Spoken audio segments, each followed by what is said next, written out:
beginning is a very delicate time. Know then that it is the year 10,191. The known universe is ruled by the Padishah Emperor Shaddam IV, my father. In this time, the most precious substance in the universe is the spice melange. The spice extends life. The spice expands consciousness. The spice is vital to space travel.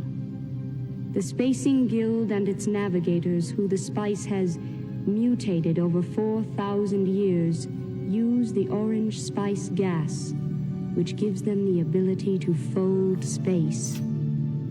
That is, travel to any part of the universe without moving. Oh yes, I forgot to tell you. The spice exists on only one planet in the entire universe.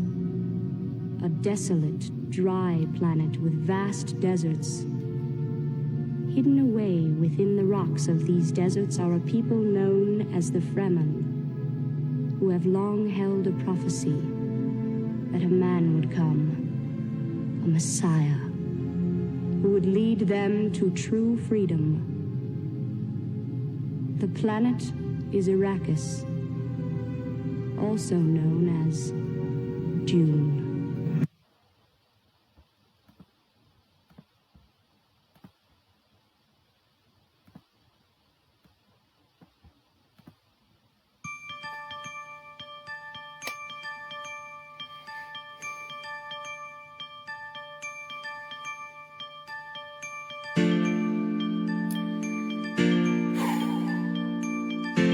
Begin by simply listening.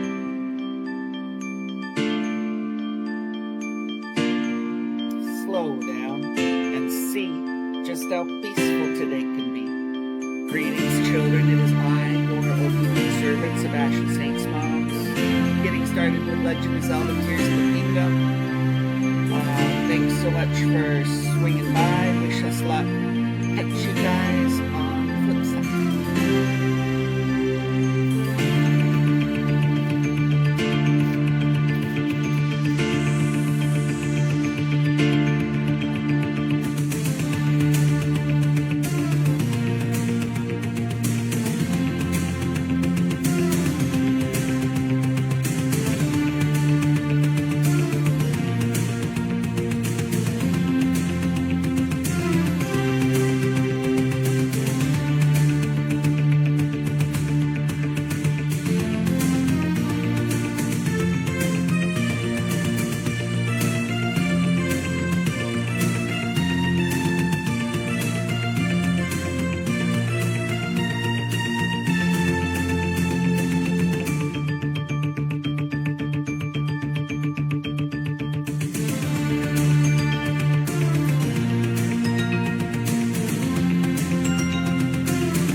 Strike.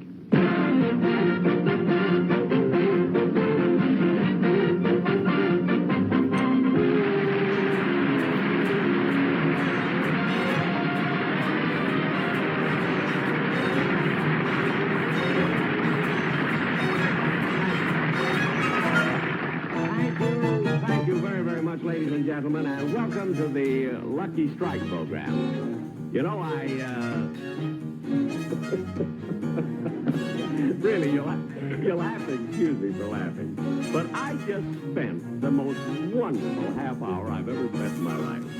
I was listening to my own radio show. And I don't know, I was so comical, you know? I said so many funny things. Oh, I know what you're thinking, you know, but I really believe that a man should be honest with himself. If there's anything I hate, is when a comedian is great and won't admit it. I've never met one like that, but if I did, I'd hate it. And I really am. You know, if any other comedian has a bad show, I'm the first one to admit it. I talk about it all the time. But I have my I'm not perfect or anything. I'm too easygoing and I'm not overly ambitious. But then after all, I don't want to be the richest man in the world, America is big enough for me. But ladies and gentlemen, I announced 2 weeks that Mary Wilson was going to be on my show, you see. But unfortunately, we had to postpone it because there was a big mix-up and everything. You see, when the producer asked Mary to be on my show, I forgot that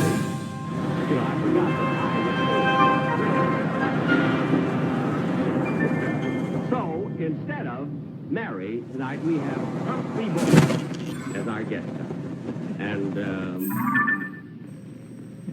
really, I'm getting him fairly reasonably. You know what a tough guy knows nothing about business. Nothing at all. Well, anyway, this show that I'm going to do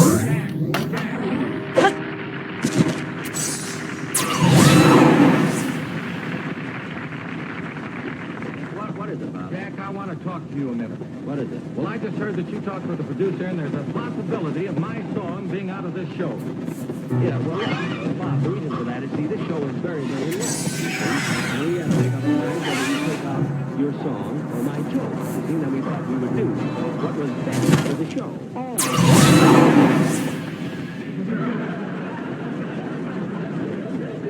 No, Bob, we felt that it would be much more important, you see, to leave in my joke.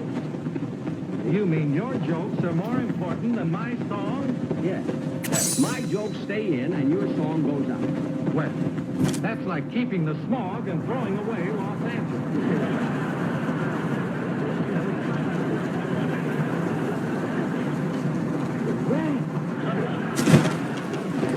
The smog and throwing away Los Angeles.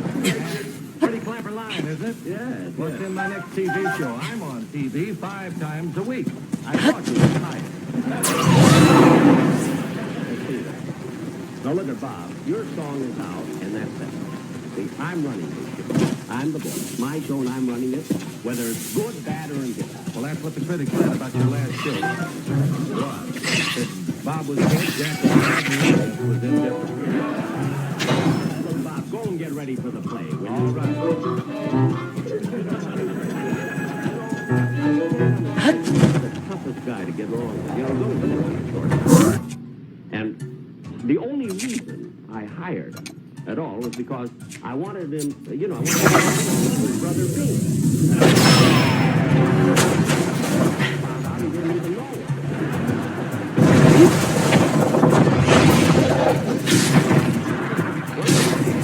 As I said, there was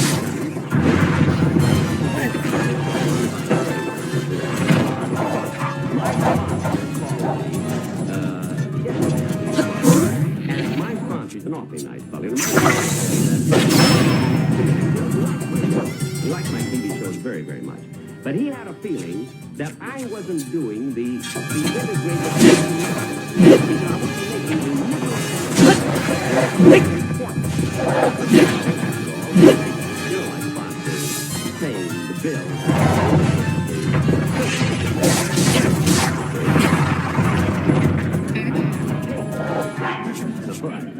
I have the privilege of quitting.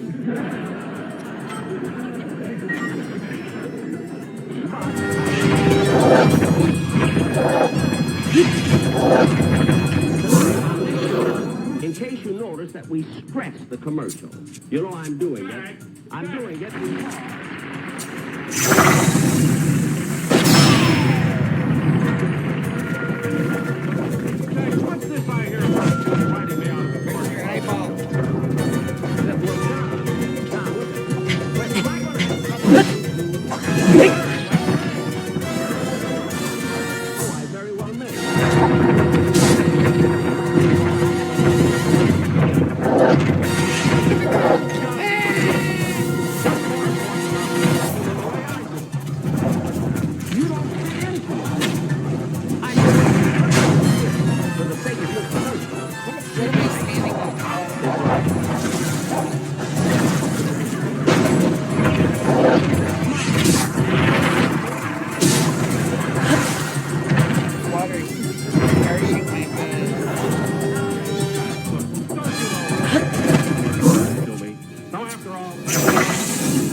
Now go. I don't understand.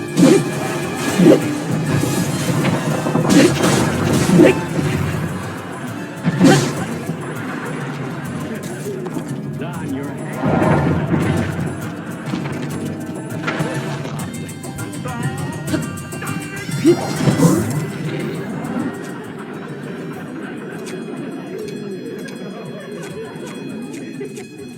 the fellow been with me 20 years. I can't understand why there's so much trouble with everybody else. But everybody, always perfect, always unhappy.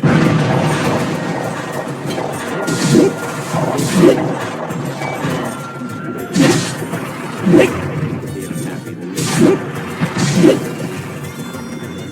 But anyway,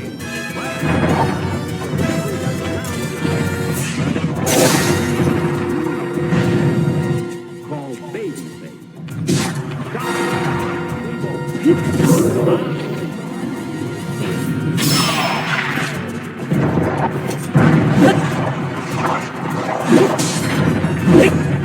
is the 24th Precinct Police Station, situated This is the Detective Squad Room. Here crime, with its quick, easy promise, is shorn of its flimsy veneer and revealed in its sordid, squalid reality. To this room come people from all walks of life. The flotsam and the jetsam, the hoy and also the polloi. The man you see at the typewriter is Detective Sergeant Crosby. The man looking through the file, standing behind Crosby to his right, which would be to your left on the screen, or to your right, and his left, or, well, anyway, he's Detective Wilson. And he's to everybody's right and left. You can't miss him. The men who just came in are Detective O'Brien and a suspect he has just arrested. Well, where'd you pick this one up, O'Brien? I picked them up in an alley near.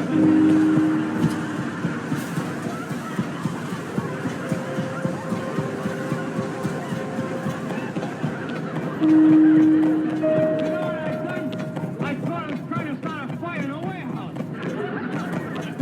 He may be that firebug we've been looking for. Take him up and let the captain have a look at him. God, get in there. Come on, get in there. O'Brien was an honest cop. You could tell that from the clothes he wore. Incidentally, my name is Lieutenant Benny. I should be arriving at the office any minute. Oh, here I come. I took off my hat and coat. I hung them up on the hall.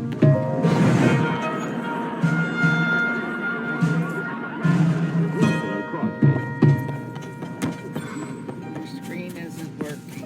I had heard a funny story last night, and I passed it on to the boys.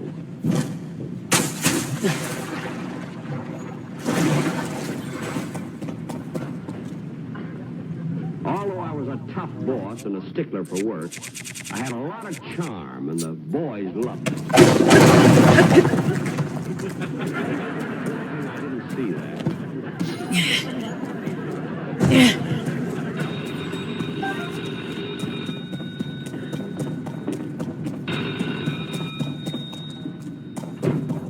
Hello? Precinct 24. Yeah? Detective Benny speaking. 385 Madison Avenue, eh? Window pried open. Screen loose. No fingerprints. Must be a passenger, all right. We'll get him. Oh, the quick burglar again, huh? Yeah. The 15th cat he stole. My cat's afraid to go out at night. I don't blame him. Hey, Lieutenant. Here's Officer Sweeney's report. Picked up that striptease. Striptease, that was 4 days ago. Yeah, I know, but Sweeney wants to make sure she's guilty before he brings her in. I tried to arrest her myself, but I couldn't get anything on it.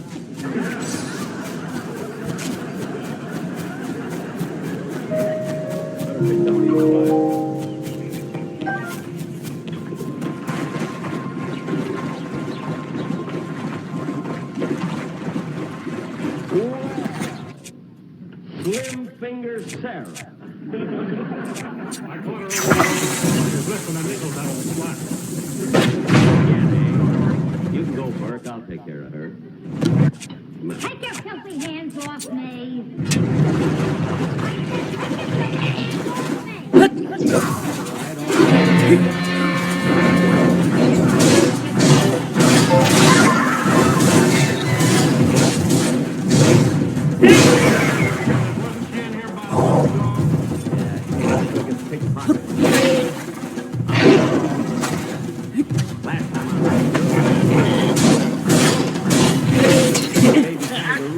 Mother's pouch. Why did you do a silly thing like that? Me a pocket is a pocket. Now make it easy on yourself and sign that confession. Maybe I'll give you a break. Oh, no, you don't. I ain't signing nothing till I talk to my lawyer. And besides, I'm entitled to make one phone call. These crooks know their rights, all right. Go ahead.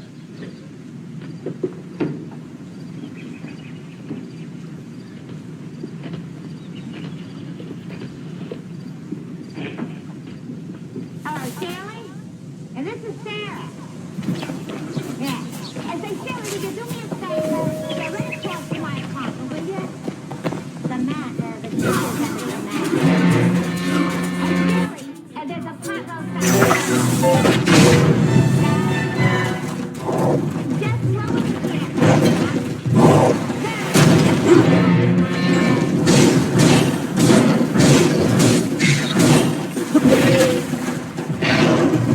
Why did you call your lawyer?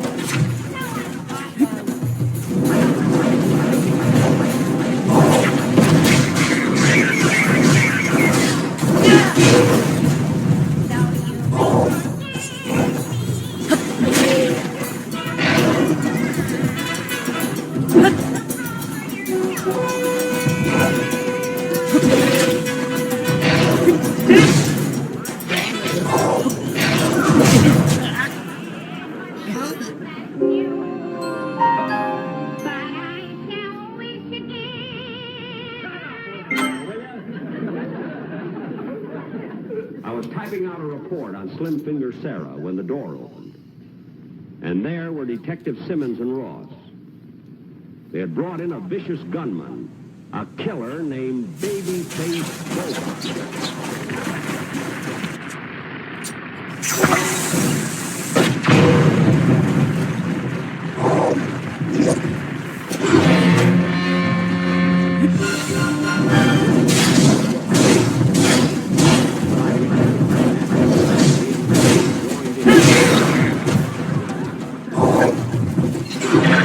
This time we had Bogart dead to rights.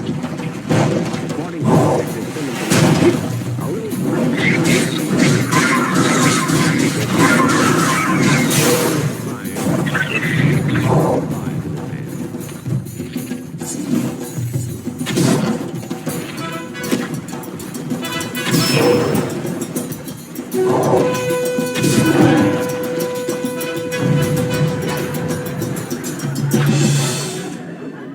Come over here.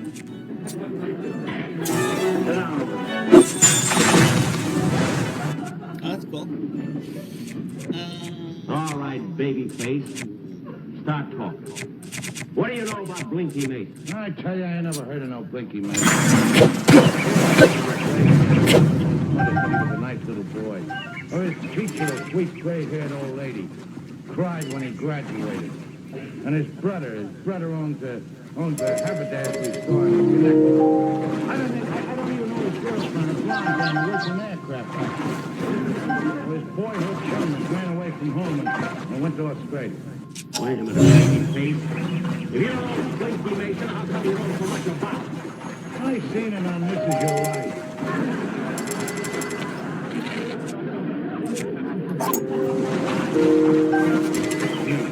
Gee, how I cried when they brought in the warden that he hadn't seen for 20 years. The warden? Yeah. Hey, you know they threw that guy all the way out from Sing Sing by TWA. Babyface. You killed Blinky Mason. I'm going to get a confession on you. Man, how are you going to do that? Beat me? He's very well made. Yeah. When Mason was knocked off, you were standing there with a gun. And listen to this. I'm walking behind. Turn that thing off. Now, what did you do with that gun?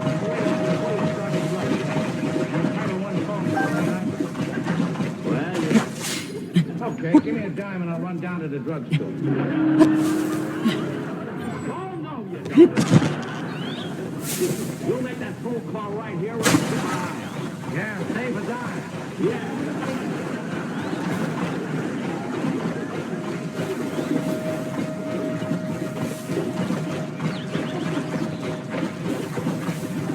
Hello, Shirley? Now listen, honey, this is Babyface. Yeah, well, I won't be home a little later. Oh, that's too bad. Now, what were we gonna have for dinner, honey? Hot roast. I could have told him that. Like a dirty crook. Yeah, now listen, Shirley, I want you to do something for me.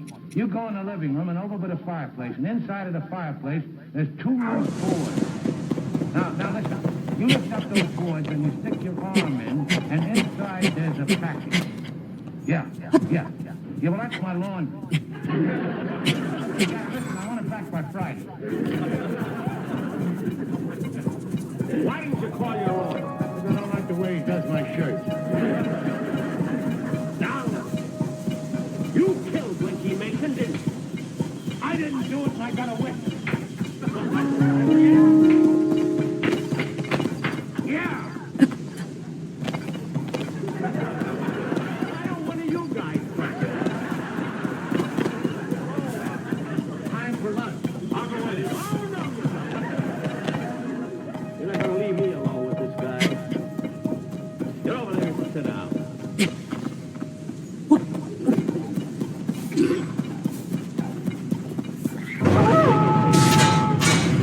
You can start talking. What about it?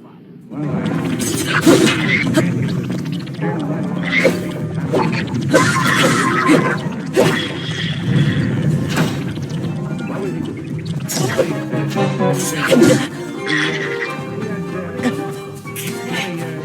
You know, he was Shirley had his...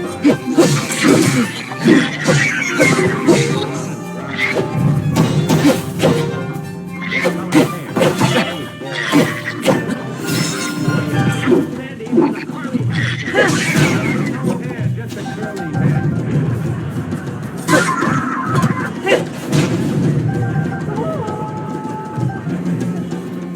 I ain't fine. Start singing. I'm walking behind.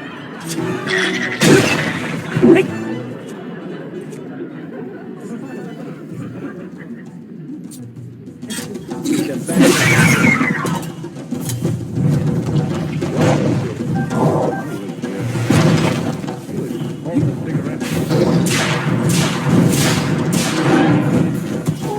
What kind of cigarette? I said what kind of cigarette? Well, he was, I ain't gonna talk. I said what kind of a cigarette? All right. The lucky strike.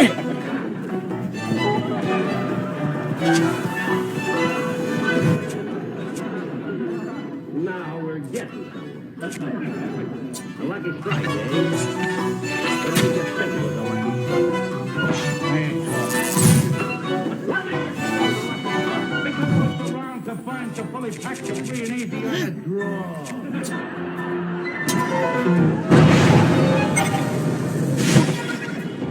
Can you remember that, Wilson?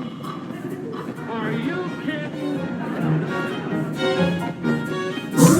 One more question, babyface. What was he doing with that cigarette?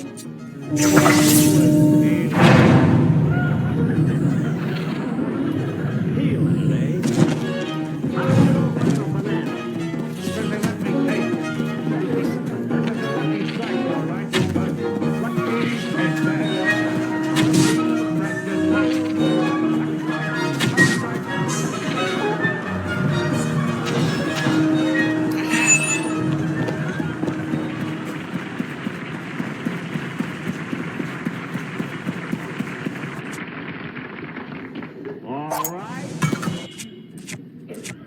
What else? Nothing. What? Nothing. What? Nothing. No, nothing beats better taste. I knew we'd get him to talk. Lock him up, fellas. All right, get him up. Get over here, you two. I swore to get you, Benny. Why? Because you've always been never leaving alone because of the mountain. Just because I pulled a couple of lousy nights. I'm gonna put a red eye between them two blue ones. Where'd you get the gun? You didn't fit me so good when I came in, did you? No. No, when I put my hand in your pocket, I found a dollar bill, and I got so excited I didn't look at it. Look at baby face. Look at, I'm not mad at you or anything. Look at, I don't want to die. Look at, I'm too young to die. I'm dying. I'm a nice gal, you know. Everybody loves me. Everybody. You love me, don't you, Papa? All right, copper, start praying. I'm gonna let you have it. Oh, yeah? I know your type, babyface. We're all alike. You're pretty brave with that gun in your hand. Throw that gun away, I'll show you a cow. Okay.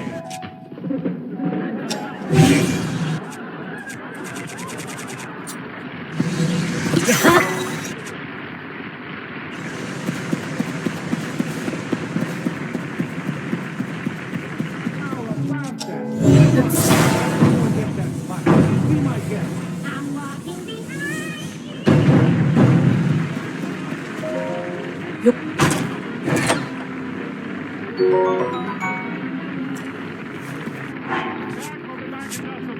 Special guest Humphrey Bogart, but first, a word from Marcy Collins. And smoking enjoyment is all a matter of taste. And the fact of the matter is, Lucky's tastes better. Cleaner, fresher food. Cleaner, fresher food.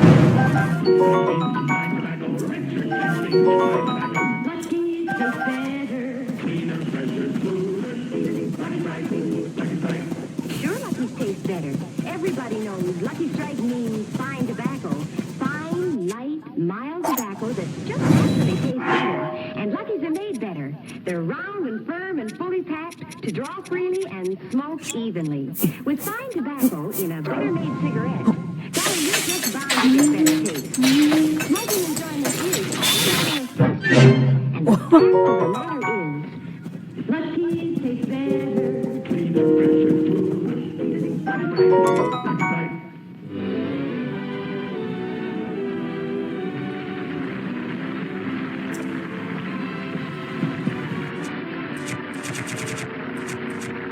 When the sketch was over, I found that I had enjoyed it even more than my radio show.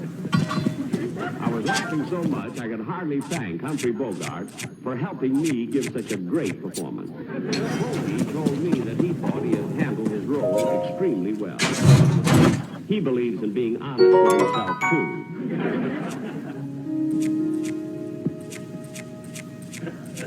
Then he told me about his new picture, Beat the Devil, with Jennifer Jones. Then I told him about the last picture I made.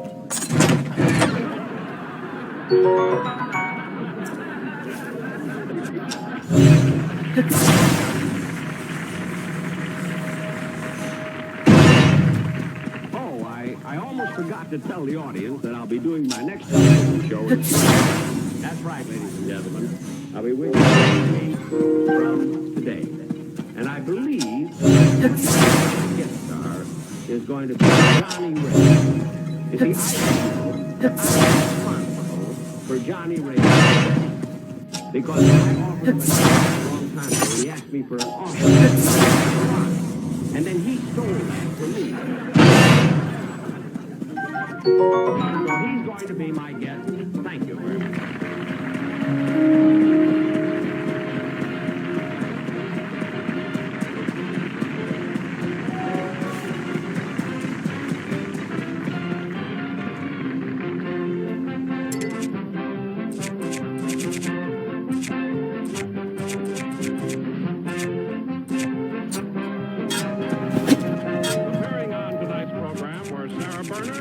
And Benny Rubin. Remember, 1 week from tonight on this same station, Ann Southern returns in private secretary. The Jack Benny program is brought to you by Lucky Strike, product of the American Tobacco Company, America's leading manufacturer of cigarettes. This is Don Wilson saying, be happy, lucky.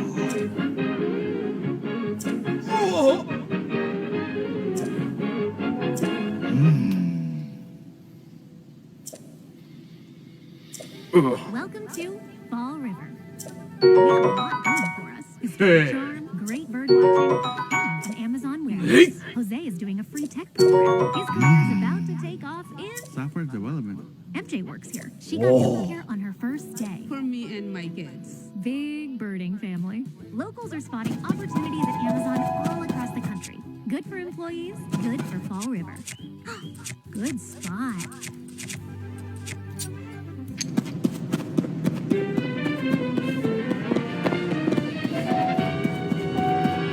From Television City in Hollywood, we bring you the Jack Benny program with a special guest, Johnny Ray, presented by Lucky Strike.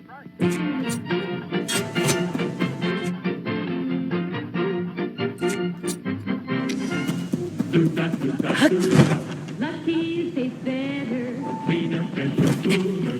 Lucky tastes better. Cleaner, fresher, cooler. For Lucky Strike means my tobacco, richer tasting, my tobacco. Lucky tastes better. Cleaner, fresher, cooler.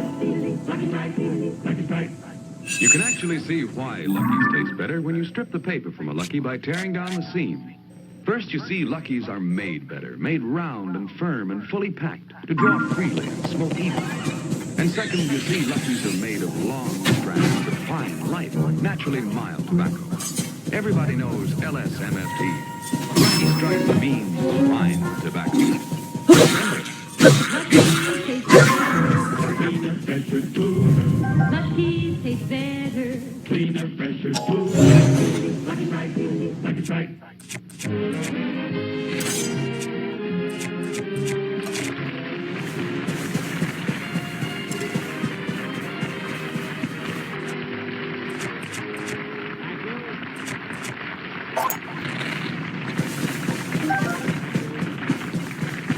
Thank you very much, ladies and gentlemen, and welcome to the Lucky Strike program. Well, here I am again. And as much as I like television, and I do, and I'm really crazy about television, the only thing that bothers me is that I hate the fact that we have to have our rehearsals, every Saturday and Sunday. Because in that way I have to miss all of the big football games that we have, particularly this time of year. And, you see, I love football, I'm such a fan of football. As a matter of fact, I played football when I was a kid. I used to play with the Waukegan Wildcats.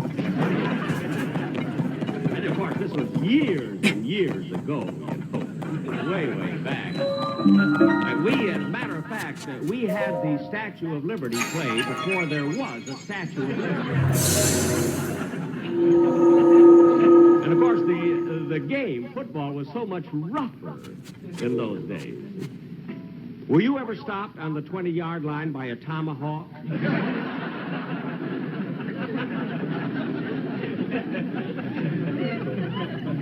That's about the silliest thing I'll say today, I think. No, really, in those days, when they cheered for the Indians, they didn't mean Sanders.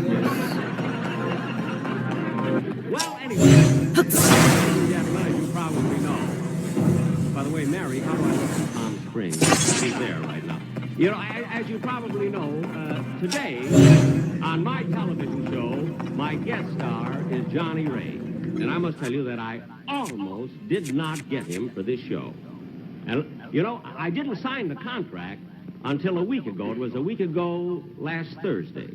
That's right, a week ago last Thursday. You know what happened? Well, let me show you. Let me show you exactly what happened.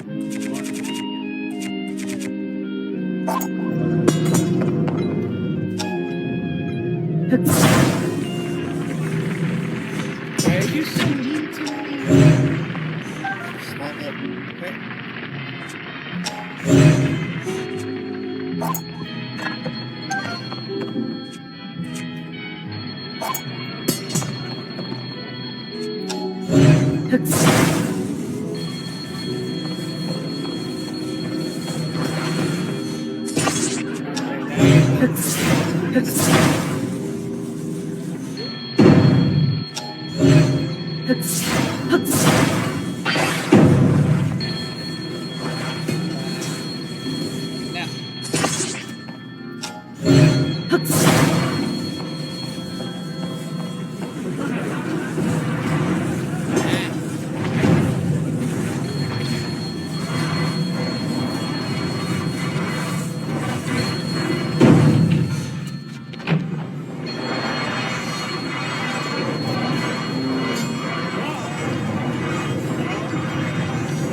Okay, I guess that thing is necessary.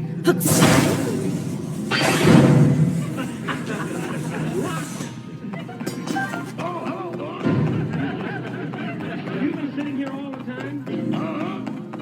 The phone, did you hear the phone? Well, why didn't you answer? This is my day. This is not gonna work out.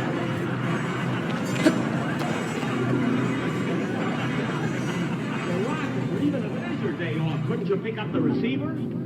And anyway, if your day off is so precious, you know, if it means so much to you,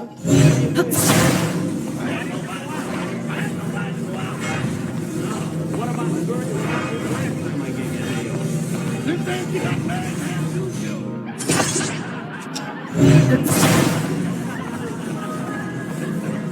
oh, she threw you over, eh? She loved somebody else. Oh, no, boy, she still loved me, but she married this money, huh? You mean he was rich? No, yes, no.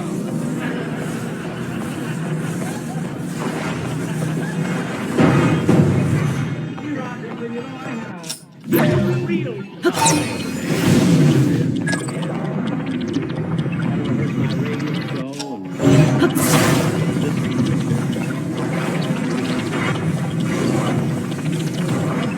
you know,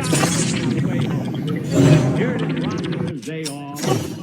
I'll be all alone. I'll have to fix my own lunch. Yeah, I'm glad you stayed home. You know, I don't even know what you did.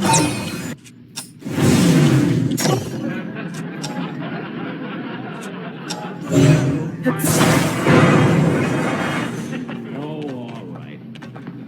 I'm gonna fix myself a cheese omelet or something.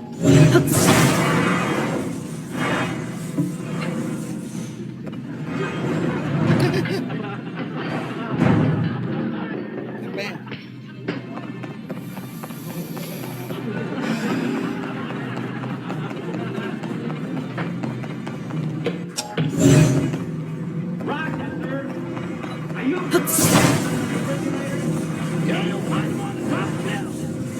Oh, yeah. Like, one of the eggs is still warm.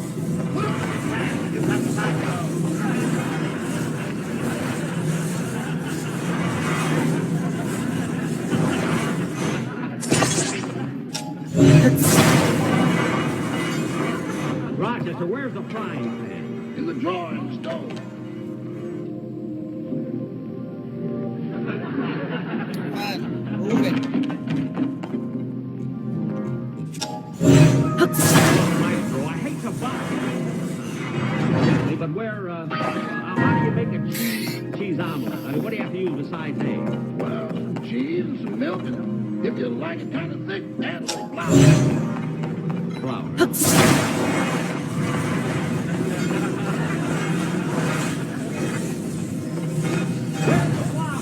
In the right hand side. Look out for the mouse, Jack.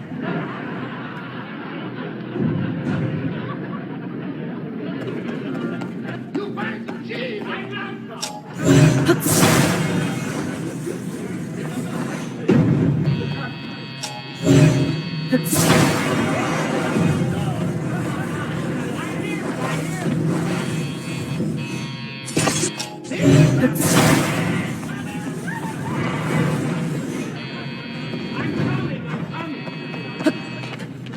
Between the phone ringing and the door.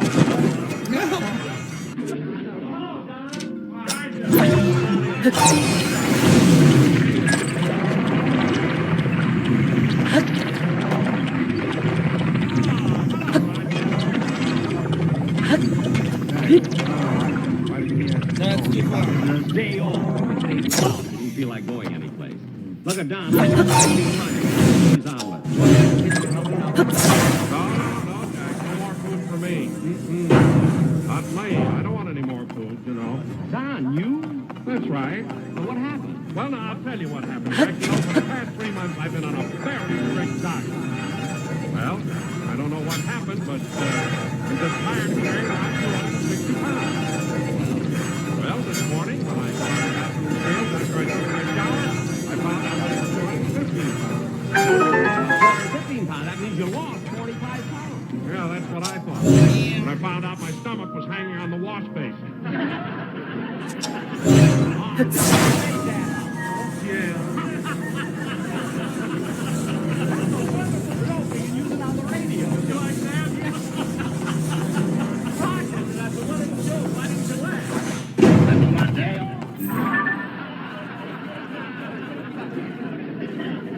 Excuse me, Don. I'm going to fix myself a nap.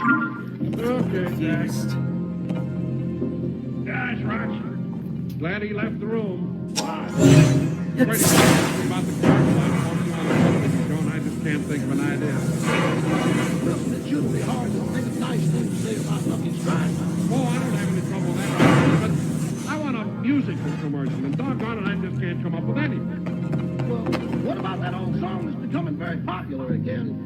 When the red round the mom. Is that on the radio? Look, Rochester, I used about 20 max. How do you like It's electric.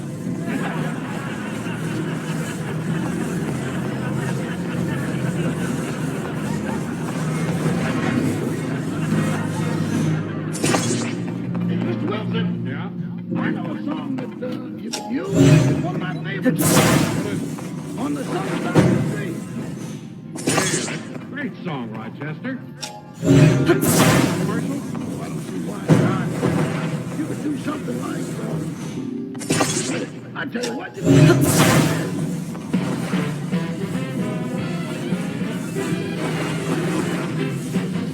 Well, you go and leave your worries on the doorstep. Just direct your feet. Smoke alley, LSD, and never have a rough home. Life can be so sweet on the lucky side of the street. Just let your taste tell you what lucky strike you choose. And let your what smoothness and mildness. Yes, LSD. Lucky strike means mine and that. Just let your feet. The street.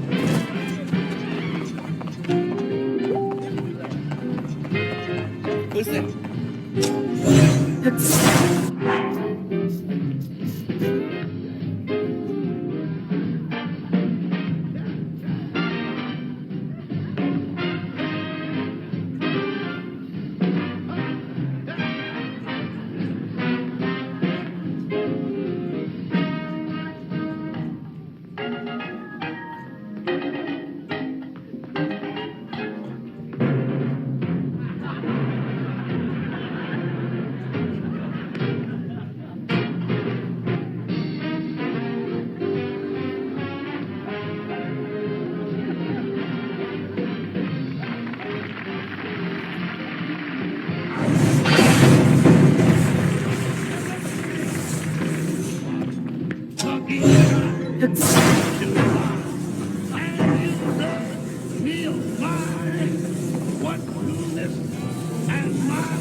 Thanks a lot. Anytime. Okay. I get it. Darn it, there's someone at the door. Don't worry. Well, thanks, Roger. Mr. Wilson. Who is it, Don? Messenger boy, Jack, he brought this envelope for you. Oh, thanks. Thanks, Don.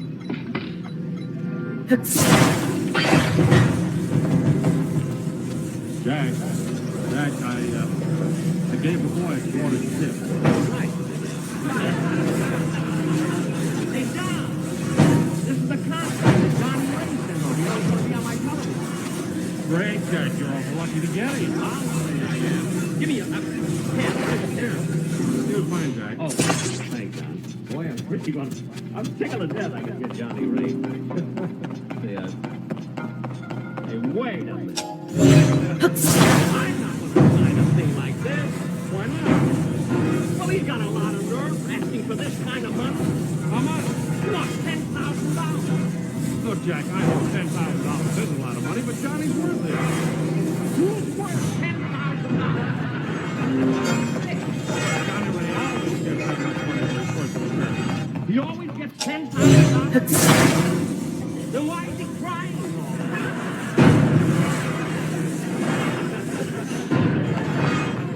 Look, Don, I'm not... Now, this is the most ridiculous thing I've ever heard.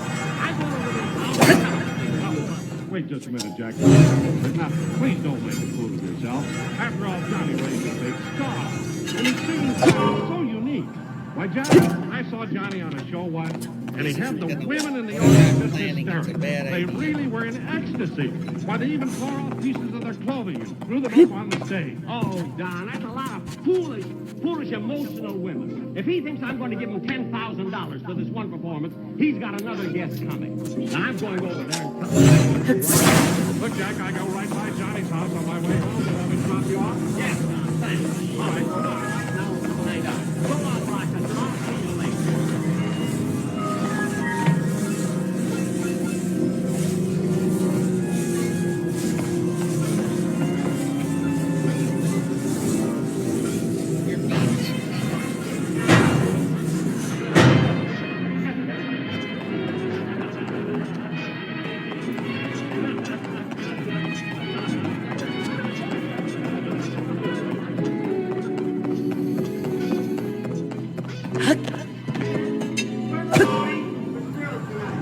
Down the piano, Mr. Ray.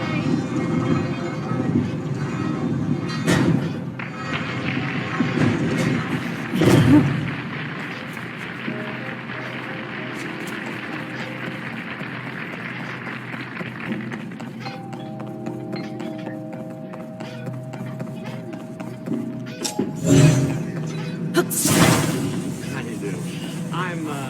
I'm Jack Denny. This is Ray and I like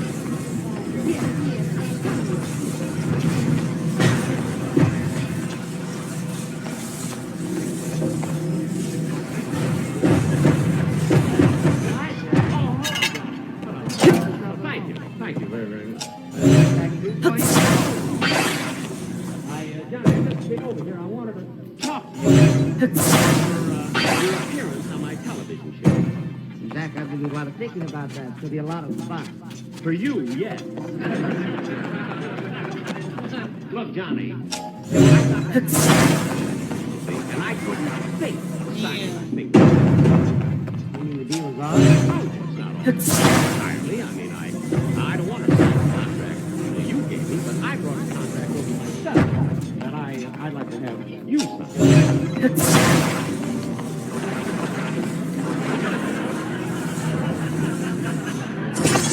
No.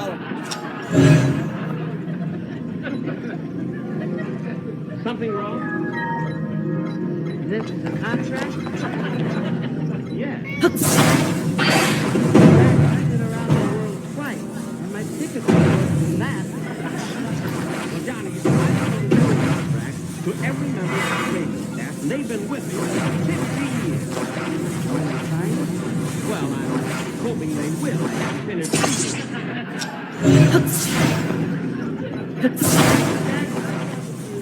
Contract my agent said over was more than fair. Why don't you sign it and set a deal? Look, Johnny, as I told you, I gave the contract to Don, to Dennis, to Bob, Bob Crosby and to Mary.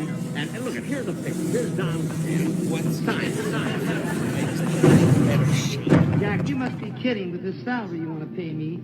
$2,500? Oh, let's see. That's a mistake. That's a little mistake. That's $250. $250? Yeah.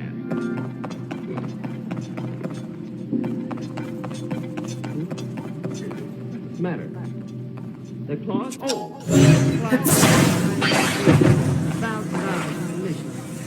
Oh, that's 10% of the $10,000 that you won. You see? Oh, Johnny, don't read that next clause. That even embarrasses me. Now, look, Jack, this is getting no place. If you want me to be on your television show, you have to sign the contract with my agency. Now, wait a minute. I'm not paying any $10,000 a week, and what do you think about it? I'm not going to give you $10,000. Jack, I sing a couple of songs in a nightclub when I get that much money. I'd like to hear the songs that are worth $10,000. But Jack, I'm not prepared with you. I'll see what I'll do. I'll sing a couple of tunes, and you be the judge of what they're worth. All right, go ahead. 10,000.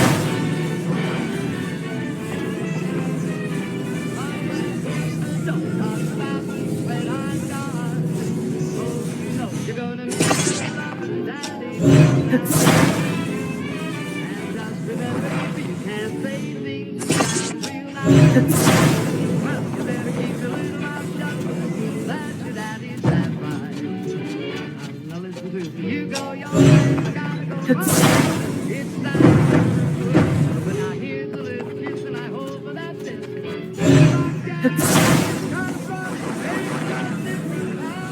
carry on.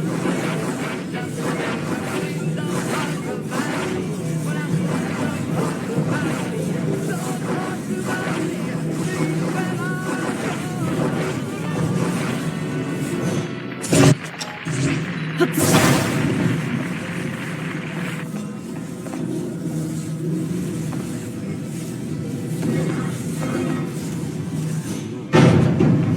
Experienced everything. We did almost. We lived so much too.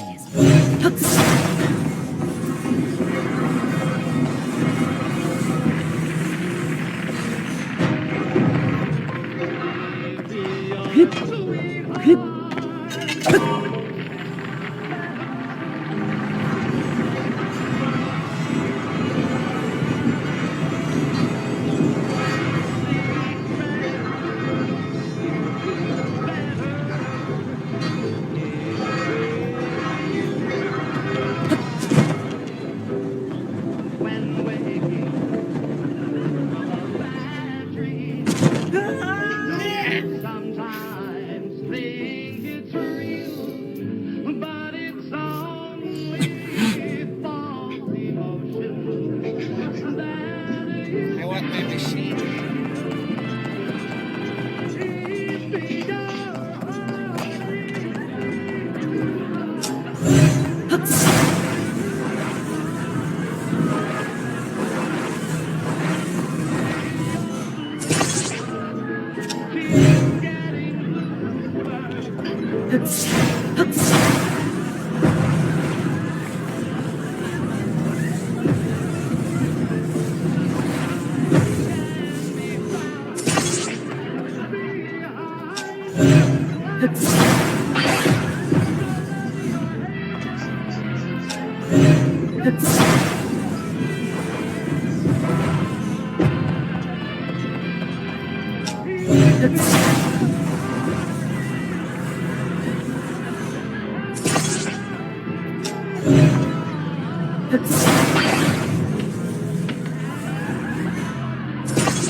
Huh?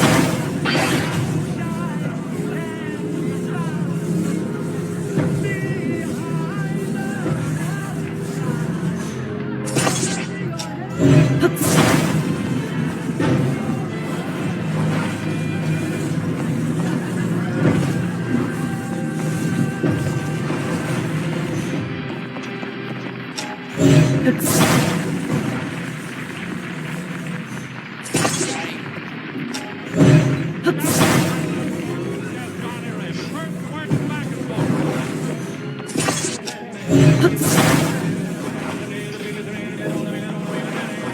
of America's most colorful and exciting events, the tobacco auction.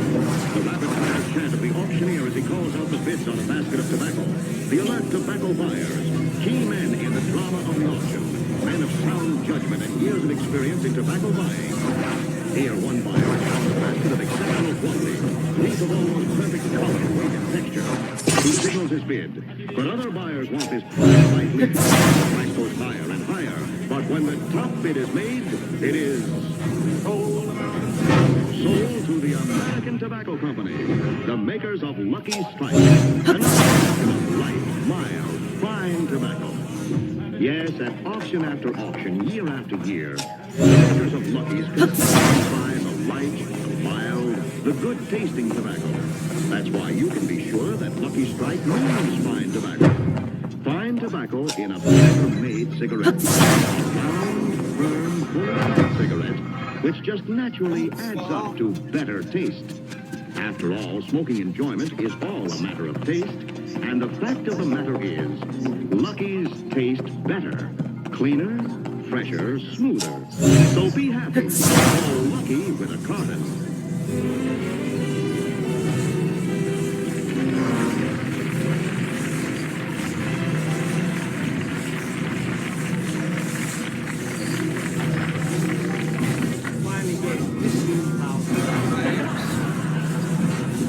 Thank you very much.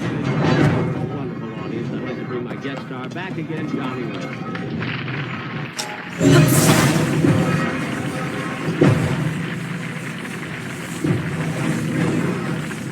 It was really wonderful.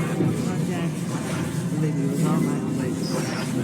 And as you know, I'm a pretty thorough here. I want you to come out and be my guest.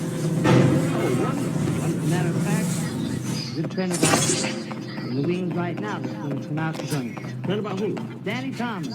Oh, Danny. It's a piece of art.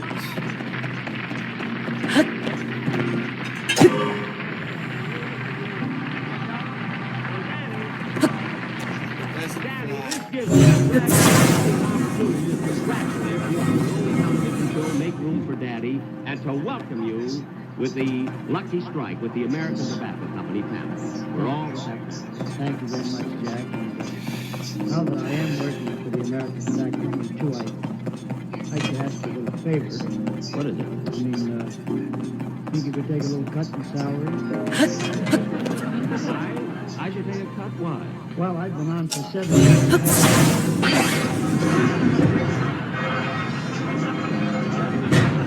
What? Oh, I mean, let's make room for Daddy. Well, Daddy, I'll take it. But your show is really well. Thank you, Edgar. You better get started for steroids. Remember, tonight, you might get. Treat it out. Thank you. I'm with you, you know. You're talking to my guest and Let's flip a coin. Flip a coin? Okay. And you mean the three of us? Yeah, the odd man loser. The odd man. Have you got a coin?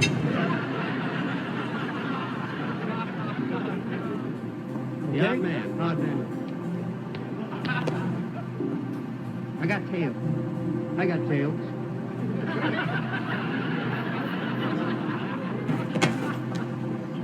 The odd man loses. You've got heads? Yeah. The waiter, the check that seems to hide. It's no secret. You better cry. All right,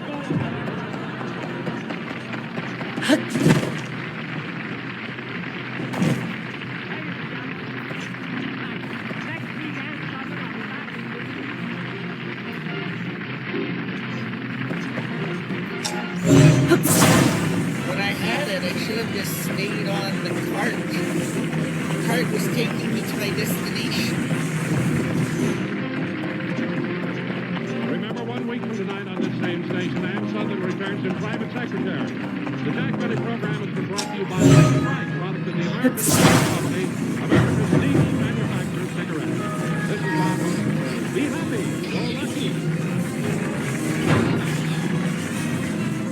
Sunday, Ed Sullivan's Toast of the Town on CBS Television Network.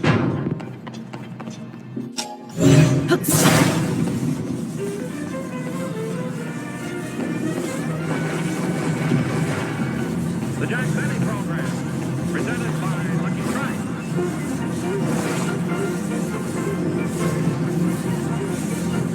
What do you think this is? It looks like some form of... Far from it. Actually, it has a lot to do with the bitter taste of Lucky Strike cigarettes.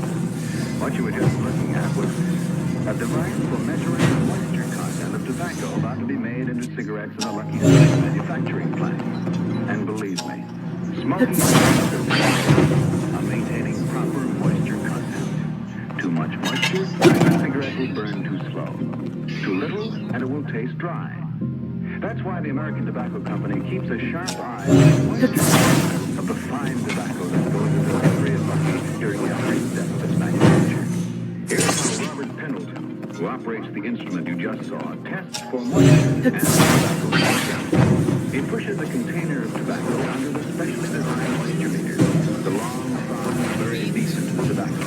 Then electric impulses show the moisture content of the tobacco on the dial. Yes, the fine tobacco that goes into every Lucky gets a lot of expert attention all along the line. The moisture test is just one of the hundreds of quality controls regularly made to be sure that you get all the better taste of Lucky's fine tobacco. For smoking enjoyment is all a matter of taste. And the fact of the matter is, Lucky's tastes better, fresher, smoother. So be happy. Go Lucky.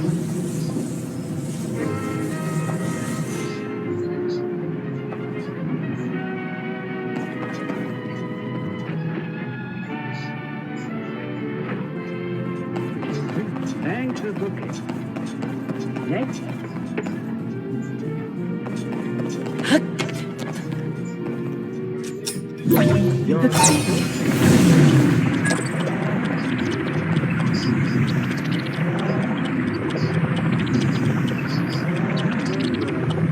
Where's the other spot? Just another thing I can do? Well, he gave me a haircut that's a little bit too long in the back. Sit down. Thanks.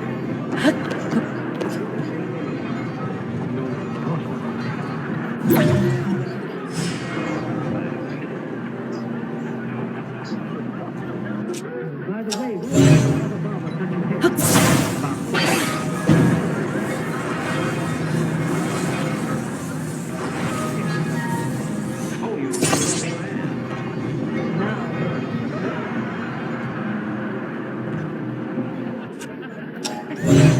he needs Hollywood columnists.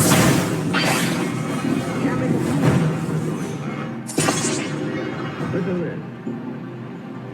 Tyrone Power is winding up a picture in Italy.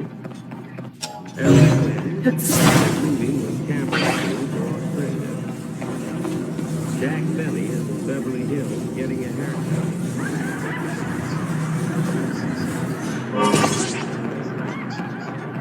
Gregory Radloff, the lecturer, has completed casting and production. This picture is going to star Irene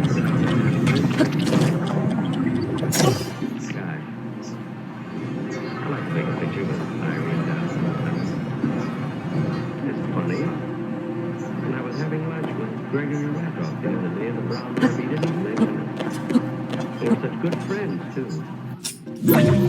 I can't understand why he didn't ask me to play the part instead of Vincent Price.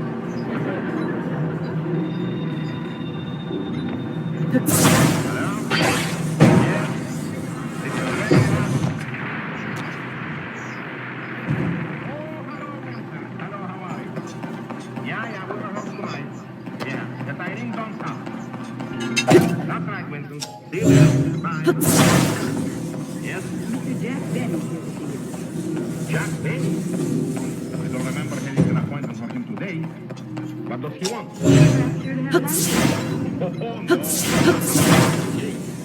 No, last week we had lunch together at our daughter. Apparently things have happened. So food left after lunch. And Jack made him call the waiter and asked him for a to take the food back home to his home.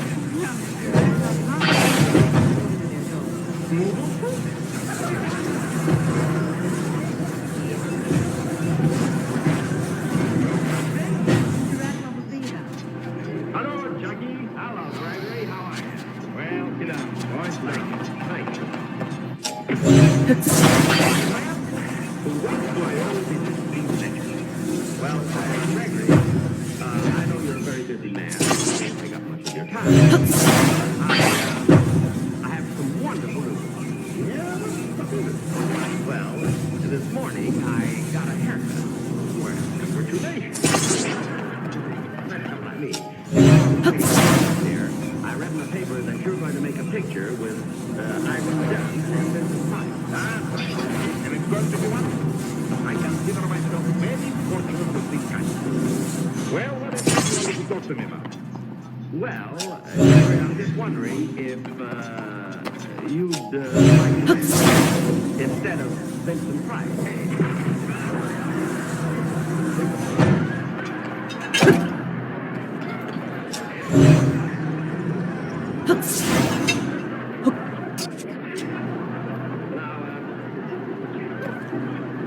Gregory, getting back to the picture, of course, I don't want you to think that anything personal, but I feel that it will much better job for you than this. Look here, John, you don't mind if I ask you something? No. Didn't you do personal? Yes. And didn't you go on an extensive tour of one-night stands down the road? That's right. Now, if I remember correctly, you did the radio for about 20 years? 20 years on the radio, yes. And now you have your own television show. That's right. Well, let somebody else make a mark, will you? That's not the point. It's a very proper task. She picked him.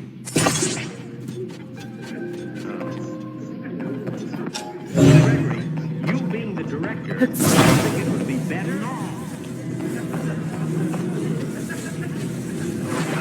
Gregory, it's all right to be you have to be practical about these things. If you give me the job, I can save you money. You can. You see, I'm not old. Am I a great actor? But for the picture, I can certainly auction because I also play the violin. So, by taking two jobs at the same time, I'll be leading Vincent.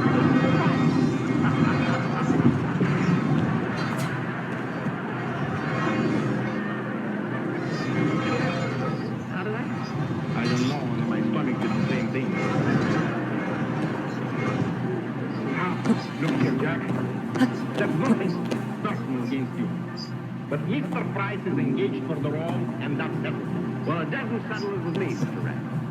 I'm going to call Miss Dunn and take the matter up with her directly. I wish you would.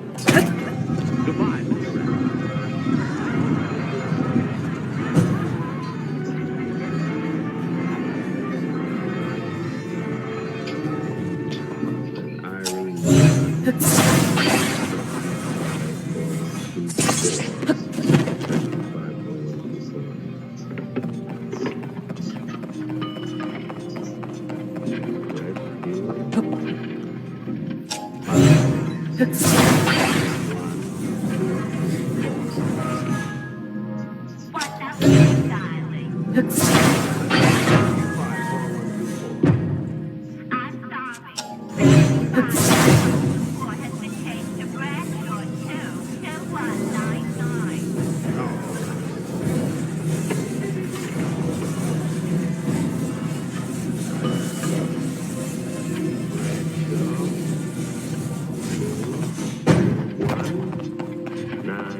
bit some more.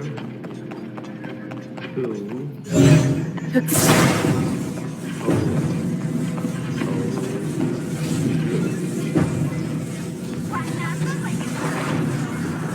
Sycamore 2, 8002. Sycamore 2, 8002 has just been changed back to Crestview 5.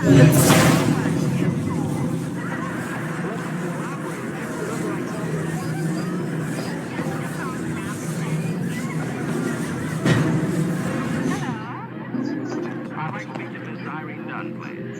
This is Miss Dunn speaking.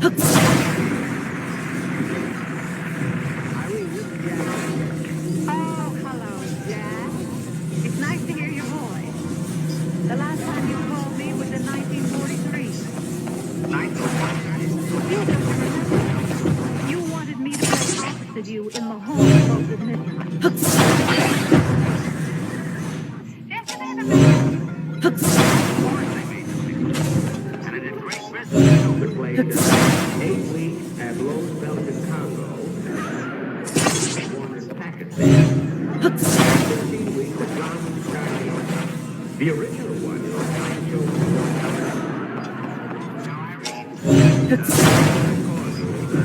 you see, Gregory Rackoff just talked to me about the picture that you're going to make. He was rather subtle about it. He suggested that I play the part of your husband. But I thought Christian Price was set for that part. Well, he was scheduled to, but you have to do is speak up. I really, all you have to do is speak up. Irene?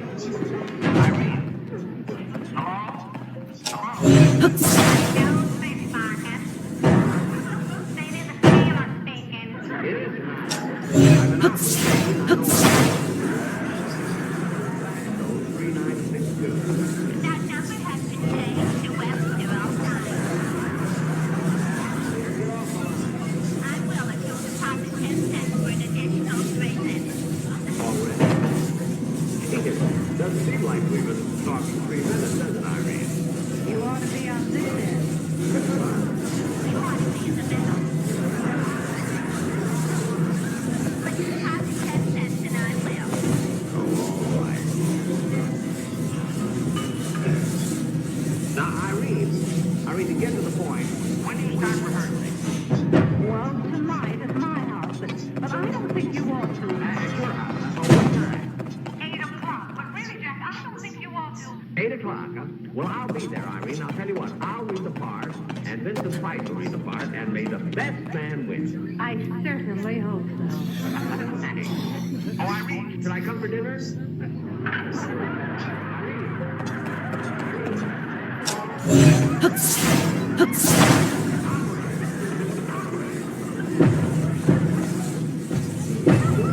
You've got a minute left. Don't talk to me.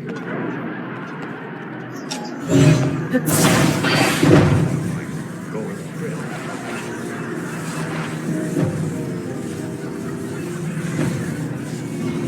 While Jack is on his way to his son's home, I'd like to talk with you about Lucky Strike. You know, friends, your enjoyment of the cigarette depends on its taste. And Lucky's taste better. Here's why. Lucky's are made better, taste better.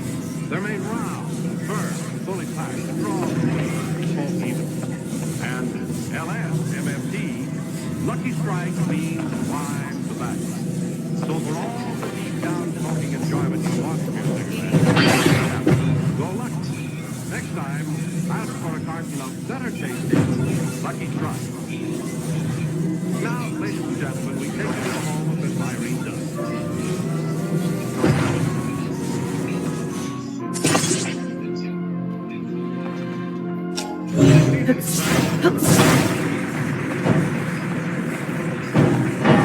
Make yourself comfortable, sir. Let's double down in a few moments. Thank you. May I mix you a drink? No, thank you.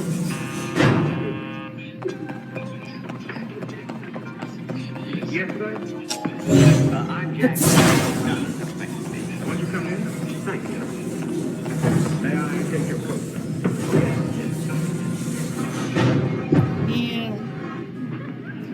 And your hat?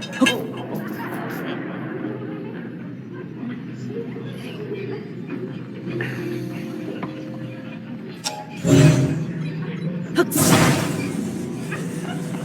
Mr. Vincent Price. I'm Jack Benny, star of stage, screen, radio, and television. How do you do?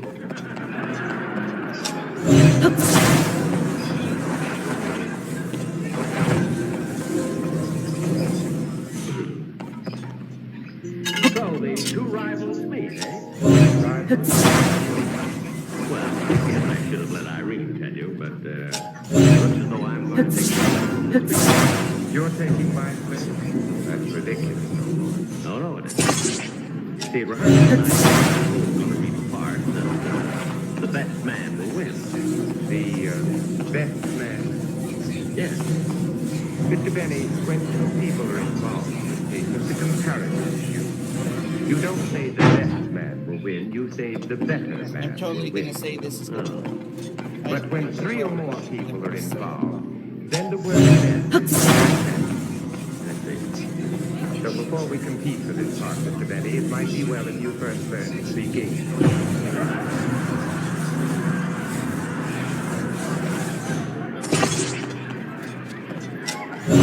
For your information, right, I went to Michigan High School and excelled in English. I got 99 every single term. Well, ain't that ginger? Now, for rules, you certainly take the game.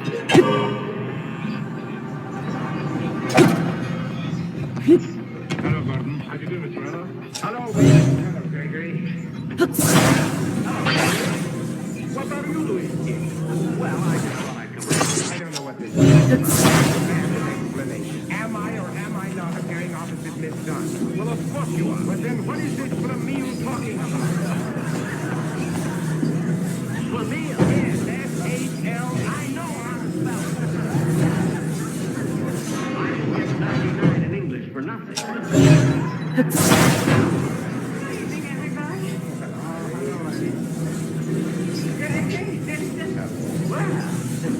Everybody's here, I guess. Everybody. Oh, thank you, Eddie. Oh, I see. It's not balanced.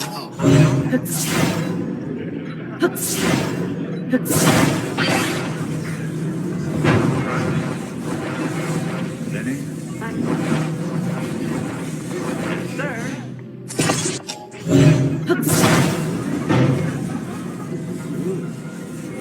Gee, Irene, this is the better coffee I ever tasted. The word is best. Now, two of us drinking.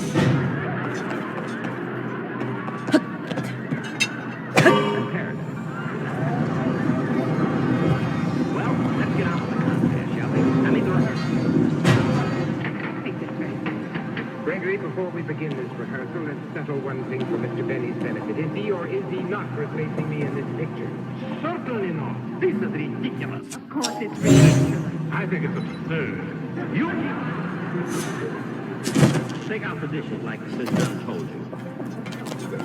All right, then, like Just get down with the If you insist on staying, you'll keep quiet. Sit down. I don't hear anything myself. We will start with the theme. Oh, I wrote it all right. I have to Help yourself, Dad. Yes, it's a big one. Yes, I said. We'll start with things made in the brain.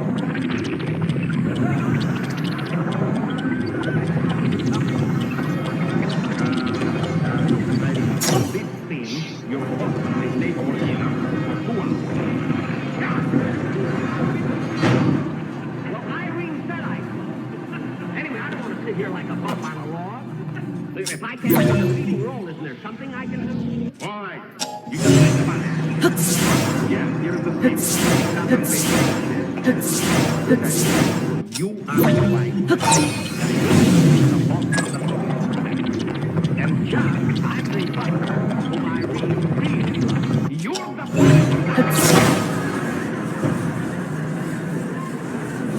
And please stop delighting the people. Our English is over. My English is over with. And you're just about to come over. Me. You know, I'm old enough to be your brother.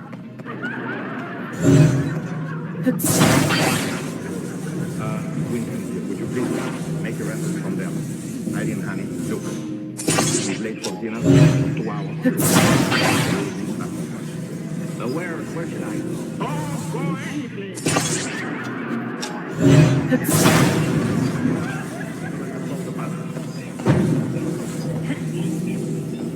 Natalie! Natalie!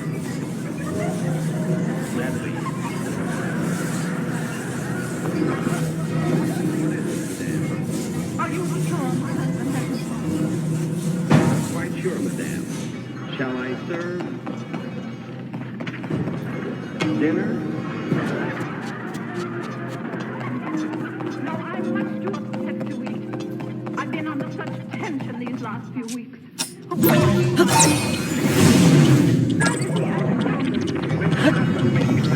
Oh, good evening, darling. Sorry. It's been like this for months. What's come between us? Nothing, my dear. It's just that I've been so busy lately at the office. Now, let's forget about it. Come here and give me a little dinner. I came in too soon here. Will you please sit down? And sit down. My God, I just can't kiss you and forget it. This can't go on forever.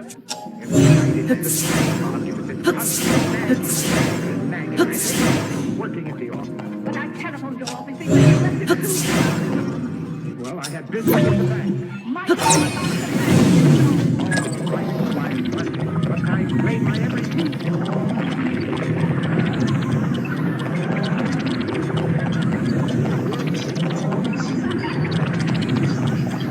Always wiggles.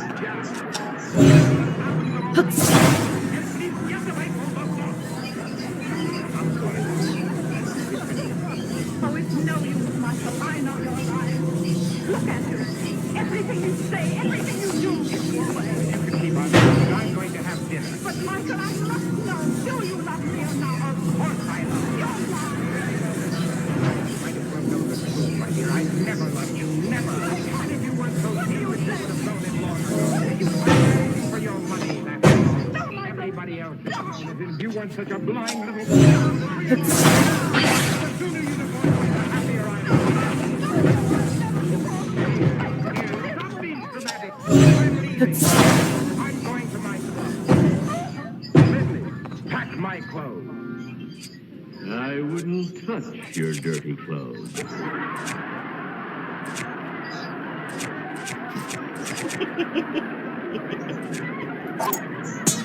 You funny.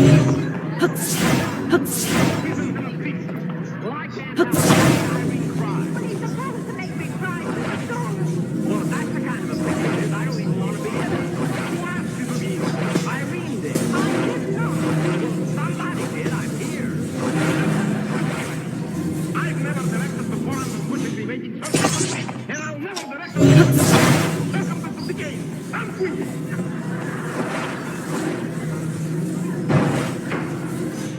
Now do you see what you've done, you blunderhead?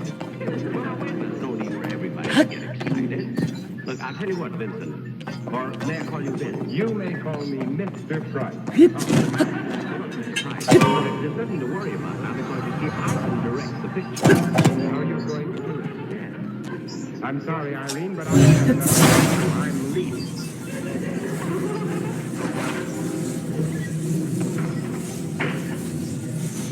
Well, he's gone. yes, Jack, and I hope you're satisfied. Oh, I am. Of course, I didn't want to get Vincent's part by default. I thought Irene was very, very clever when you maneuvered. The way. Why,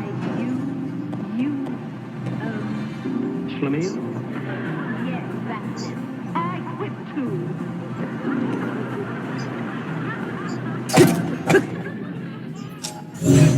Well, I've never been so in my life.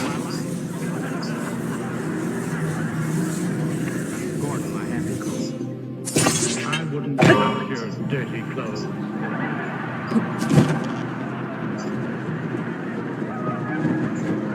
You might as well go home.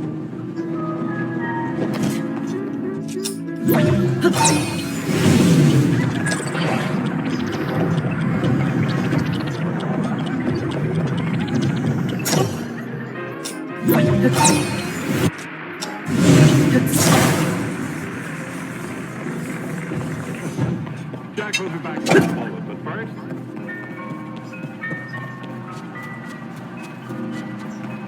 Friends, here's a wonderful Christmas gift for anyone who smokes. It says Merry Christmas and Happy Smoking 200 times. Yes, 10 times better. Lucky. All set up for Christmas in a beautiful carton created just for Lucky Strike by the famous designer, Mr. Raymond Lloyd. It looks so bright and colorful on the Christmas tree, and it's such a welcome gift to anyone who enjoys a good smoke.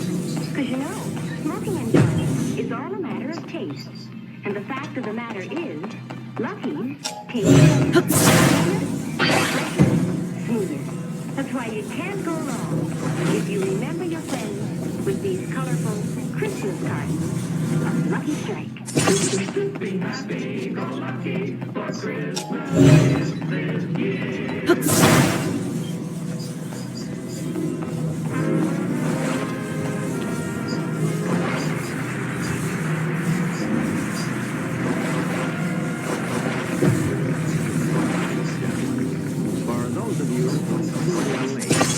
I'd just like to announce that this was not the Robert Montgomery Theatre. But I did enjoy doing this television show very, very much because it's the first time that I've ever worked with Irish Dutch. It's also the first time that I've been able to understand Gregory Ratoff. He sounds like a Russian Marlon Brando. Of course, like the Robert Montgomery Theatre, I wanted to bring these movie stars out here just to take a bow and ask them what their future plans were. But they told me it was none of my business.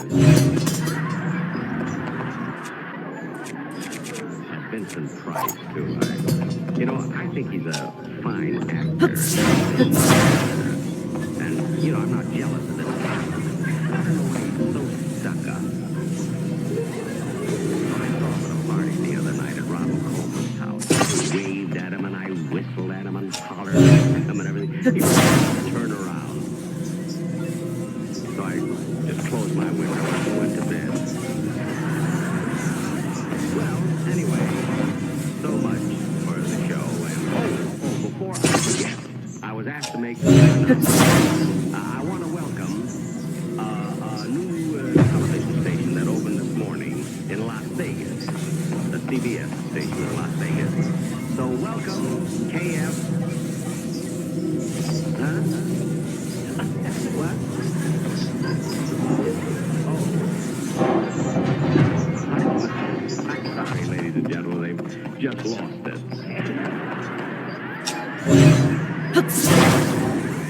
Thanks again very, very much. See you in about 3 weeks.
I've been in radio and television for the past 20 years.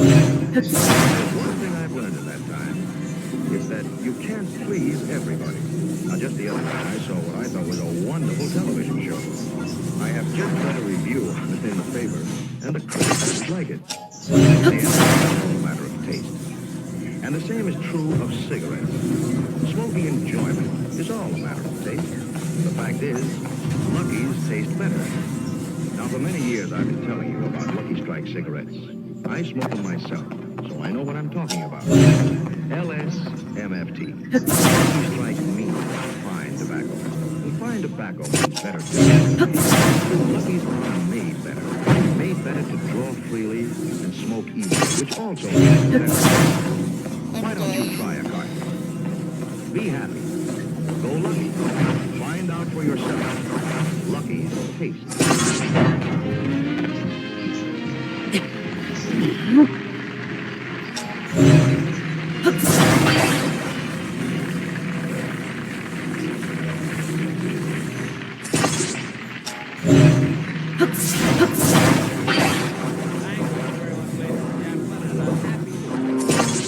I hope that you all had a nice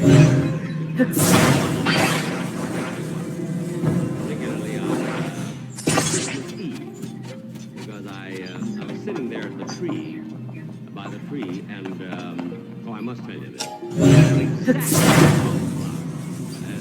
You know, it's exactly midnight. Rochester came down the chimney. No, he wasn't playing Santa Claus. Just that if he is there by 10 o'clock, I lock all the doors. And then he told me that he was out at a party with Dancer, Prancer, Dollar, and Linda. I found out later the milk truck. I never did know the first name. But I got the most beautiful gifts this year from the members of my cast, because they've been with me for a long time. You know, like Don Wilson, he gave me a tie, you see. And Bob Crosby gave me a pair of socks. And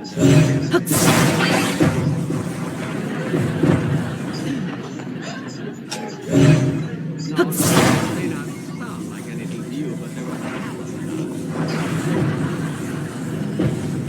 and it came beautifully gift wrapped. You know, the box, and on the box it said, "Do not open it." But 3 weeks ago,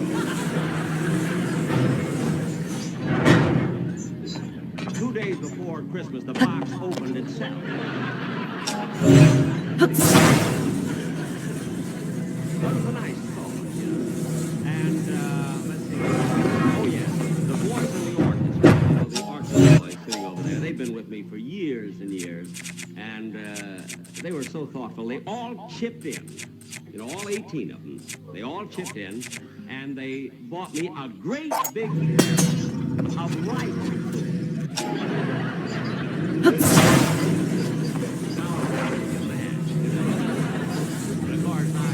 I gave it a gift to something that they always paper-made flat. Legal.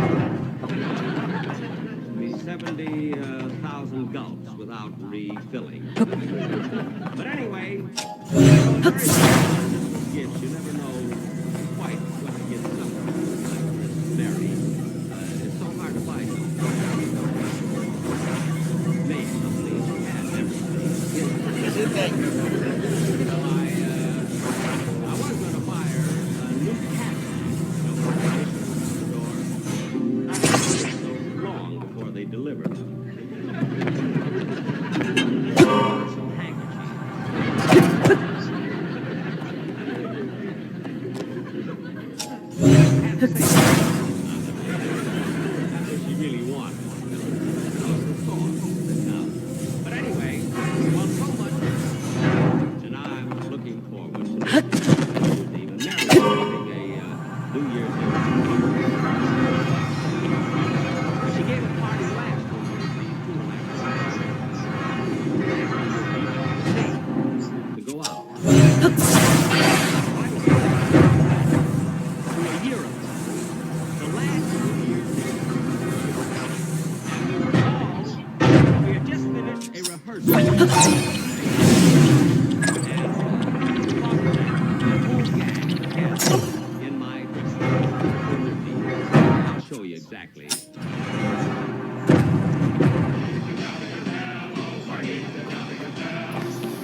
Everybody's here. The Bob, Remley, Sammy, the drummer, the sportsman, Mel Blanc. Everybody, hurry up, will you? Hey, look, fellas, while we're waiting for Jack, why don't we have some refreshments? Yeah, that's a good idea.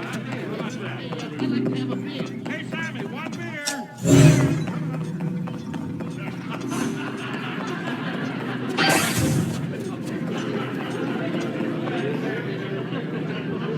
I already did this one.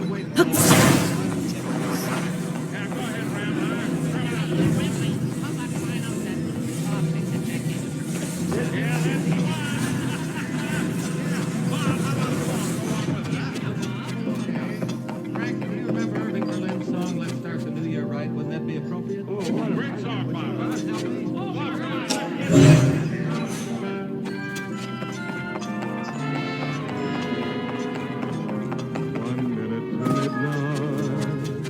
One minute to go.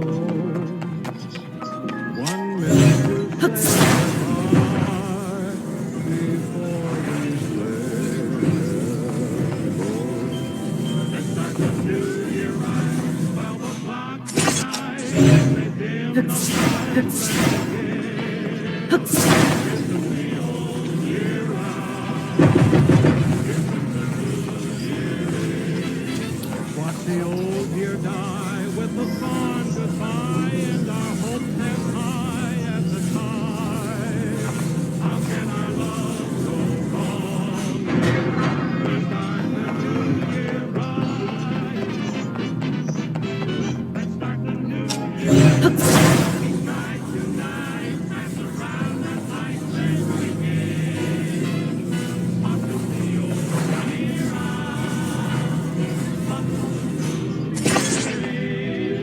LSMFT, that's a smoke for me. I know you'll agree there's a slide. But these are never tasty. Let's start the new year right with Lucky's. Be happy, go lucky, strong.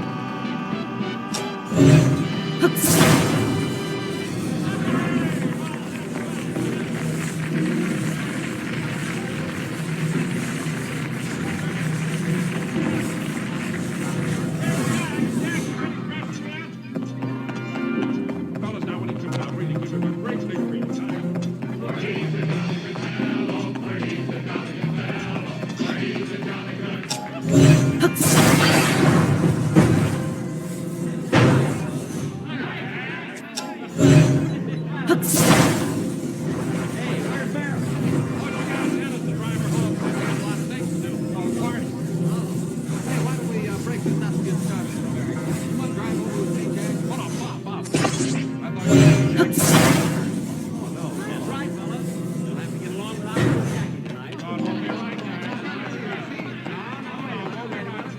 I've got a great big date.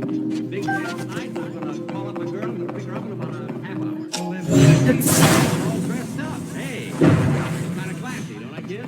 I want you wearing flowers. All right, man. Well, it's a girl that I met recently. Her name is...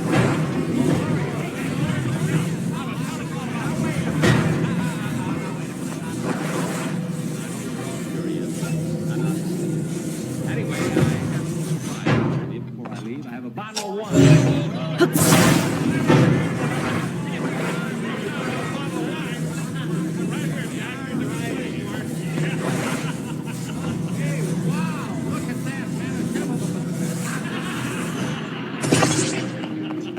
He still can't pronounce it.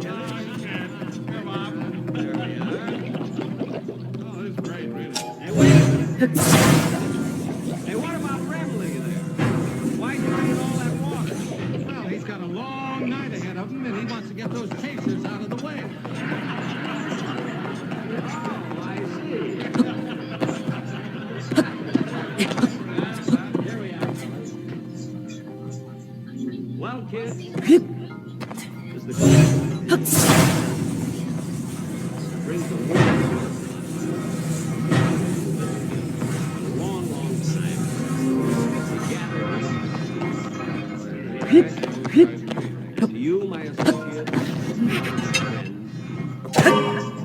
conversation serious.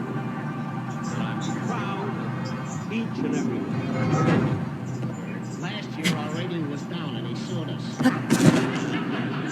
a minute, man. I did not. Anyway, fellas, here's a toast to all of you. Good luck. And a very happy New Year. Happy New Year to you, Jack. Happy New Year. Well, it's almost 9 o'clock. Let's get started. No.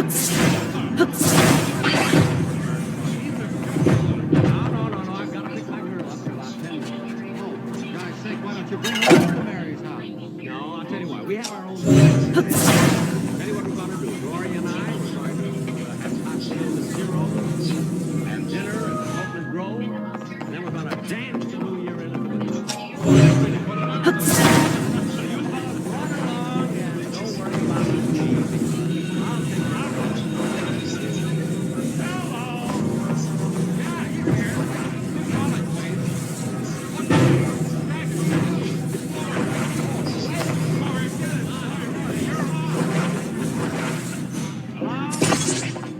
Gloria? Well, I'm all dressed and ready to go. Look, and I'll pick you up in about...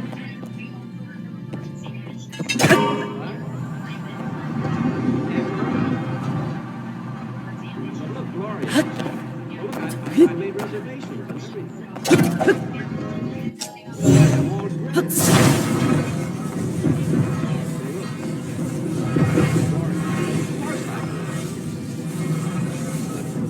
It's New Year's Eve. You've got it.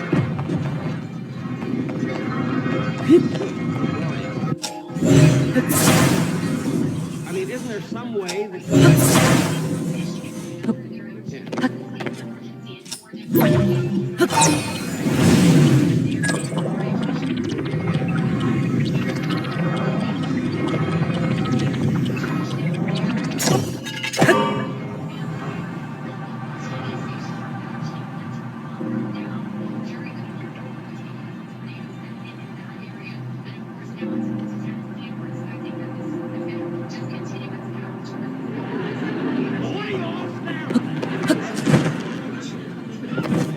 Gloria had a very good excuse, and she's not so obvious, too.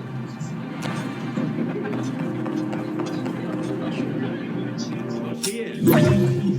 Look, Jack, as long as your date's come on, Mary.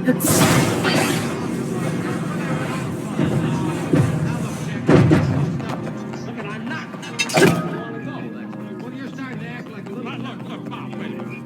Leo, Jack, the party's over at Mary's house. Now, if you change your mind, want to come, we'd all love to have you. Thanks, man. I don't feel it. Well, happy New Year.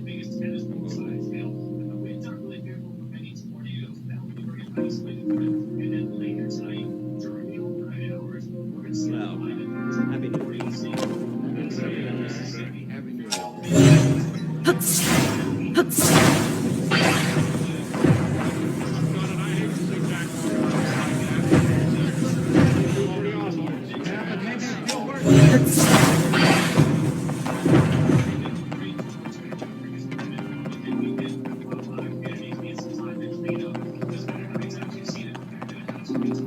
I forgot my name.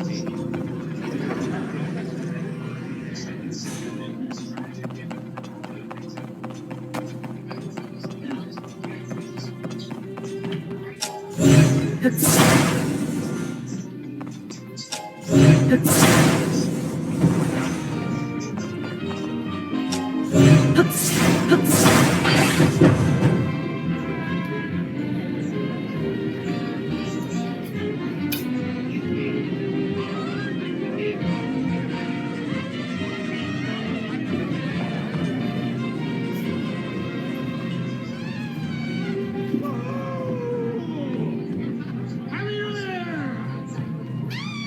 Hi, Mac! Happy New Year! Woo-hoo! Happy New Year! Happy New Year! Whee! Hey, you and a monkey suit, why don't you watch where you're going? Well, just watch it, Bob.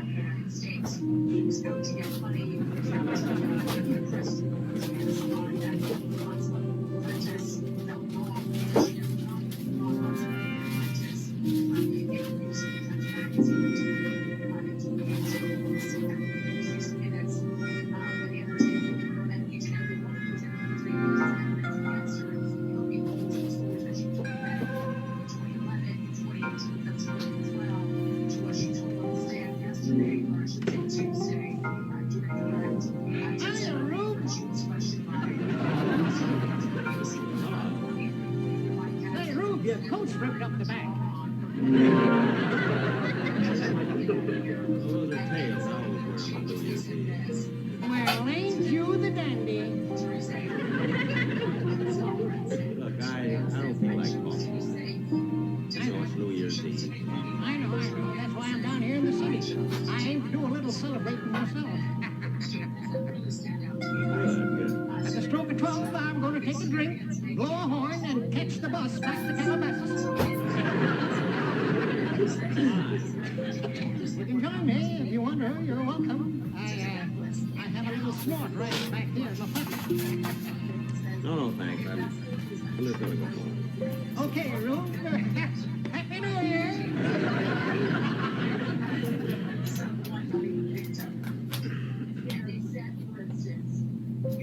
Wonder why he always calls me rude. Well, I guess I might as well catch the bus. Maybe get a cab or something. Kind of chilly, though. I'll stop in here and get a cup of coffee.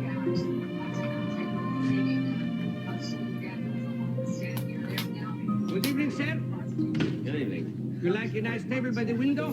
No, thanks. I just want a cup of coffee. I'll sit up here at the counter. Excuse me. I like to sit by the window. It helps my business if everybody sees how nice my customer is dressed, huh? Well, some other time, maybe. Thanks. Just... Well, all right. You want to sit by the counter? That's all. I just want a cup of coffee.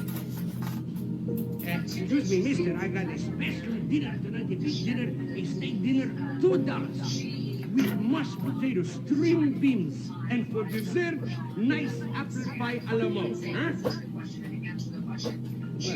Well, if you sit by the window, I give it to you for free. Oh,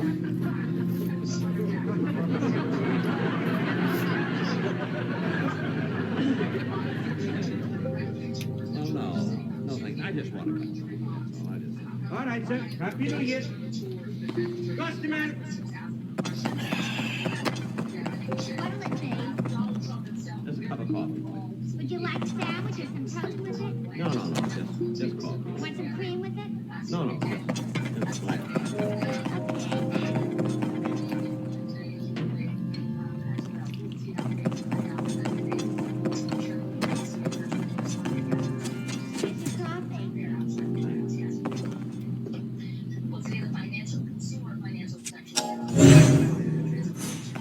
Gee, I'm sorry about tonight. That's all right, Gloria.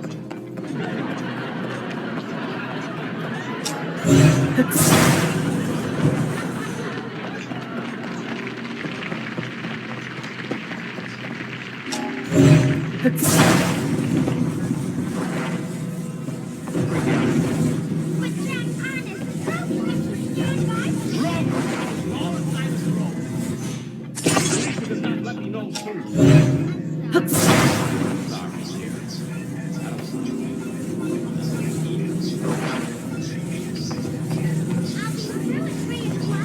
At 3 o'clock, I'll be snoring.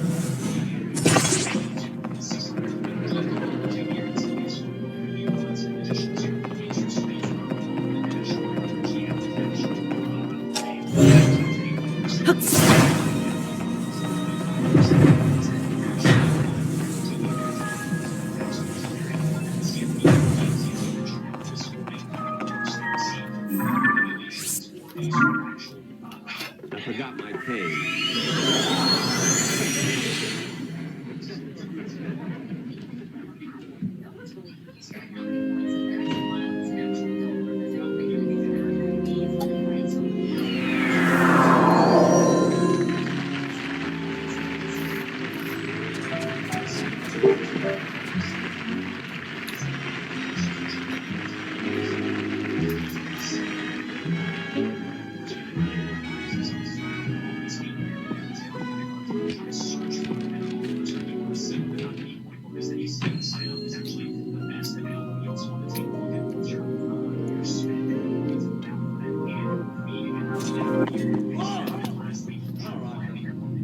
What are you doing home so early? I thought you were going out tonight to celebrate. Well, I was, but things didn't work out. How about you? Oh, Midnight.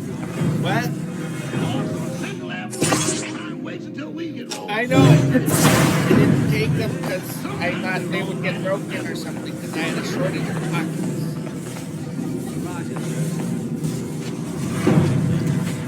What are you going to do, Mr. Benny? Oh, I don't know.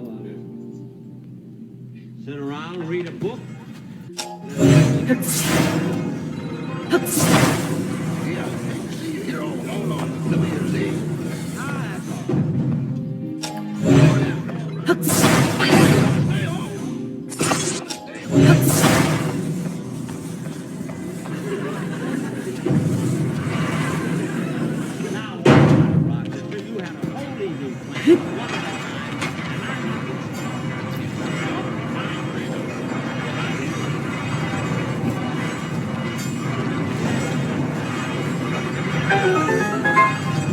We sold them all.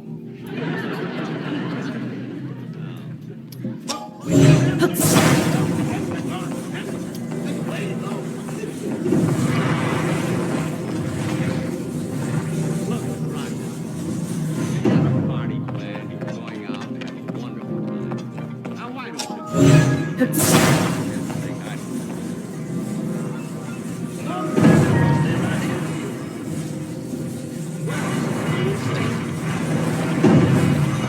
See, I know what. I'll open up a new goddamn.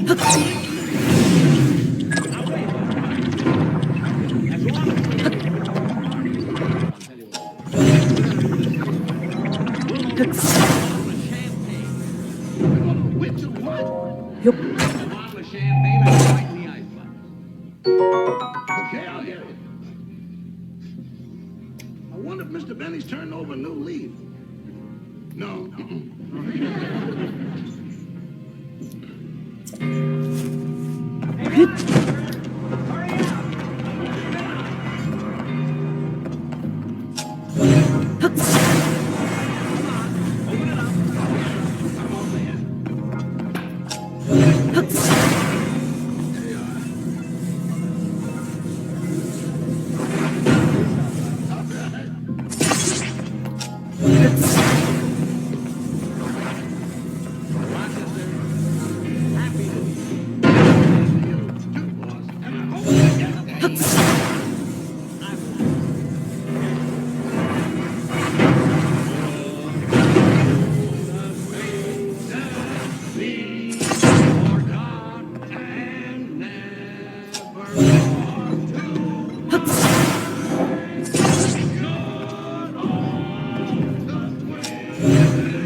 First, the word to cigarette smoke.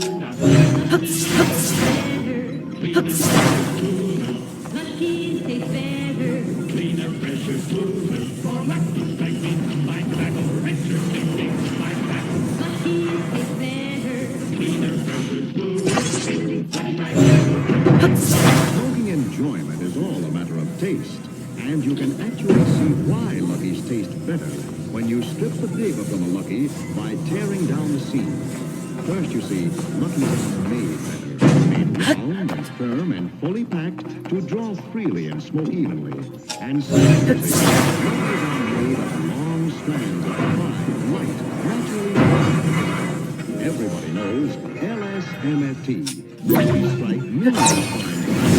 So for a better taste, it means better smoking.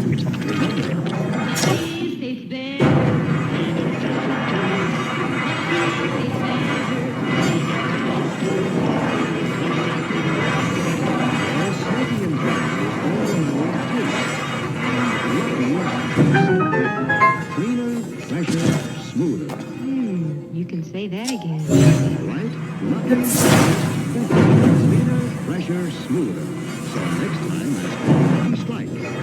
Started today.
my sponsors and my writers and my cast.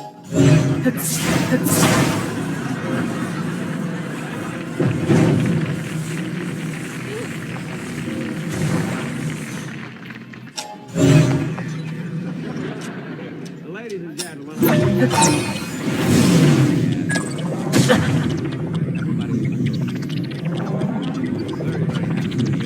I'll be back in 3 weeks. And meanwhile, next week,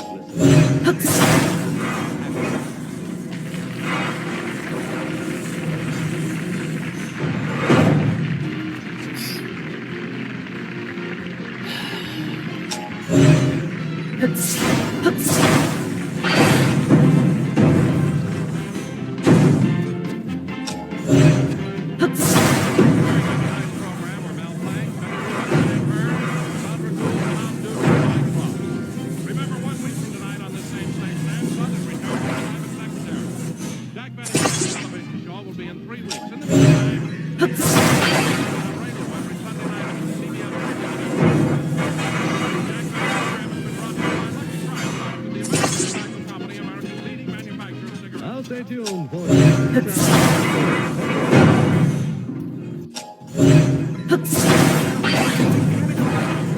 need to find the perfect gift. You have 0 ideas and you don't know where to start. You can use gift mode on Etsy. Gift mode takes the skills of gifting, so you can find a gift for anyone and any occasion. Just answer a few short questions about who you're shopping for and what they like, and gift mode gives you curated gift ideas based on hundreds of personas. Need to find the perfect gift? Don't panic. Try gift mode on Etsy now.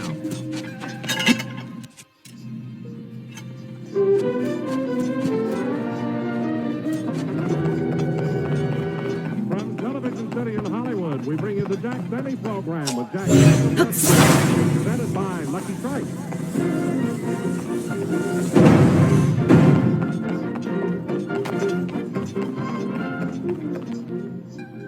Friends, smoking enjoyment is all a matter of taste. And the fact of the matter is, tastes better. Cleaner, fresher, cooler. Lucky's better. Cleaner, fresher, cooler. For Lucky Strike means fine tobacco, richer tasting fine tobacco. Lucky's better. Cleaner, fresher, cooler. Lucky Strike. Sure, Lucky's tastes better. Why, everybody knows Lucky Strike means fine tobacco. Fine, light, mild tobacco that just naturally tastes better. And Lucky's are made better. They're round and firm and fully packed to draw freely and smoke evenly. With fine tobacco in a better-made cigarette. Golly, you're just bound to get better taste. Smoking enjoyment is all a matter of taste. The fact is, Lucky tastes better. Cleaner, fresher, cooler. Lucky Strike.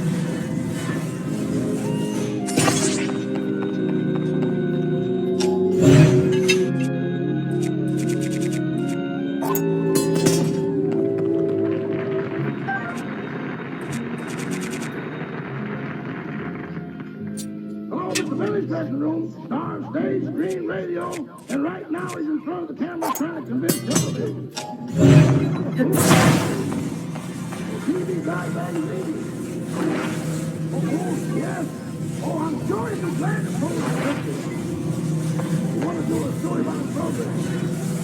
Oh, he'd be very flattered. But I'll tell Mr. Benny just as soon as...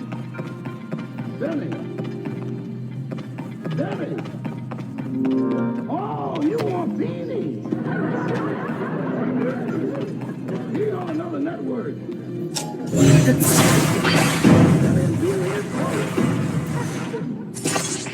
I'll bet people are Beanie makes more than I do.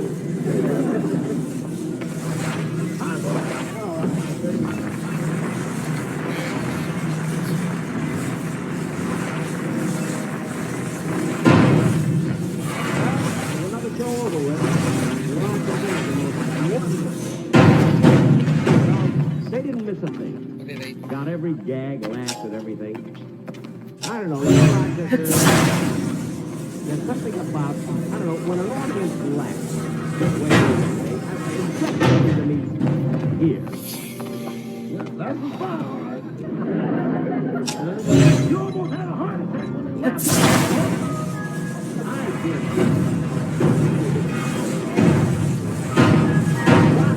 you know very, very well that I'm not jealous of Bob Hope or any other comedian. I like all of them. Now, let me tell you something else. Believe me, it isn't only the comedy that counts, or the laugh. It's how you look. Believe me, I can walk you through.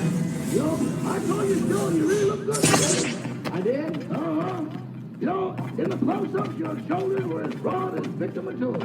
No. Uh-huh. And in the long shot, you were as tall as Gary Cooper. Uh-huh. And,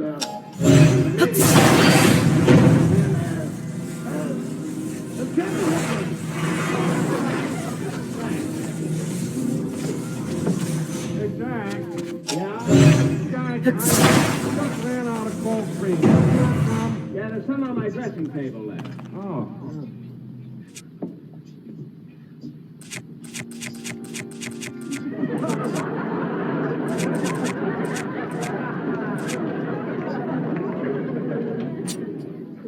Rochester, take these, will you? yes, sir. Victor Mature. Take this.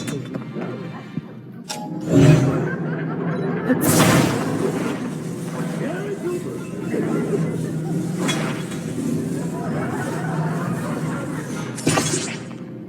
Hepburn.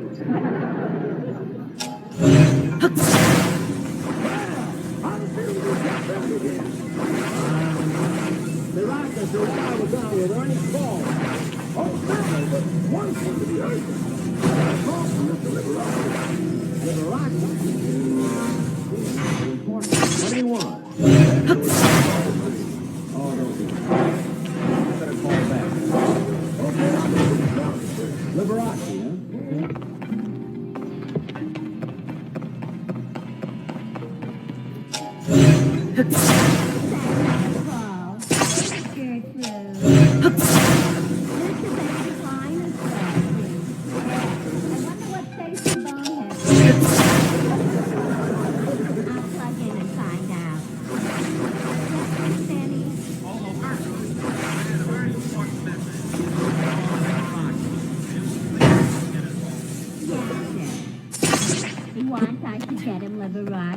Well, pack up your troubles in your old kid bag and smile, smile, smile.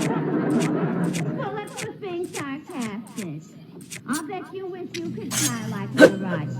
Otherwise, did what he did. What he did? He had his upper lip removed. Well, anyway, I'd rather go out with Liberace than that sour kid, Jack Danny. Yeah, I know what you mean.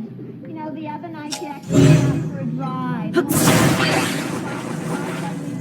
He said he forgot it again. He's been like that for a long time. What's wrong with the car? Nothing. Stopped the car. I thought he was going to kiss it, but he didn't. I even leaned back like this. I don't blame him. I've seen a better pucker on a closed laundry bag.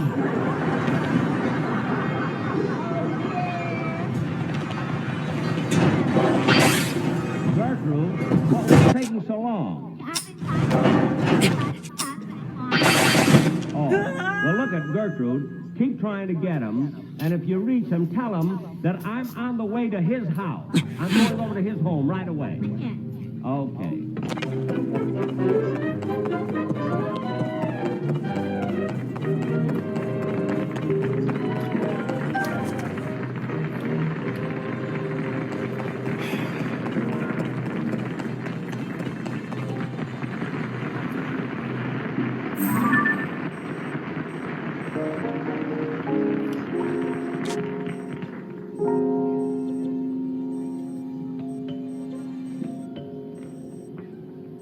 Jeffrey? Oh, Jeffrey? Did you call me, sir? Jeffrey, there's someone at the front door.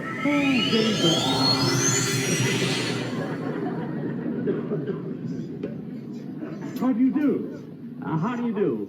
I came over here to see Mr. Liberace. I didn't know he had company. Oh, I'm the butler. Thank you. Oh, Jack. Oh, Liberace. How are you? You know, this is the first time I've been here. You really have a beautiful home. Well, thank you. My brother George and I find it very comfortable. Yes, it must be nice and warm, too. Oh, you're referring to my candelabra. I didn't think you'd notice them.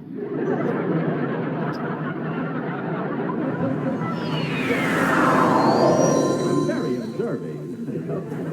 Well, you see, anyone with an artistic temperament is inclined to be a little nervous and high-strung. And I find candlelight very restful. And it relieves the tension. And it practically eliminates the electric bill. Now, Liberace, I tried to answer your call, you see. I knew you were busy, and your line was busy. So I could... Jack, I want you to see you. Very restful. Won't you sit down? Thank you. Thank you.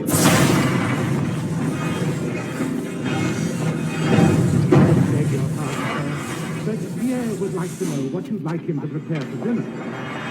Well, I don't know. What do you have in?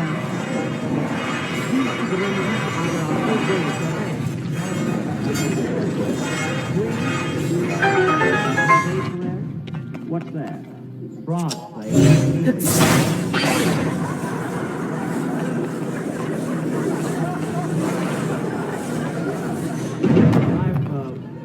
I've never had them. Oh, they're very good. Do you have any left? Oh, yes, sir. A seaweed and a tin bone. Well, that's not So you see, the shin bone's connected to the knee bone, and the knee bone's connected to the hip bone, and the hip bone's connected to the thigh bone.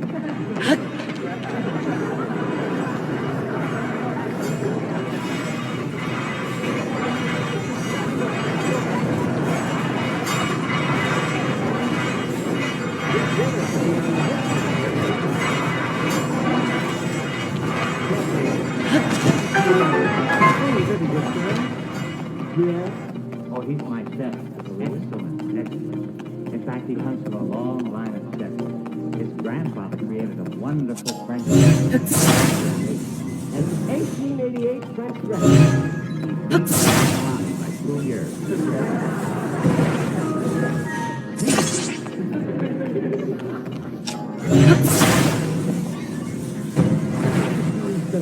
Yes, Pierre. They really had some bites of flamingo and decorated.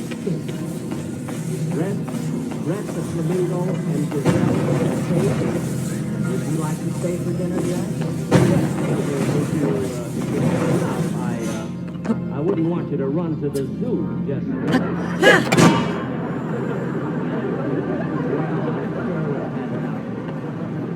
Pierre, Mr. Benny was very good. Especially. Thank you. Well, Liberace, you certainly know how to live. You have a chef and 2 butlers. Oh, no, I just have 1 butler. What about this gentleman? Oh, that's Mark. He's my candlestick. Many changes He can change when one burns down without losing a quick.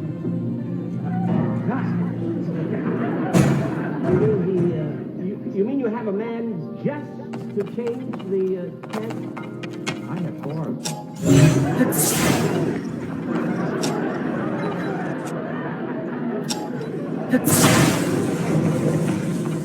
Now, I suppose you're anxious to know why I wanted to yeah. Beg your pardon, sir. What is it, Jeffrey? I'd like to speak to you, sir. Oh, Yamaguchi, send him right in. Yamaguchi? He's my gardener. Oh, you have a garden. Yamaguchi, you wanted to see me? That's good. Well, fine. If you'll step over to the window with me, I'll show you what I'd like you to do next. Excuse me, please. Yeah.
That's the way I'd like to have you do the backyard. Yes, sir.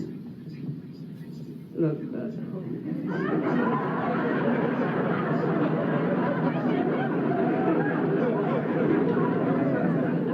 Liberace, I know this isn't my business, but I think that this fellow Martin is a little confused. He put candles on Yamaguchi's rake. I know. This is the day we burned the weeds.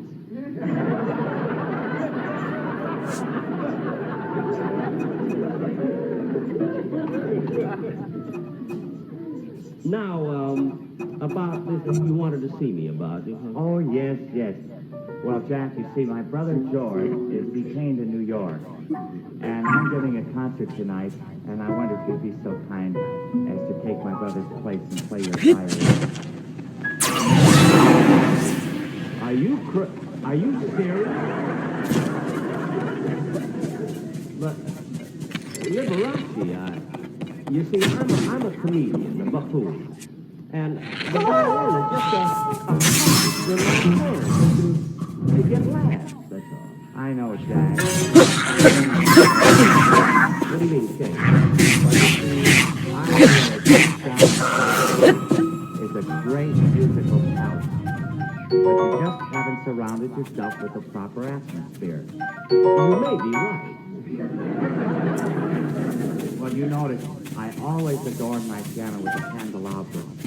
And you know, the audience seems to sense that my inspiration is extracted from the warm glow of the tiny flickering flame. Tiny flickering. Well, that wouldn't work with me.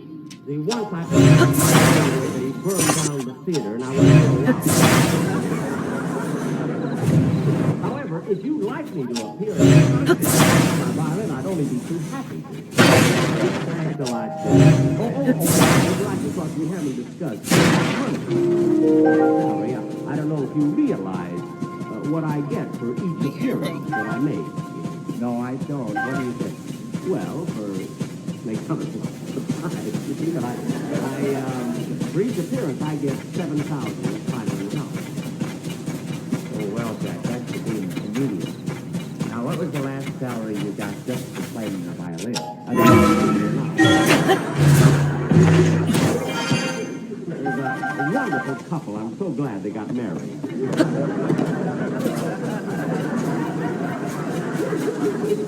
Now, anyway, I'll be so happy to be on your concert. Willie? That's my nephew, Willie. He's been out playing football with his friends. Oh!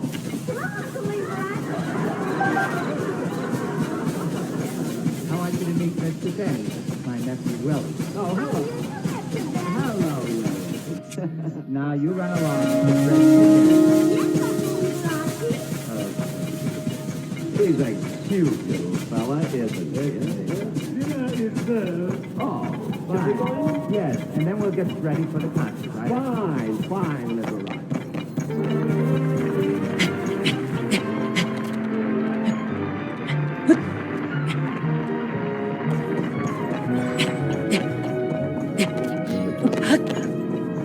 Oh, God, darling, it's never actually wonderful. Oh, wonderful. I just have to wait till the intermission's over. Donald, what are you doing? I'm just noticing everybody in the lobby is smoking a Lucky Strike. Are you sure they're all smoking Lucky? Oh, I'm asking so. Oh, excuse me a little bit.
It's too high.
As you know, my brother George could not be here this evening, but I was very, very fortunate to secure the services of another artist, Mr. Jack Bennett.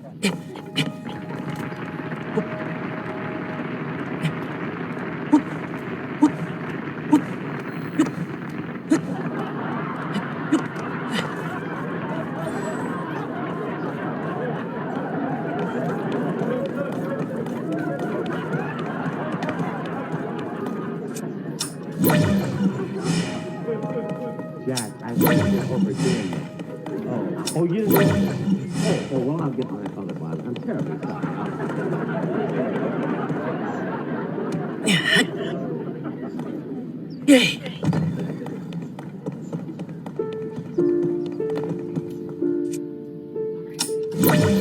How about shooting up? What? How about shooting up? Yeah, go right ahead. How about you tuning up? Oh.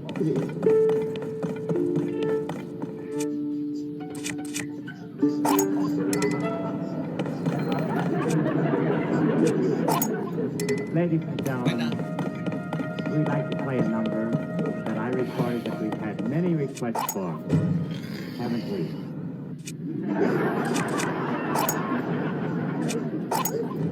It's called the September Song.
Have you ever looked at the cellophane seal on a pack of cigarettes?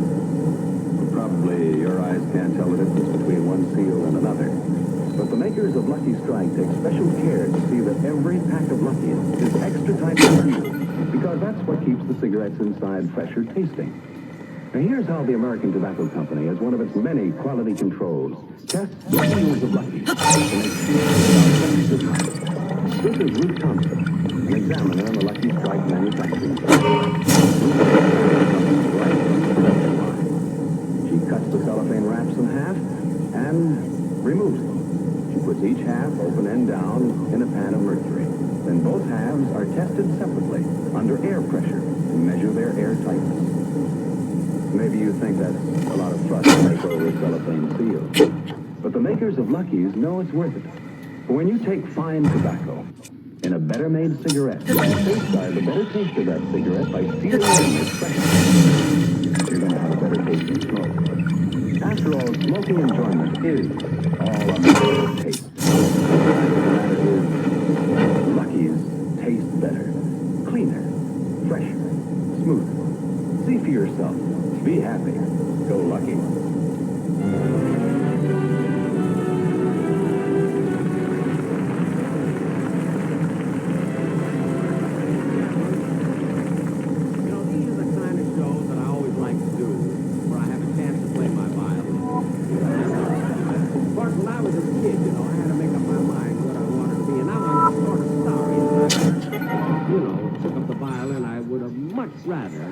Have been a baseball player, although I imagine she would have married him anyway.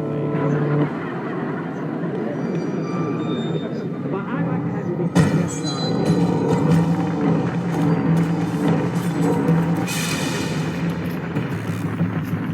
When the glow of the blood-stained moon shines upon the land,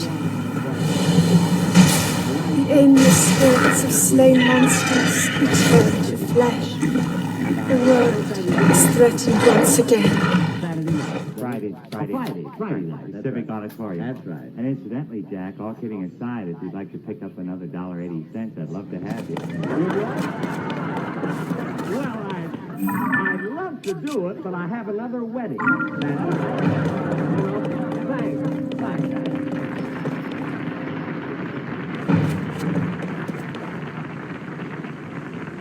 Ladies and gentlemen, I'll be back in 3 weeks when my guests will be Mary Livingston and Joan Bennett. And next Sunday, be sure and listen to and watch Ann Southern in Private Secretary. Thank you.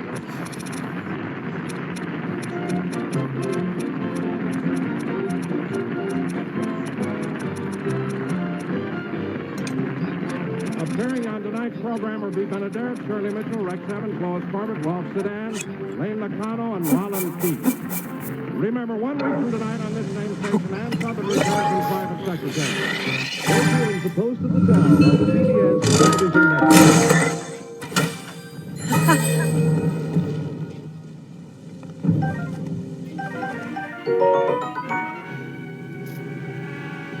The Jack Benny Program, presented by Lucky Strike.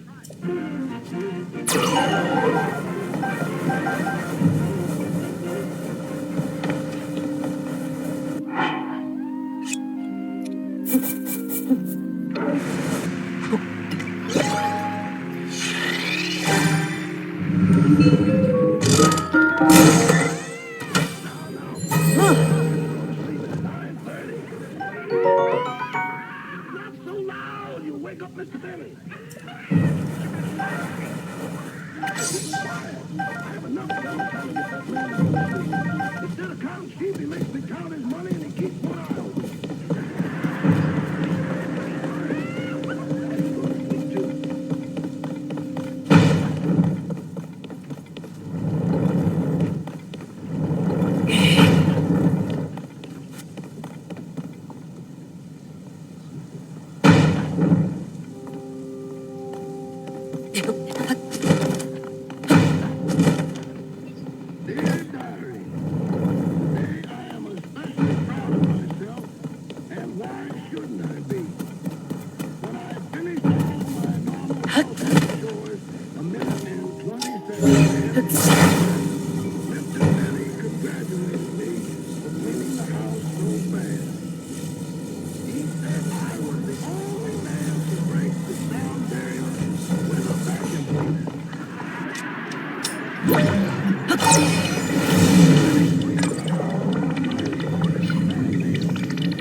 Amazing the things they have nowadays. Shaving cream with Diaxin in it. Shaving cream with lanolin in it. Shaving cream with chlorophyll in it. Had to chase all over town to find shaving cream with soap in it. There. All shaved. Nothing like a nice, smooth...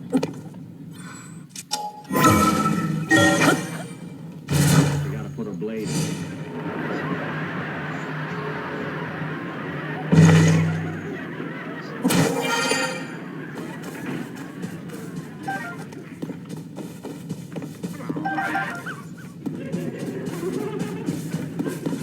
Hello, Polly.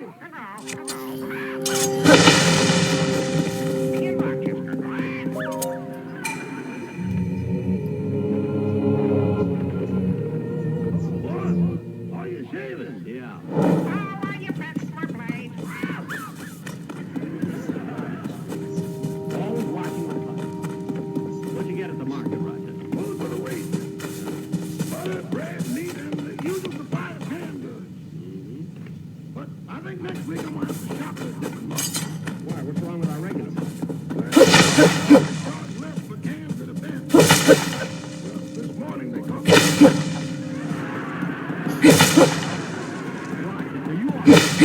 Sell vending cans so you can get them cheaper. I'm glad you were caught. I tried to bend a bottle of milk. Now stop making things up. That's for the grocery.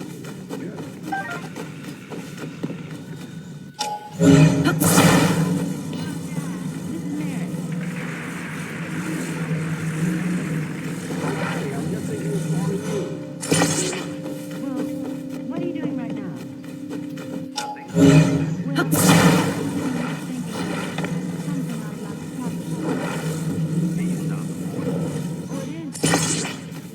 Something I've been thinking about a long time.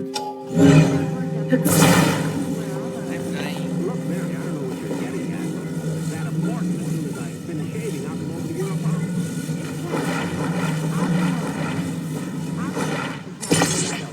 Well, all right.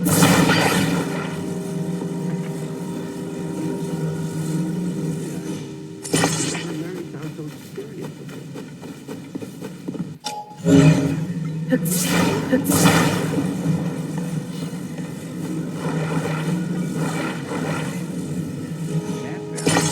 Mine is $1.20. $1.30 when you get stuck by that darn light out sunset.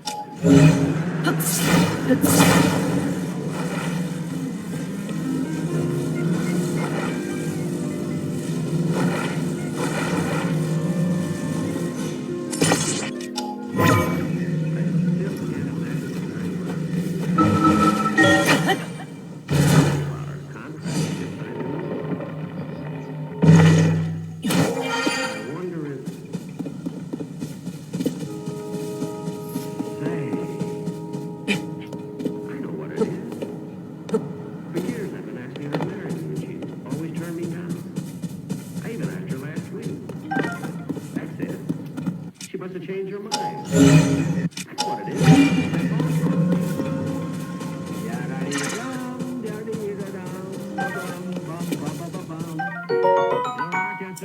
Today you can say anything you want because I'm in an exceptionally good mood. You are? Yep. You know, for years I've been asking Miss Livingston to marry me, and she's always turned me down. And today I think she's coming over to accept me. No. Yes. I want you to pick up 2 glasses of champagne. Yes,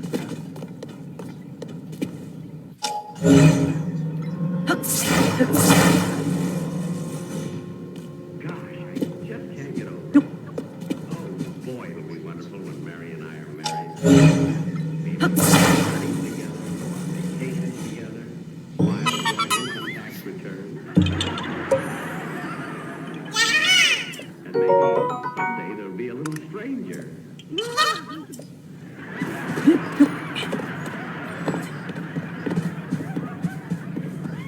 Hey, wait a second. I've been asking Mary to marry me for years. She's always turned me down. Well, if she thinks that she can come over here, and I'm going to ask her again just like that. She's got another guest coming. Again. Maybe I'll even make her.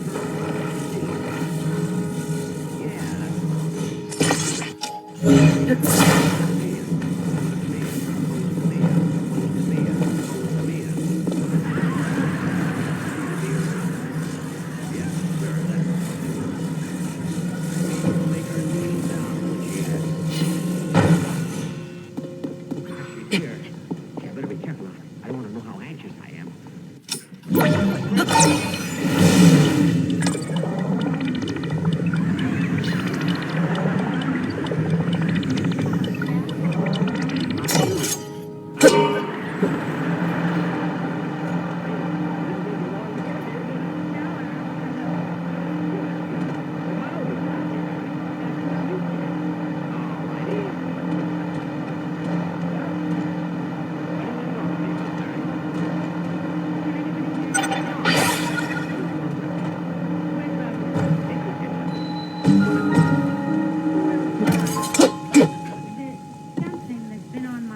mind for a very long time. It's such a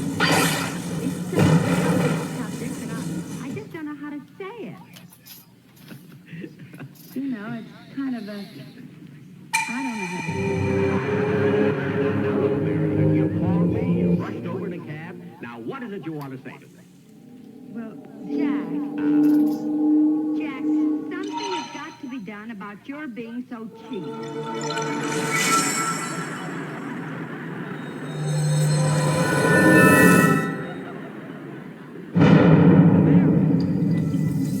Is that all you wanted to tell me? Yes, Jack, and everybody in town is talking about it. About me being cheap? Yes. Just mention one. Well, Sandwich, Danny Kaye, Gary. I only asked for one. Anyway, it's a fine day to talk about me being cheap. Especially that Danny Kaye with that head of hair of his. He's so cheap he won't even spend 35 cents for a haircut. $1.50 now. Oh, I'm sorry, Jack. But you better do something about it or you won't have a friend left in the world. I mean it. Well, look, Mary, to show you that I'm not cheap, you're all dressed up anyway. I'll take you to dinner, we'll go dancing and everything. Oh, I'm sorry, Jack, but I have a date for tonight. Oh, somebody. You don't know him. No. Well, I guess I'd better be running along. Okay. So very funny thing when you called that you were going to run down here and had something to say to me. I thought that you were going to, well... Going to what? Nothing. Oh, goodbye, Jack. Bye.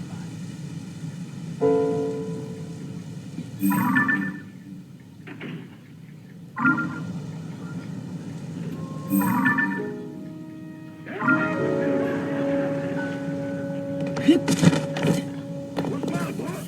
You don't look good. I got a headache. Oh, well, this will make it feel good. Champagne? It's, 7-Up and a half a Celsius.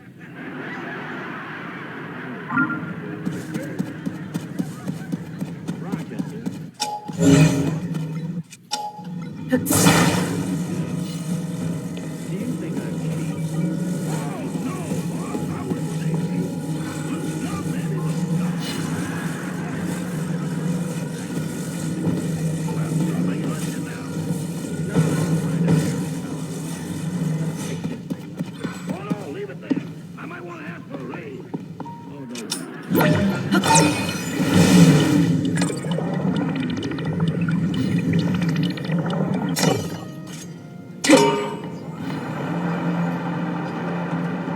I was so sure Mary decided to marry me.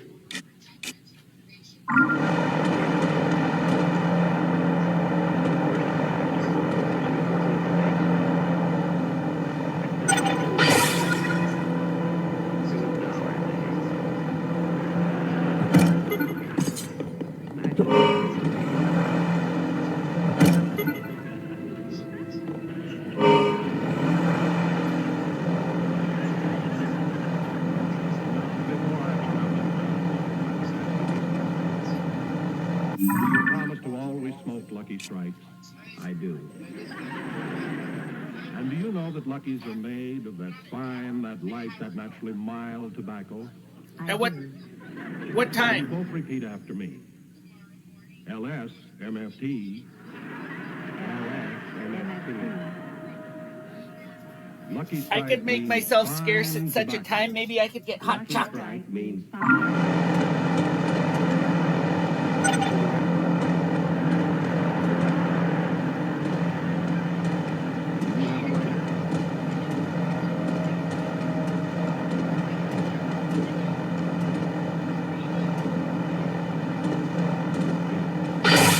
Come on out, you. Man, that's I should be married all these years.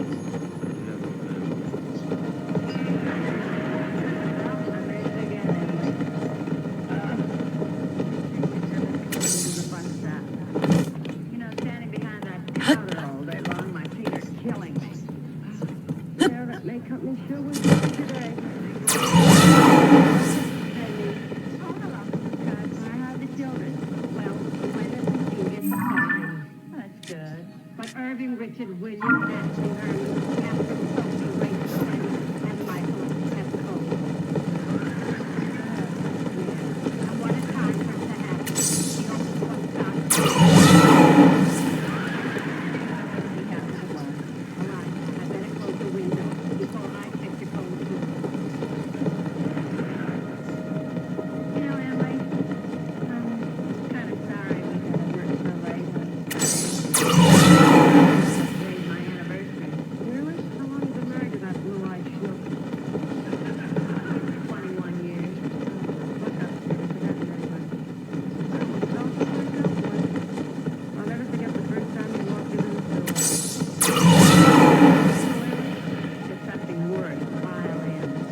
Yes. Yay.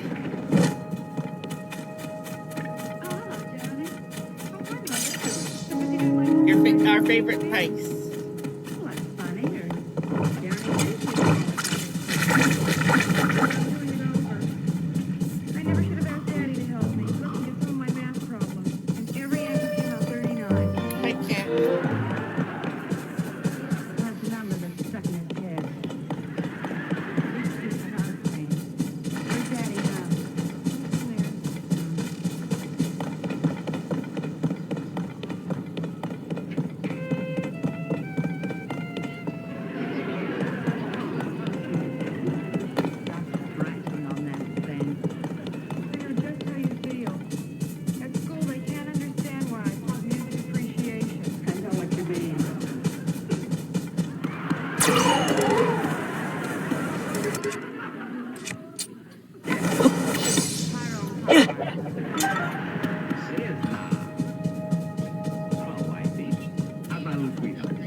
Cat, all day long. that is not your domain.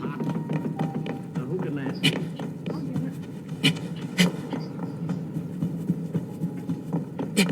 Hi, Calvin. Hello, Joni. Come in. Calvin, I want you to meet my parents. How do you do, Mrs. Denny?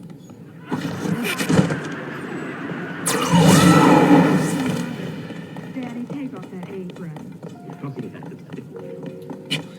Would you young folks like to be left alone? No, thanks.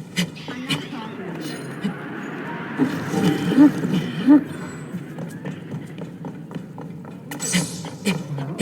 Would you like to sit down?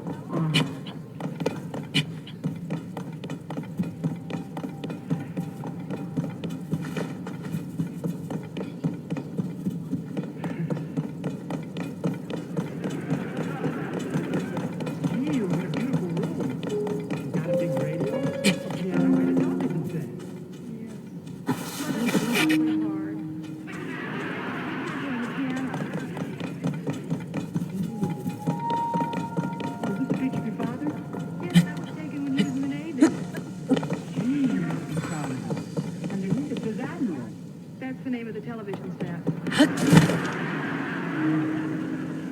There's some pictures in the family album. Would you like to see them? Sure.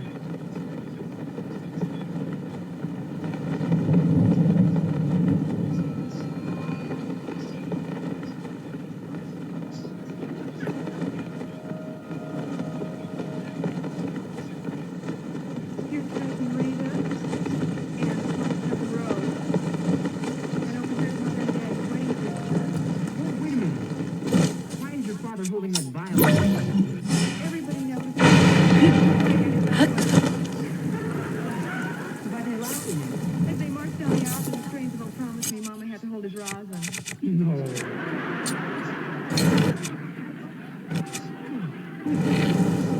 That was me when I started school. We're only 2 years old.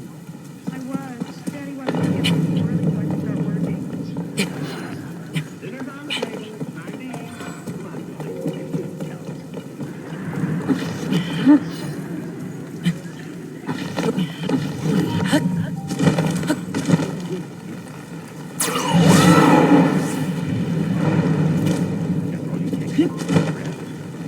Come on, Joni. You too, Calvin. Come on.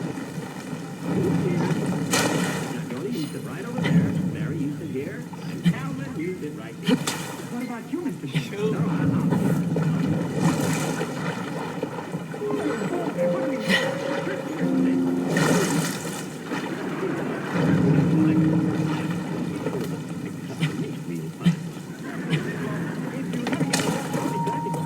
I'm just gonna like dying. Now give me your plate, Calvin. Give me your plate.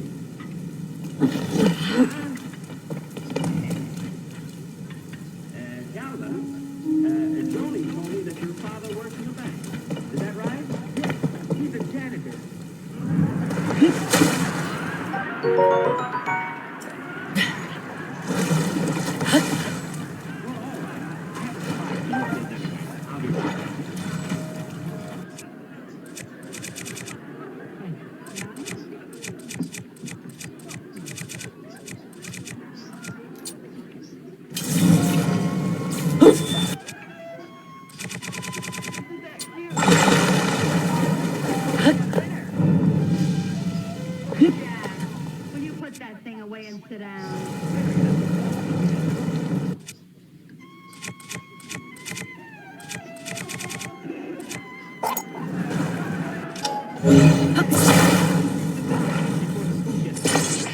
I'd rather play.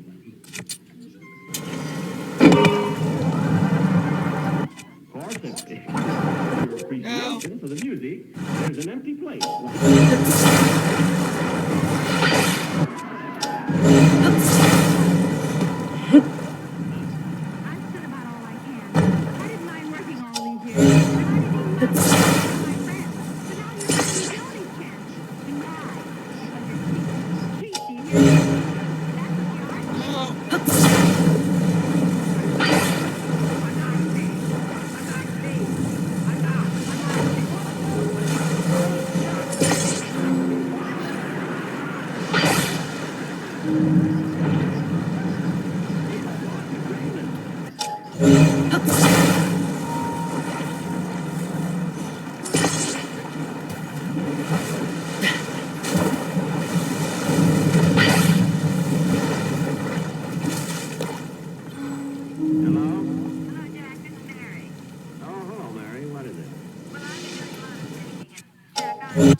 It looks like some form of torture machine, doesn't it? Far from it. Actually, this instrument has a lot to do with the taste of Lucky Strike cigarettes. What you were just looking at was a device for measuring the moisture content of tobacco manufacturing plant. And believe me, smoking enjoyment depends a lot on maintaining proper moisture content. Too much moisture, and your cigarette will burn too slow. Too little, and it will taste dry. That's why you keep a sharp eye on the moisture content. Fine tobacco that goes into every Lucky during every step of its manufacture.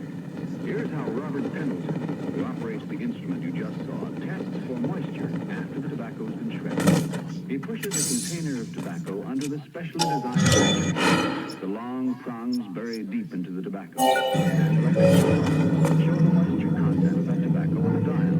Yes, the fine tobacco that goes into every Lucky gets a lot of expert attention all along the line. The moisture test is just one of the hundreds of quality controls regularly made to be sure that you get all the better taste of Lucky's fine tobacco.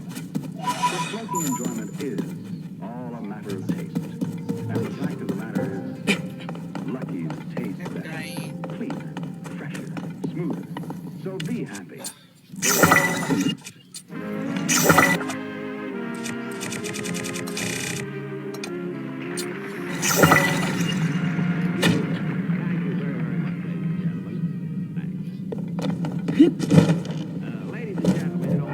radio and on television, I'm not supposed to be married. But I'm sure that most of you know that Mary is really my wife, and Jody my daughter. I'd like to have her think about it.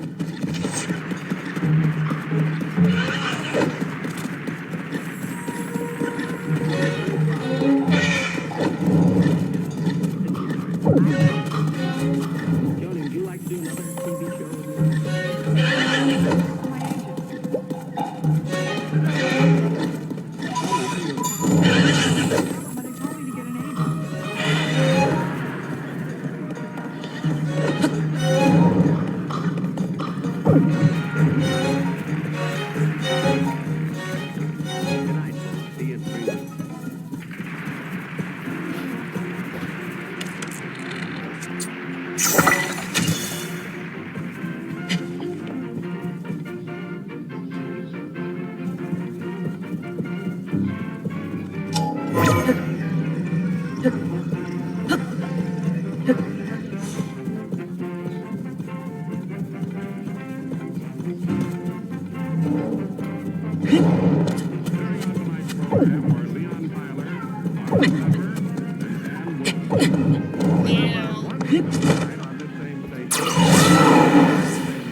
What's up, cat?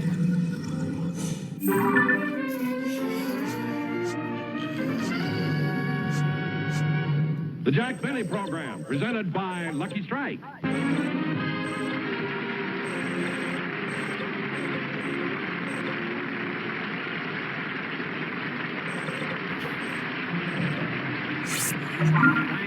Thank you very much, ladies and gentlemen. You know, for a fellow who has to appear in front of an audience today, I must say that I did a very foolish thing last night. I met a beautiful girl, and I just couldn't resist going out with her. See, we had dinner together, and we went dancing, and I took her for a drive in my car, and we finally got to the road, and I got a flat tire. And you got to be awfully strong and have pretty good muscles to yank a wheel off the car and to force a tire off the rim. It was such a dark night. If I hadn't had my flashlight, she never could have done it. Of course, I dreamed that she was a mechanic. I thought that the monkey wrench that was hanging from her wrist was on a charm bracelet.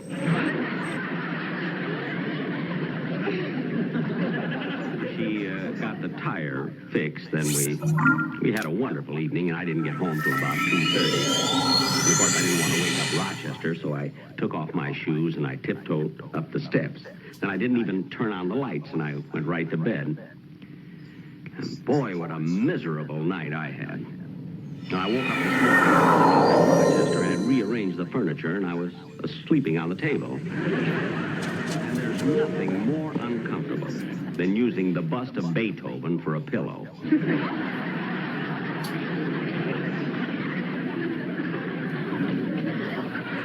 But even though I'm a little tired now, tomorrow I'll be all right, because I'm always relaxed. I always feel fine the day after a show. As a matter of fact, every day after a show, that's when Rochester and I sort of relax and lounge around on the patio at home.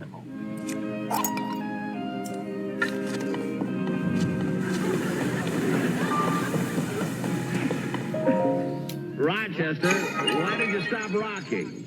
I'm sorry, boss. I got interested in this book. Boy, is it exciting.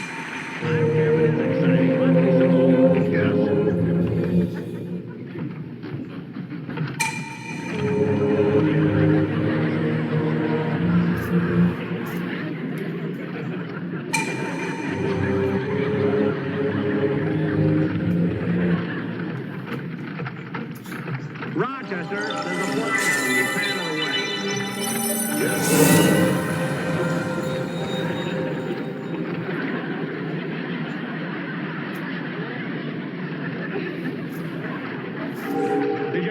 churning the butter? Not yet. Well, churn it, churn it. Yes.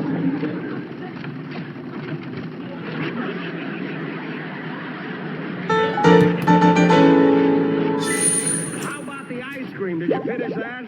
I haven't even started yet. Well, start it, start it. I will.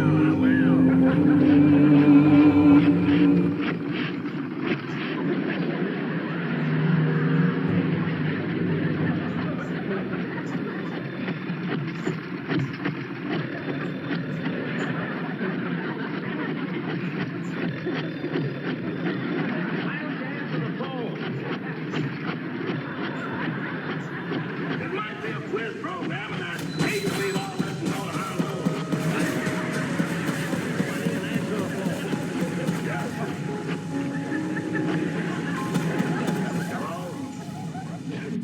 Yes? Fine. Fine. Goodbye. Who was it?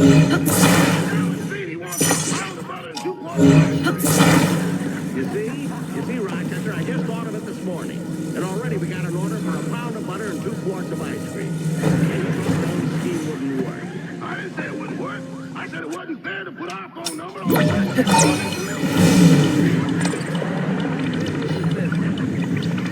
Now, Rochester. Yes.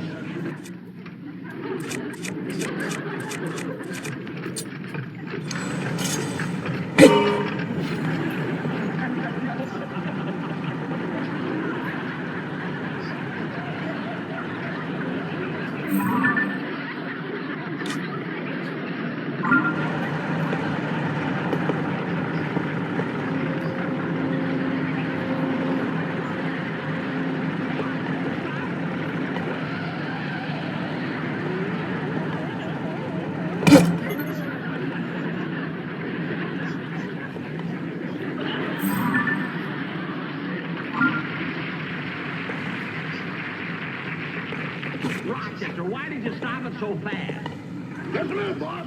I'll get a ladder and help you down.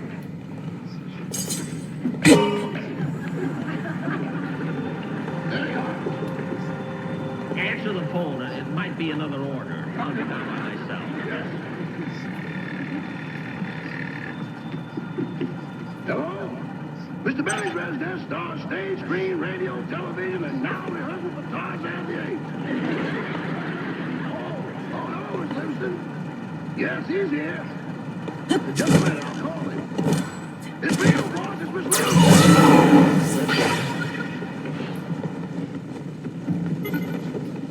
Hello, Mary.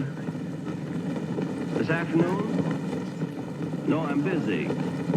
Yeah, I got a golf date with Bing Crosby and George Burns. What are your plans for tonight? I haven't any. Would you like to see a movie? Okay, so would I. No, come here. I'll come to your house. Your television screen is much bigger. Mary.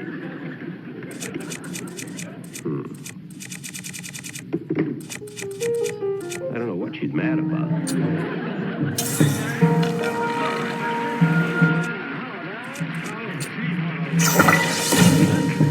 Would you like some ice cream? No, thanks, Jake.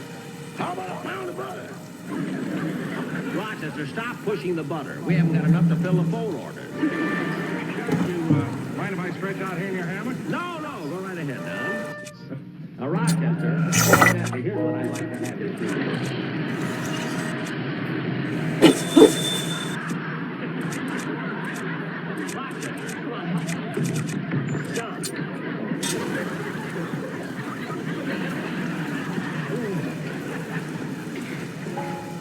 Jack, I'm terribly sorry if I broke your hammock. Who cares about the hammock? Look what you did to the flagstone. Gosh, what a mess. Now, look, now, I don't intend to come here to relax, so tell me, what's on your mind? Well, Jack, I just wanted to find out if you'd signed Bing Crosby and George Burns to be guest stars on your television show. No, not yet, Don, but you see, I'm playing golf today with Bing and George, and I'll talk to them about it then. You know, many years ago, Bing and George and I used to do a vaudeville act together. Oh, years ago, we were known as Goldie Fields and Glide. That same act now in television. The three of you used to do an act together? That's right. That's right. Jack, you're kidding. No, I'm not. Wait a minute. Oh, Rochester.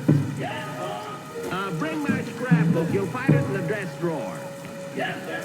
Ah, those were the days.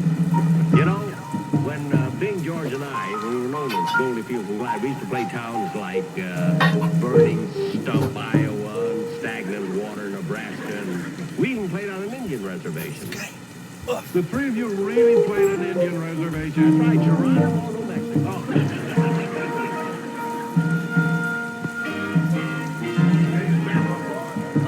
Thanks, Rochester. You know, Don, this is the first scrapbook I've ever had, you know? And I wanted you to see this thing here. Oh, here. Now, this was our whole show. The show that we were with. There was the animal trainer, there's the juggler, there's Bing Crosby, there's George Burns. Easy to pick you out, Jack. There's an arrow pointing to you. It ain't pointing to him, it's in him. That's when they played the Indian reservation. Now, Don, look, now here's what I really wanted you to see. Now, wait a minute. I got it right over here. There it is. There's our act. Goldie, Fields, and Glide. You see? Now, Bing Crosby was Goldie, George Burns was Fields, and I was Glide. That was our act, Goldie, Fields, and Glide. You know, and I'll never forget when we played in Scranton, Pennsylvania. Gee, what a tough time we had following the Victoria girl.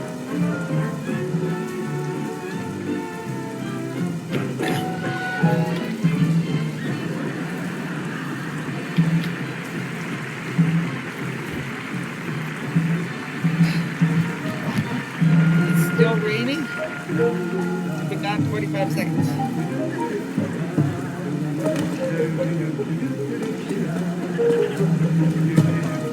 Oh, hear the eagle whistle.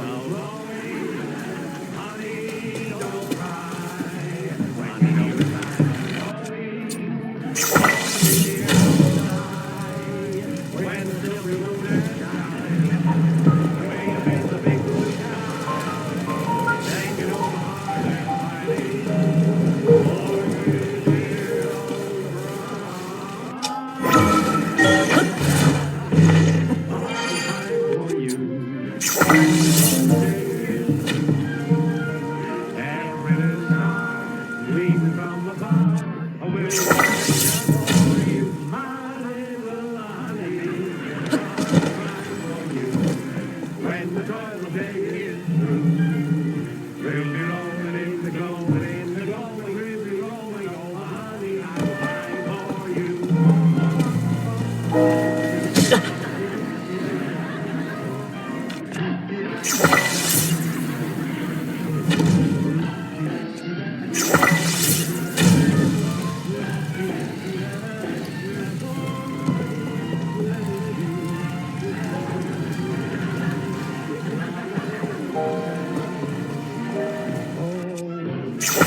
M is for the million things she gave me.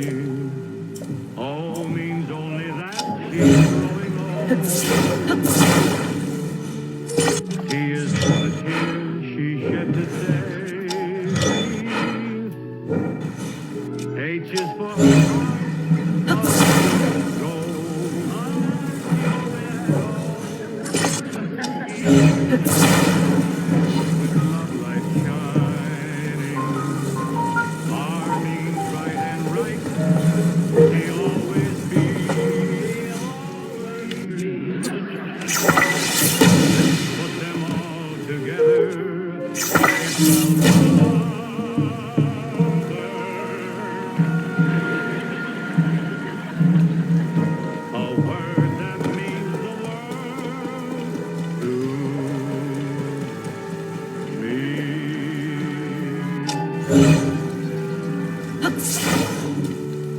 Just what is wrong with the girl of today is a problem this world has to face.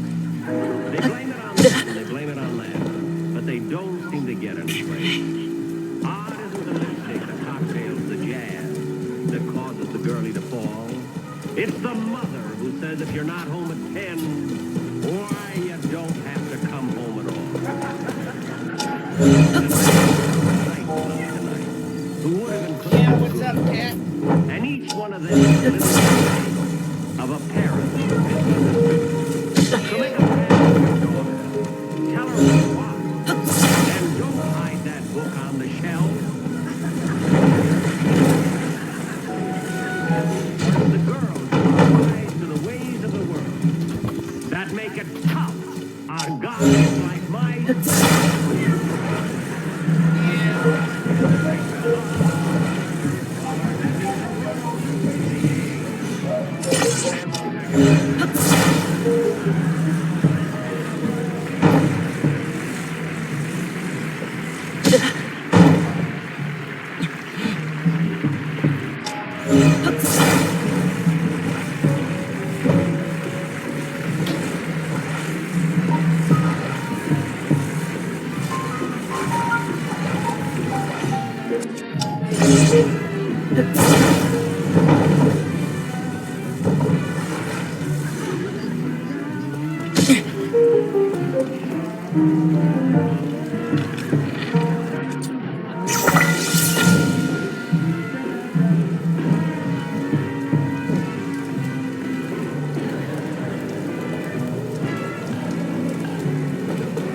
Ladies and gentlemen, this is the first time that we have ever appeared here in Scranton, Pennsylvania.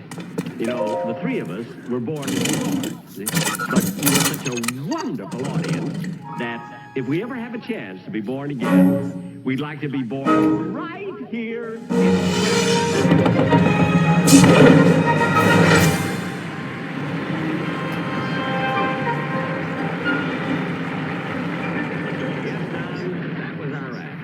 Goldie Fields and Glides. That'll be wonderful on your television show. Jack, I know you very good at that. You work great. Is Crosby? Don't worry, Don. I'll be That must be Mr. Crosby and Mr. Burns now. Well, I gotta run along, Jack. I'll let the boys in on my way out. Okay, Don. Hey, Rochester. You know, I'm trying to get Bing Crosby to appear on my television show, and naturally, I want to make a good impression. So run in the house and make a lot of sandwiches. But, boss, we haven't got any food to make sandwiches. No food? What was in the refrigerator? A disappointed mouse.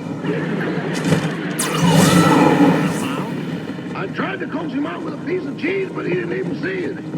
What? With nothing to look at but those white porcelain walls, he went snowblind.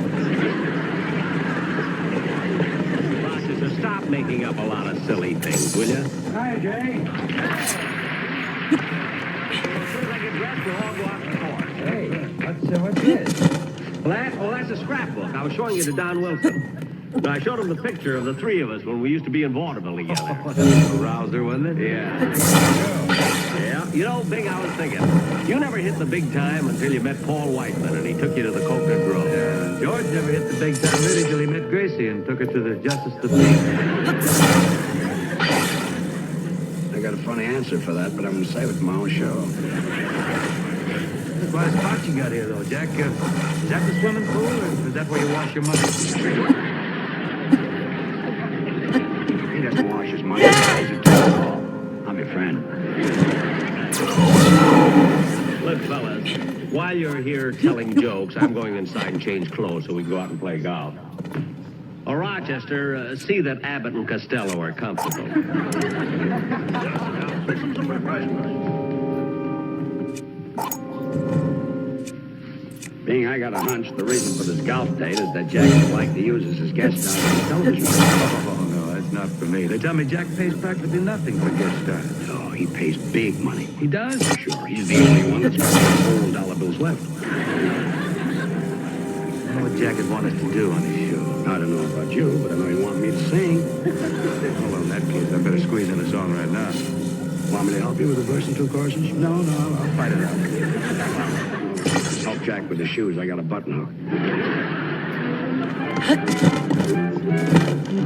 If I am fancy free and I love to wander, it's just a gypsy.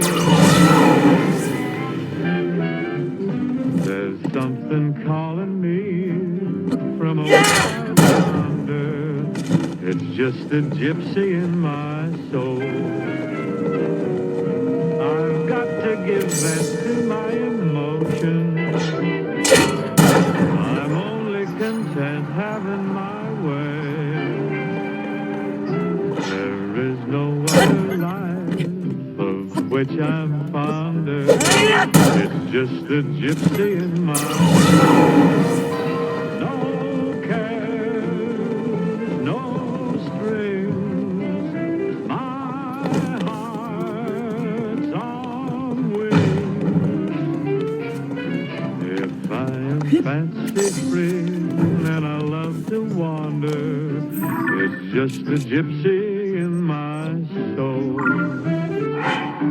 No other life of which I'm fonder. It's just a gypsy in my soul. No care, no strings. My heart has wings. It's just a gypsy in my soul.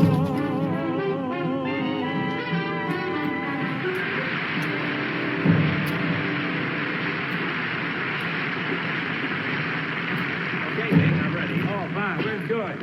Oh, he's waiting for us out in the car. Well, let's go. Oh, wait a minute, Bing. You see, the reason I asked George about the cars, well, because I wanted to talk to you about something alone. Well, what about it? Well, sit down. No, wait a minute. I think it'd be much more comfortable over there.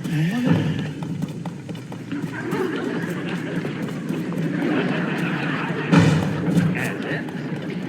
Make yourself comfortable. Oh, wait a minute. Wait a minute. There we are.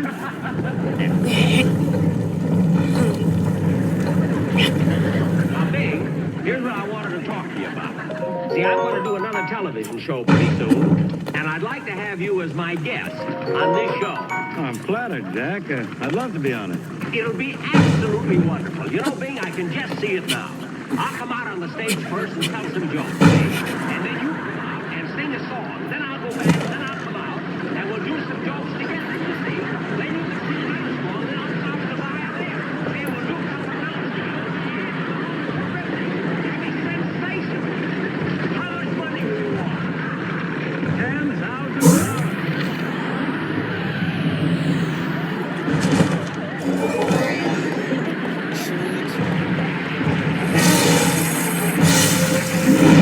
Hey, Jack, come on, get me down out of here. Come down on your price. Oh, no, you don't. I won't budge. I'm going to stick to my price. You better do what he says, Vic. I've been up here for 4 months.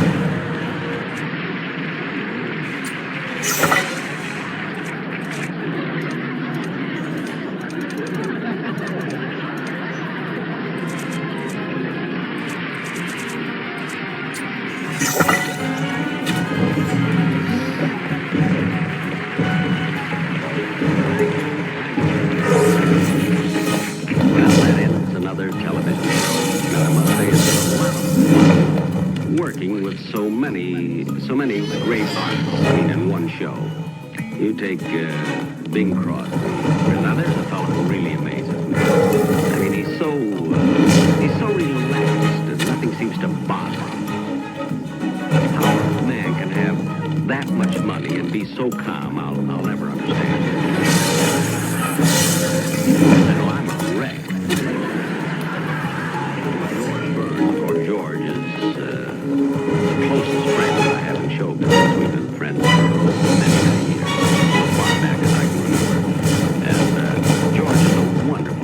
He's so modest. He's never let the fact that he's a close friend of such a big star go to his head. That's what I like about it. Of course, Hope, Bob Hope, that scene we did up on the tree. He wasn't supposed to be on this show at all. We borrowed the tree from Paramount Studio. Hope happened to be in it. So we let him stay. You see, between pictures, Hope is a woodpecker. Well, ladies and gentlemen, this was the final show of the season. And we'll be back again in the fall, September 23rd to be exact. Good night, everybody, and very happy vacation.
George Burns and Gracie Allen.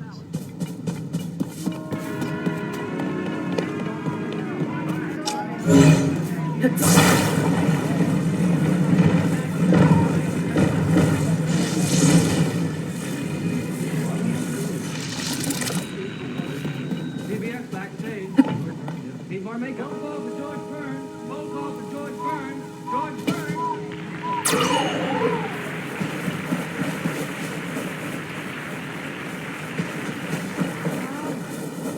Gracie's not there either, huh? Well, keep trying. Where she is.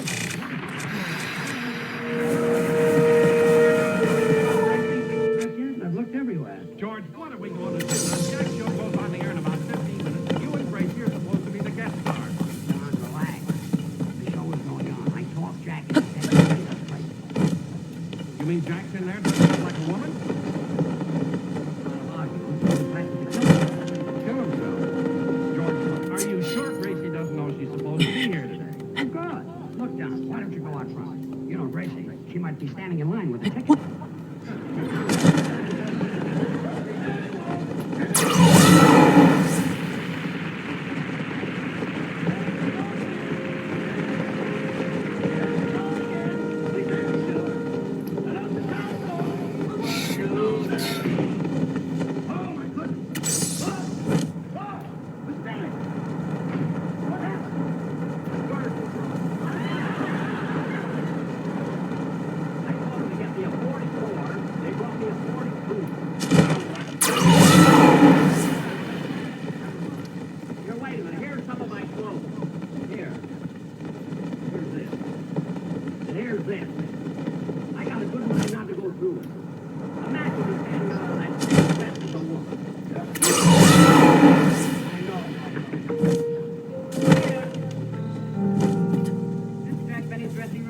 It ain't Lily St. Cyr. Western Union just brought you a telegram.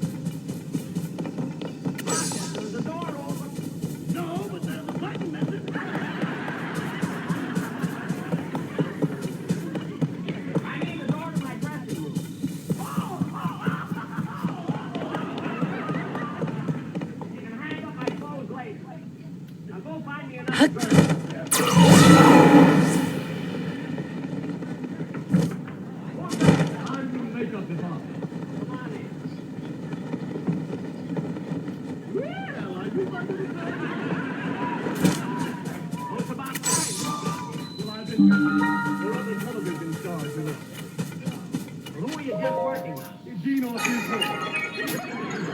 Well, what? Start on me.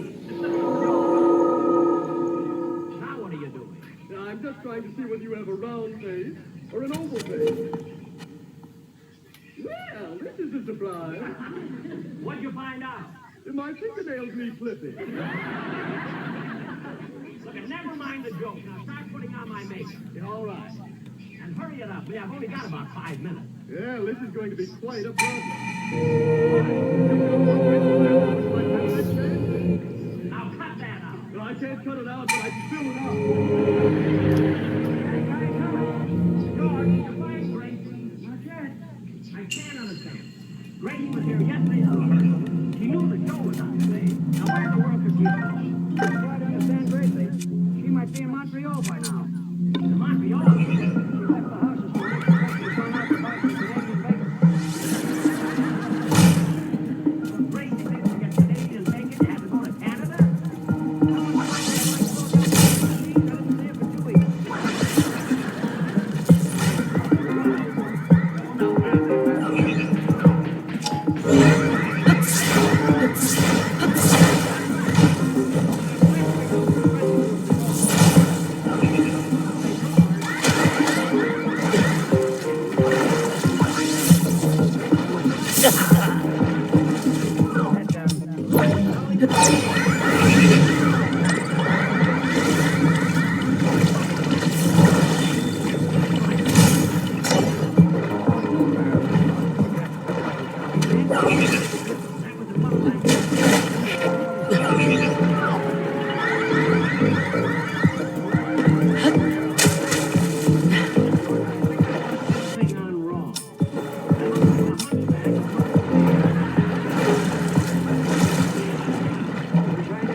Too risque, too naughty.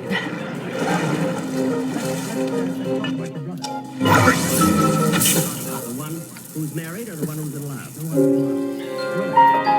The one that has the scar on the chin. Oh, the appendicitis scar. Now, appendicitis is on the stomach. You see, if... Yeah, I know, but Willie was ticklish down there, so they had to operate. How is Willie? Willie? Oh, Willie broke his back, you know. Oh, broke his back?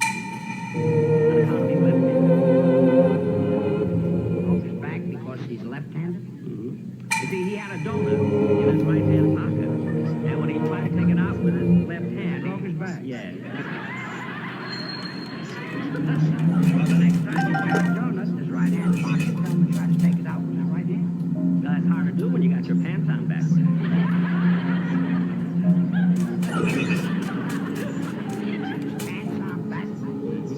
You see, he was wearing two pants. He had one on frontward and one on backward, so that he could go.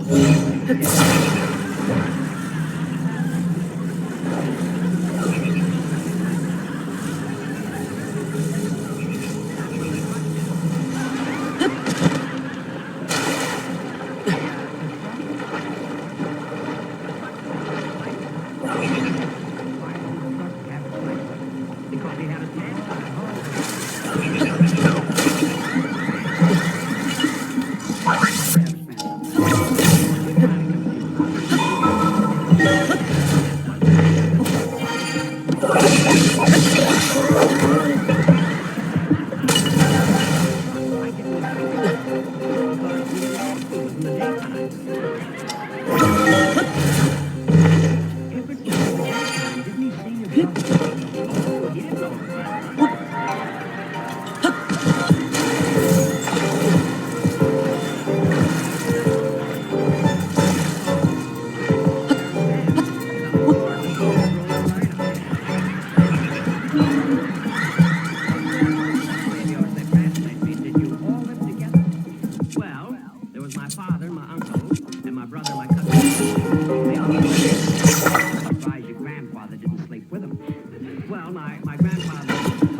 Gracie, is your sister Bessie here tonight? No, Bessie couldn't come here tonight on account of her canary is hatching an ostrich egg.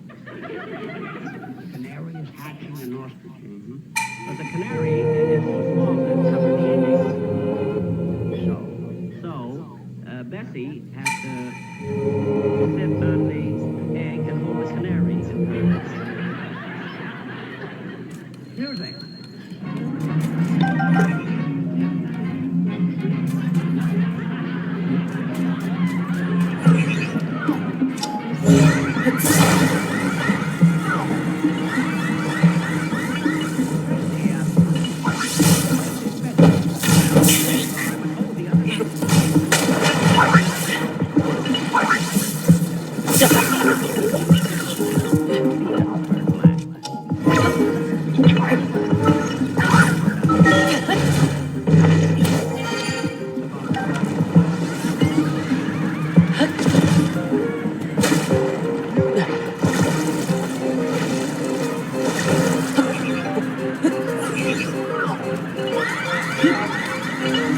See, her husband made bookends for a living, and this affected their whole lives. Music.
So he painted a picture of an open window on the wall of his cell. You see? So then when the guards came in to close the window, he walked out the door. Well, I'm glad that Harvey is not in jail anymore. What? I'm glad Harvey is out. He's not in jail. That's out. Yeah, so is his wife, Rover. Well, Rover? You see, when she was a little girl, you know, she moved next to our family, you see, next door. So one day, our mother told all of us kids, she said, she thought it would be kind of nice if we called her Rover.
peanut butter.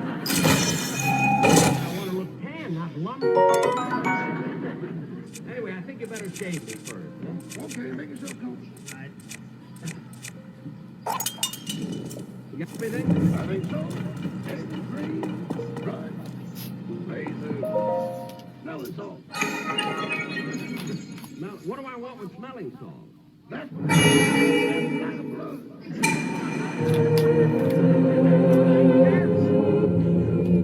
Go ahead. You know, Roger, very first show. I come out of home first, and I do a monologue for a few minutes. Then I introduce my guest star, Bob Hope. He does a few minutes. And then Don Wilson's going to come out and introduce his guest.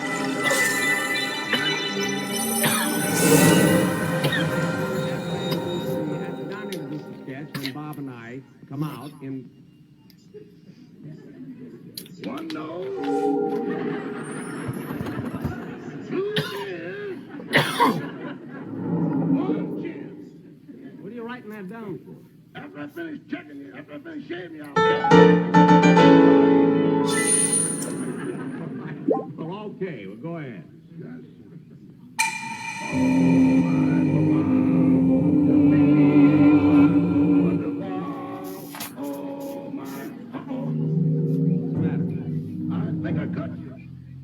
You think, can't you tell? It would help if you bleed a little. Well, I'm not going to force myself just for you. Go ahead and stop singing. I want to concentrate on the show, on my monologue. Yes. Yeah, I don't want to forget to tell the audience about my personal appearance. I open in Dallas, Texas. I go to Portland, Vancouver, and Seattle. Good night.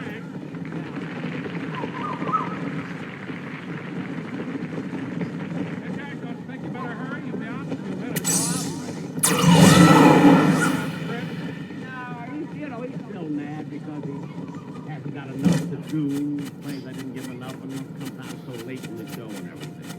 After all, Jack, my sure show. Why shouldn't you come out there first? Well, sir. 1 minute to airtime.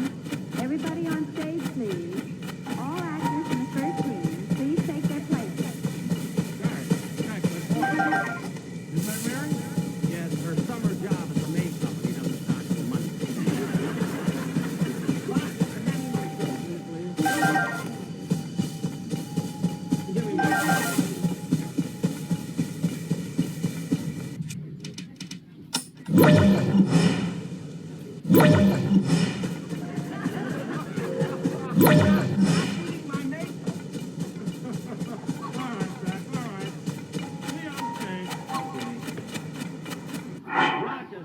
Get me my pants, too, will you please? Hurry up, give me my pants, man. They're not here. What do you mean they're not here? I put them right over there on that chair. They're not here now. Well, where did you take them? Well, I put them right here on the chair when I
For a bellboy, but I want to tell you, I really hated to do this.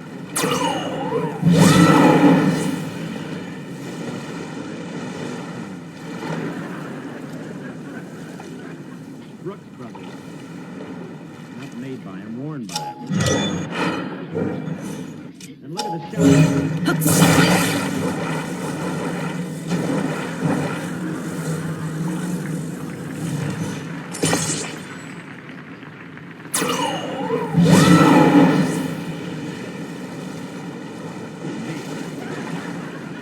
Really? Mary gave him mad money. He really had...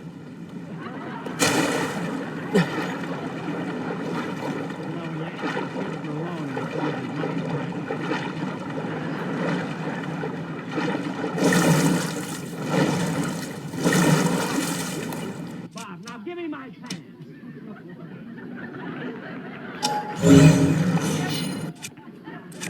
Pull your head back here, I'll hand out baseballs to the audience.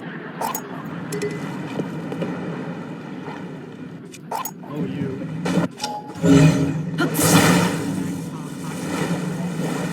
All in favor of the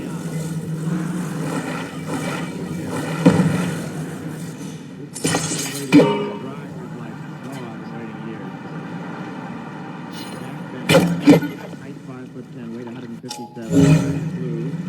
Hair on cold days.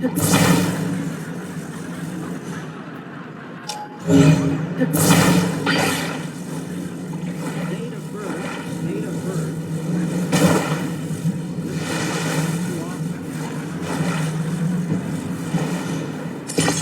For a long time. Is this like for bicycle?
What do you know? A money clip with a lamb chop. Oh, he loves me.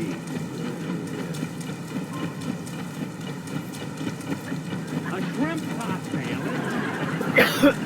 I better bring him out here to introduce the sketch. Oh, Don! What do you want? Oh, come on out. You gotta introduce the sketch. I won't come out dressed like this. It's embarrassing. I don't care if it's embarrassing or not. You come out. Oh,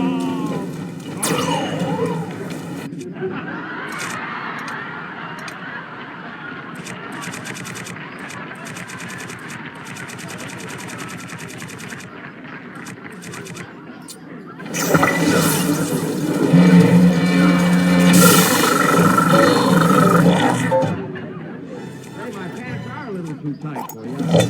Turn right. Now, Don.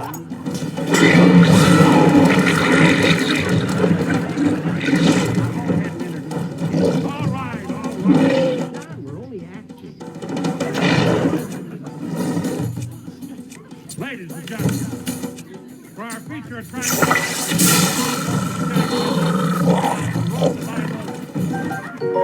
the opening scene is inhabited by a wild tribe of fierce cannibals.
Hey, Clyde, those last 2 miles were rough. I knew as soon as we got off the freeway, we'd run into trouble. This is the way they bring Phil Harris to rehearsal. Hey, listen, Clyde. Yeah. You know, it's pretty dangerous here in the jungle. You're telling me. How about those first 3 nights we had to light fires to keep the animals away? Yeah. And we ran out of water. For 3 weeks, we couldn't even take a bath. And the animals lit fires to keep us away. What do you say we camp here for tonight, huh? Okay, let's hang up the hors d'oeuvre right here. Yeah. We built a fire? Yeah, I guess so. You know, Clyde, I think we're kind of silly. Well, here we are in Africa with a tiger. What about it? Well, everybody knows there are no tigers in Africa. No. You know it? I'm positive. Okay.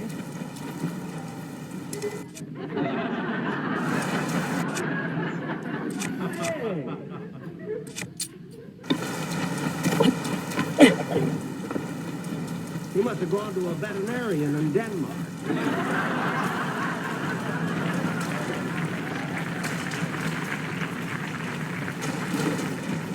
I wondered why he had his hand on his hip when I shot him.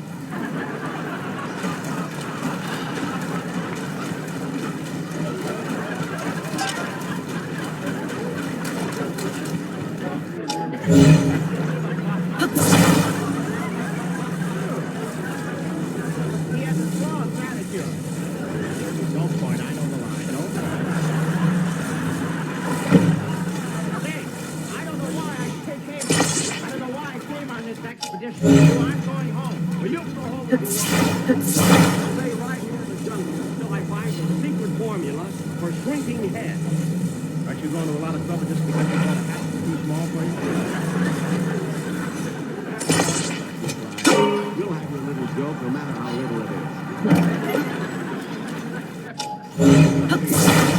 Okay?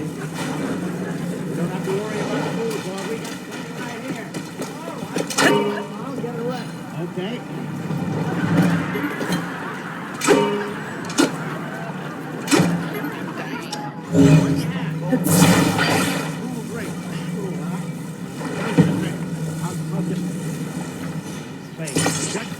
Beard. All right. Just the East Coast we do that. Where's the ice cube? Why? Yeah. What kind of a tiger is that? Siberian or Bengal? General Electric.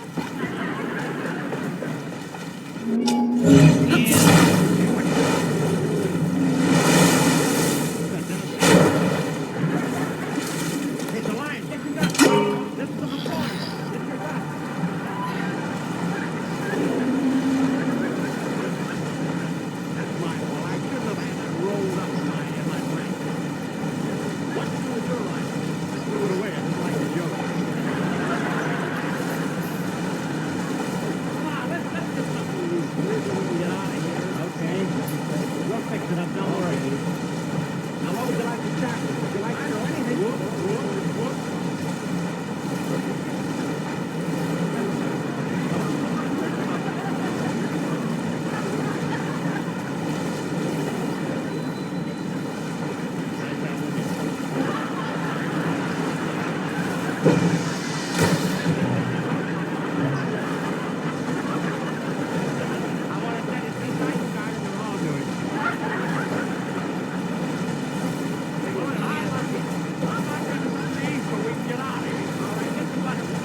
USA syndicated sports columnist and president of Churchill Downs, Bill Corum. If there's one thing I've learned in my 35 years of covering sports, it is that a favorite sport is a personal thing. Whichever yours is tops with you. Me, I've covered them all. And I like all sports. Baseball, a great American game. Our national pastime, and the World Series, a great gala week in America. And the kickoff football game. But for me, king of them all is horse racing. Naturally, I think that the Kentucky Derby is the greatest sports event in the world. But that's a matter of taste. And the same goes for cigarettes. I smoke Lucky's because they give me the enjoyment I like, and they taste better than any other cigarette to me. Sports columnist Bill Corum's got the right idea. It's all a matter of taste, and the fact is, Lucky's taste better. First, LSMFT. Lucky Strike means fine tobacco. Fine tobacco means better taste. And second, Lucky's are made better to draw freely and smoke evenly, which also means better taste for you. Why not try a carton? Be happy. Go Lucky. Find out for yourself. Lucky's taste better. Cleaner, fresher, smoother.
She arrives in New York, she becomes very, very ill.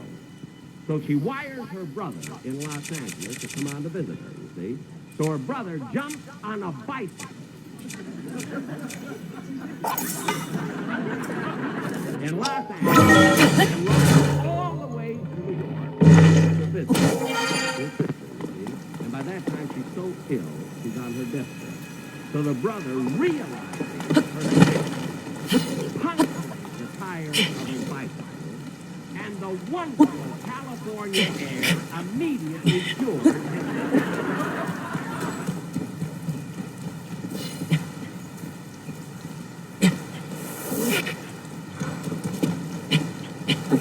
his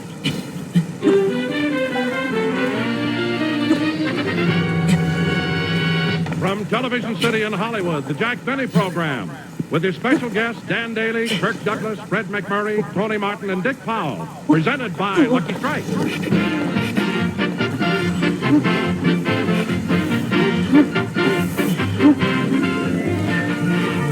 This is glamorous movie star Rita Gam. Know what I'm doing? I'm studying my chess. It's an interesting thing about chess. One move can mean the whole game. That's why I'm so careful with every move I make. I like to sit and smoke and really think it through. The cigarette, by the way, is Lucky Strike.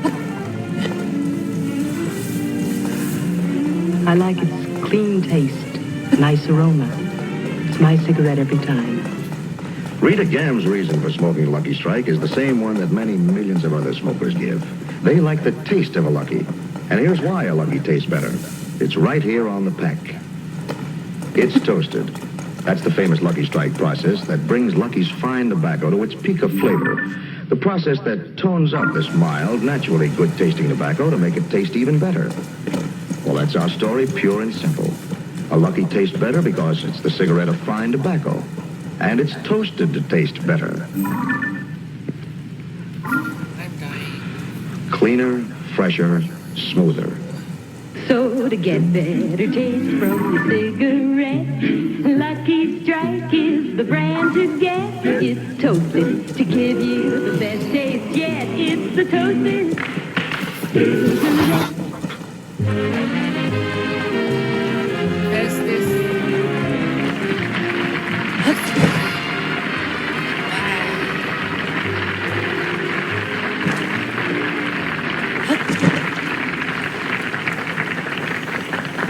Thank you very much, ladies and gentlemen, and welcome to the Lucky Strike program. As you probably know, this is my second TV show of the season. And those of you who saw my first show 2 weeks ago will probably notice that tonight I'm a little more at ease. You see, it's working up to a first show that makes you so nervous. The anxiety, you worry about what the critics will say. I mean, what they'll write about me and everything. Well, anyway, it's over. Now I'm relaxed, you see. The reviews came in. I read them. I burned them. Now let's forget them.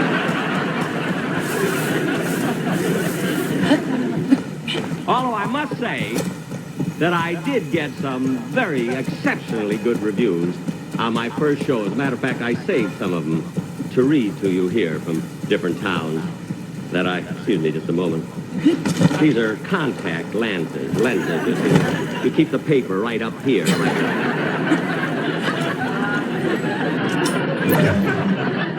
Probably the silliest thing I'll say today. But these reviews, here's one that I got from the Bi-Weekly Chronicle from Storm Center, Iowa. It says, on Jack Benny's first television show, once again, this master showman romped his way into the hearts of millions with his hilarious performance. That's nice, I think. Here's one from the Daily Bugle from U-Turn, Nebraska.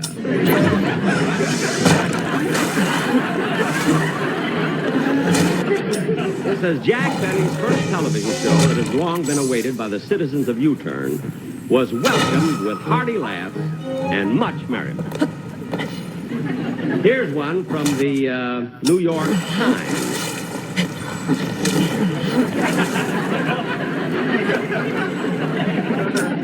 Here's one. Here's one from Whistler's Bend, Montana. It says, Jack Benny, through the medium of television, came a rompin' and a stompin' into Whistler's Bend with a rootin' tootin' half hour of rip-roaring entertainment. Yahoo!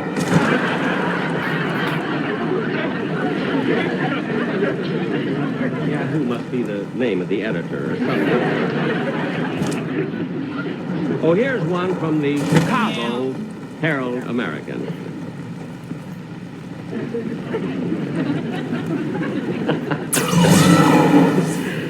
I'm not one. You see, I never like to influence critics. But I must say that 23 years ago, when I first went on radio, I was so anxious to get a good review in the papers that I sent each critic $1. And after my first show, they were all very nice to me. They not only returned the $1, see, but they send me bread and canned goods.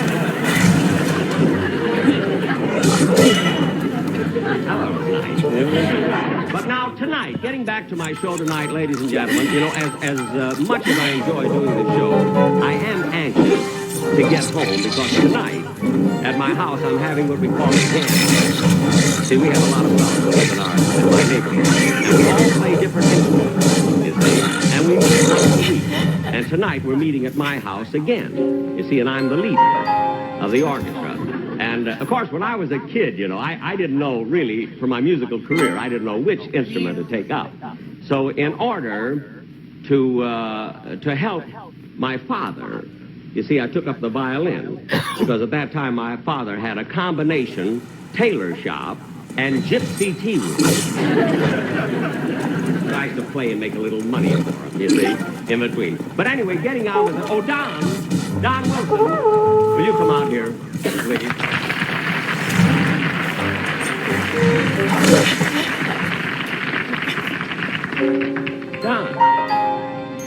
Don, did you rehearse, go through the number that we prepared for the commercial, the one that I was talking about this morning? Jack, I've been thinking it over, and I feel the same way about it I did this morning. I don't want to do it.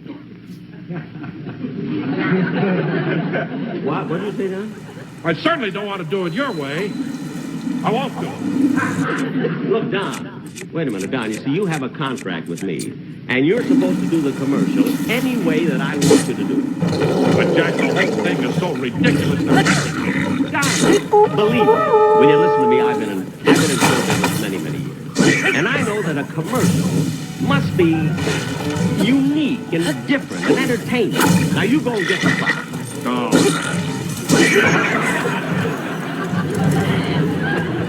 You know, ladies and gentlemen, I don't mind being a man being stubborn. But when he's fat and stubborn, I mean, I've had more trouble with Don over commercials. I've never seen anything like it. All right, Jack, all right. Let's do it and get it over with. Don, it's a commercial. Yeah. All right. If you want better taste from your cigarette, but you strike Take it again, John. Take it again. If you want better taste from your cigarette, I think this entertaining. but you strike is the one to get. Keep going.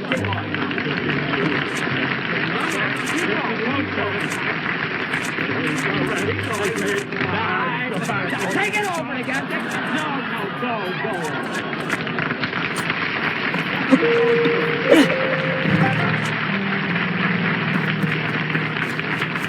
Now, Don, come back. Now, look. Really, it wasn't bad. The audience loved it out there. I guess it was all right. Yeah. Don, you were wonderful. I don't know. How do you know? Maybe tonight a star is born. With you, it could be the Big Dipper. Mr. Benny. You know, I mean, you don't have... Oh, Mr. Benny, you want it on the phone. Here? Yes. Excuse me. Yeah, run along. You can take it right here, Mr. Benny. The studio. There you are. Hello? Hello, Mr. Benny, this is Rochester.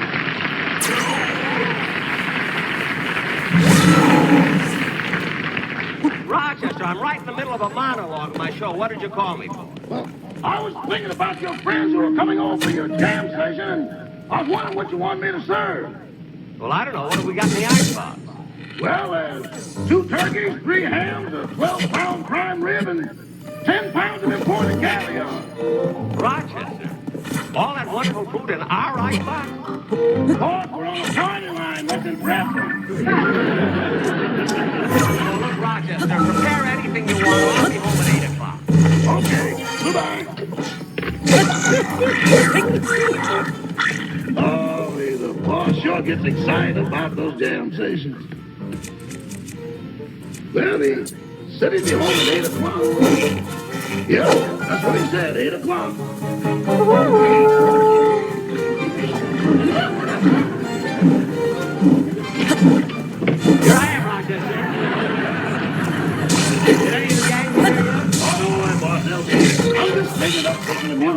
have all the music stands and the music. I want to tune up a little bit. Okay.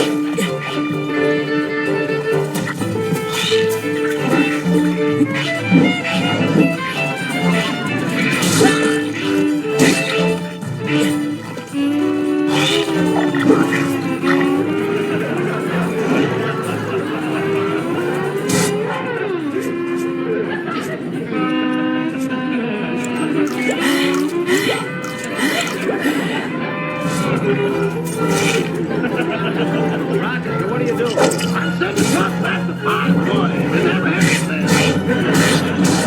Will you cut that? Hey, that must be one of the guys. Gee, I love these jam sessions. Hey there. You with us? I'll give you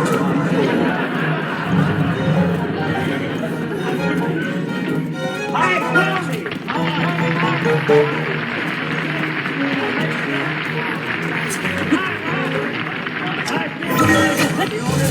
Oh, yeah, Jack. I got the music and everything, all the new arrangements. Oh, wonderful, Jack. I'm so happy. You know, I wait all week for these jam sessions. I can't wait. I've been practicing like mad. Mad. Yeah, about Yeah, good.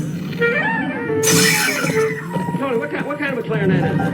I don't know, Jack. Must be a good one. I was offered about $150 for it. Only $150. I was offered $3,000 for my violin. Now, wait a minute, Jack. Who'd ever offer you $3,000 for your violin? Everybody in the neighborhood chipped in.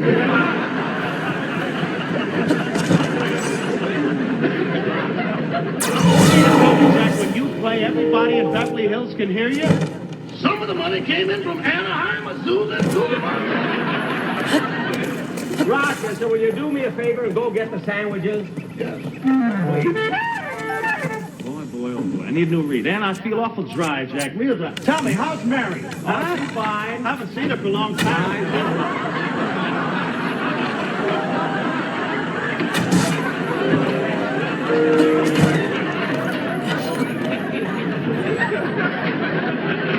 You know, Tony, Mary's going to be on my show pretty soon. Yeah, that's good. That'll be just great. Here comes somebody else. Yeah. I guess the guy is coming. Hey there. You with the business. Hey, Fred! Hi, Fred. How's the wife? Say, Fred. Listen, Fred. I got a wonderful new arrangement for our number that we're going to do tonight. Hello. Practicing, and it's going to be a great part for the saxophone. Oh, good. I hope so. I didn't think I was going to get here on time, Jack. I was over at the studio and somebody sent a script at the last minute. I had to read it. It's not much good. I don't think I'll do it. What was the name? The horn blows at noon.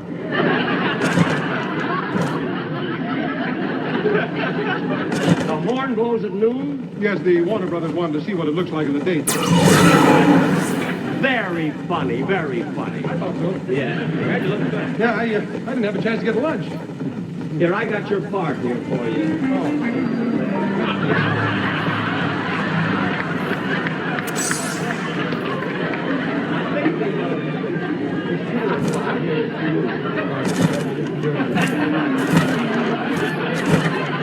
Just go over this part and see if it's all right. Good to see you, Tony. Anybody home? Hey, Jack!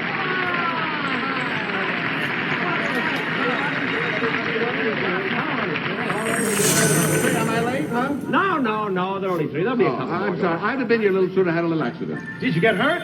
No, I got out of the car just in time. Just in time. Why, what happened? My Jaguar chased an MG up a tree. Everybody has to come in with jokes.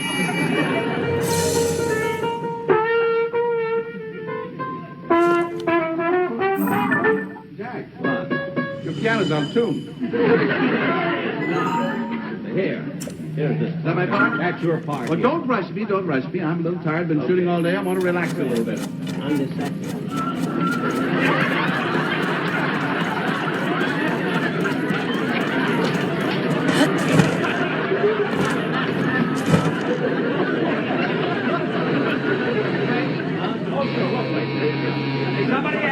Somebody else is coming. Jack, how are you?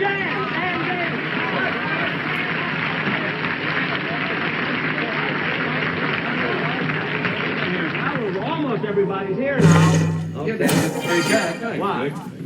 Jack, I've been looking over this arrangement, this new one. Mm-hmm. I don't see any part in it for me. I mean, this da-da-da-da-da-da-da. What kind Well, of part Fred, is look, that? no, that's background music when Tony Martin takes his solo. Tony has the solo? I can handle That's beside the point. What? The point is, Jack, last week you told me you were going to make a new arrangement and I would have the solo. Well, Fred, it just didn't work out that way. I see.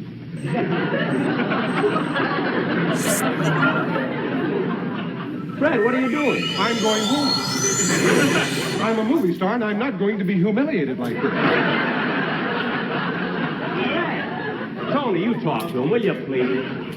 Now listen, Fred, I know how you feel. You can have the 12-bar solo, but please put your horn together and join us. Come on. Well, all right. I think we ought to play the arrangement just the way it's written. Look, Tony and I can handle this ourselves. Yeah, we don't need a dancer to tell us what to do, you know. Thanks, what do you...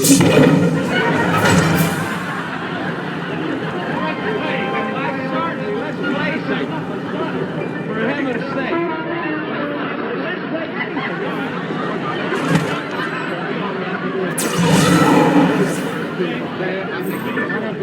Jack, I got a yellow one. I get a prize. Oh,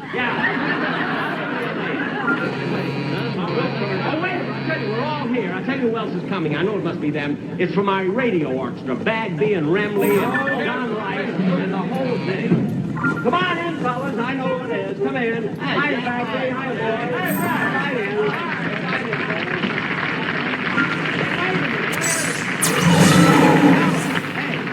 Hey, where's Frank Remley? Oh, he couldn't make it, Jack. You see, he lives in Hollywood and you live in Beverly Hills. What's that got to do with it? Well, he can't leave Hollywood without getting permission from his parole board. Well, what are we going to do? Oh, don't worry, Jack. I called up another You band. missed the word parole at every rehearsal. Who's going to play banjo? You got somebody? I called up another Well, thanks. banjo I'm player. glad you play. Go on, wait. That must be the banjo player. That must be the banjo player. Hey, Kurt!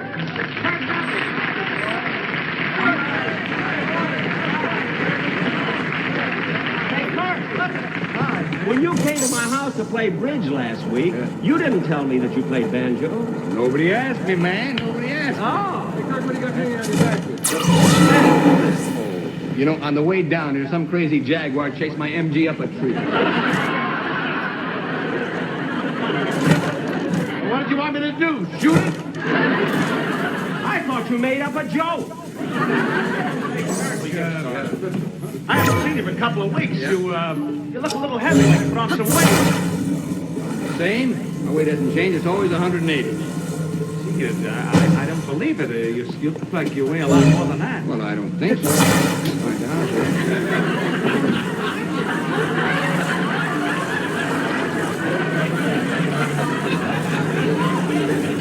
184 with banjo. What's it say on the other side? Bowling in the basement.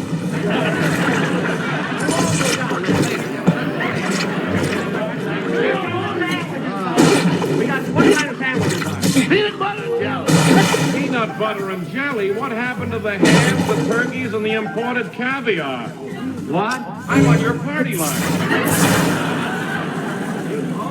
Well, what's the difference? We'll eat later. Hey, Kurt. Now, look, Kurt, come here. I got the part for you right here. Here's your music for what we're going to play. Music? I don't read music. All I can play is Bye Bye Blues. Well, look, we're not going to play Bye Bye Blue. We're going to play Basin Street. I don't know Basin Street. I tell you, the only thing I know is Bye Bye Blues. Well, perhaps we're going to play Basin Street. Then face it. All right.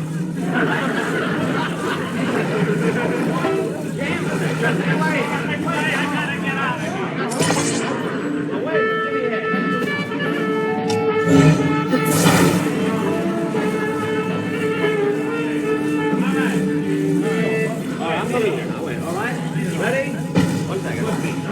1, 2, 3, 4.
And this is my house.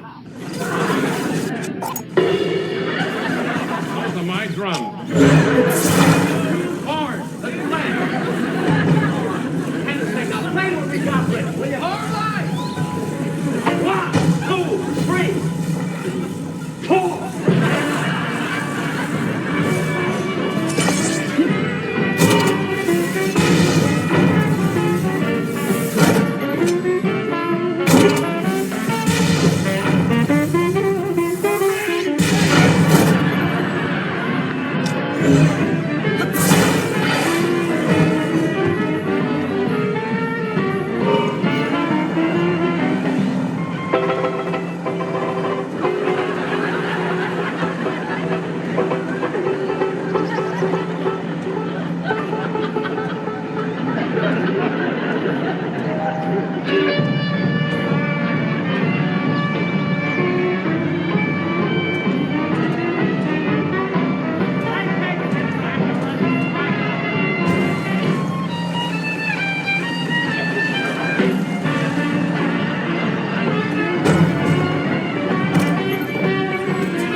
Here's a message from our sponsor.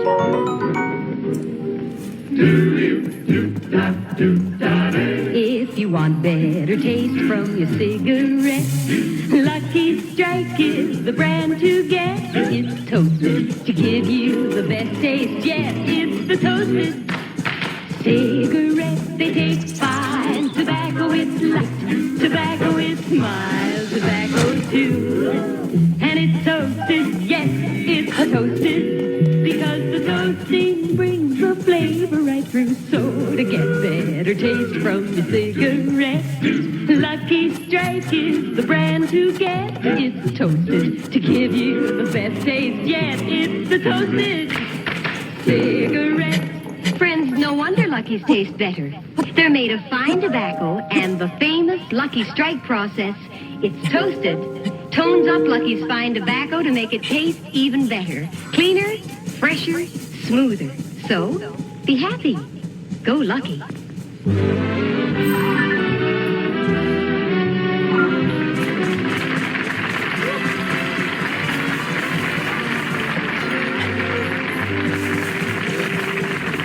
Ladies and gentlemen, if you think we played badly, how about Stanford yesterday?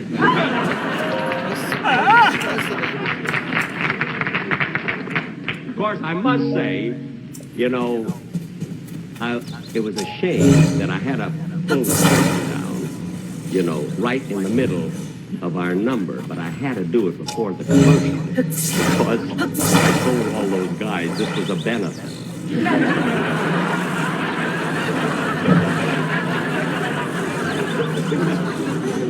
About it. But really, it was so nice of these fellas. Here are 5 big stars to come over here and really give their service. They came over here on my show just because they enjoyed doing it and had a lot of fun. So I'd like to bring them back again and take them over here. Come on, boys.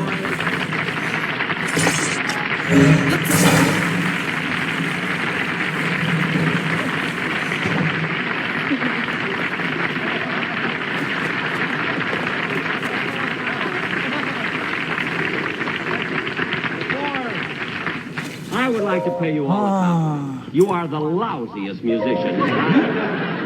in my life. But, you know, I do think, in all fairness, ladies and gentlemen, the fact that they did come here for nothing, to work for nothing. I do think that somebody...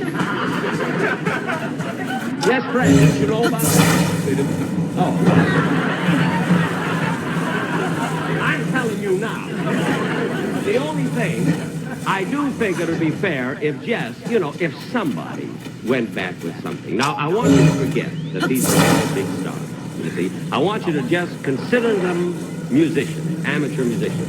Now, I'll hold some money. I will hold a $5 bill over each one's head. And the one who gets the most applause is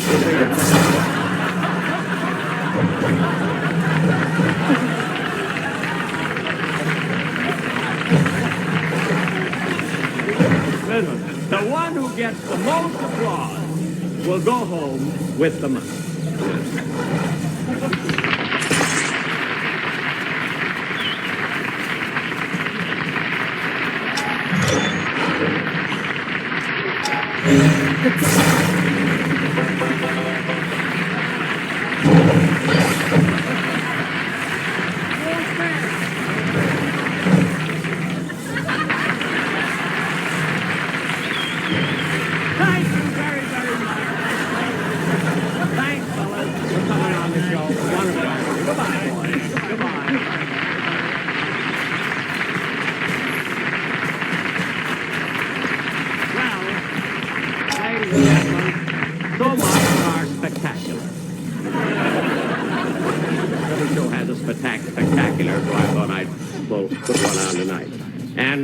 Incidentally, in about, have I got time to say something?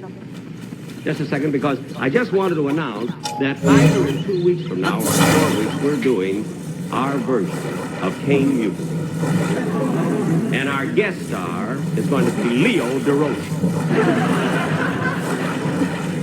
Well, anyway, I will be back in 2 weeks, and be sure to listen to Watch and Southern next time.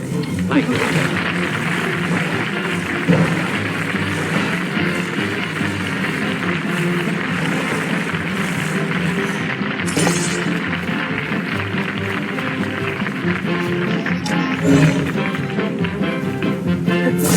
Remember 1 week from tonight on this same station, and Southern returns in Private Secretary. Jack Benny's next television show will be in 2 weeks.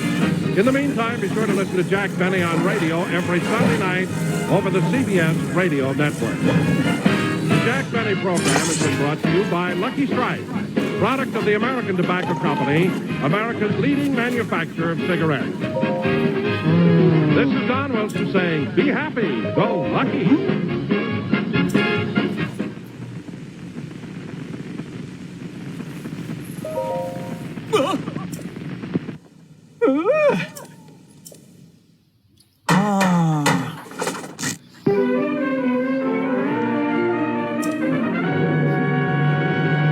The Jack Benny program.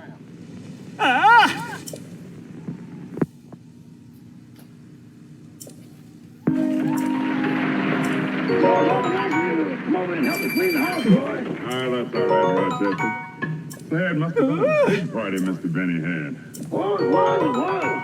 He invited all his friends. Were his neighbors, Mr. and Mrs. Ronald Coleman, here? No, Mr. Benny invited them, but they couldn't come. They both had pneumonia. Isn't that unusual for both of them to have pneumonia at the same time? Oh, they sat out in the rain all night long to get it. Let's not make quite so much noise with the dishes, Roy. There's a reporter in the den interviewing Mr. Benny about his career. Oh, reporter, huh? Hey, Rochester, didn't Mr. Benny change it? Yeah. What was it before he changed it? Let's see. I can't remember what it was.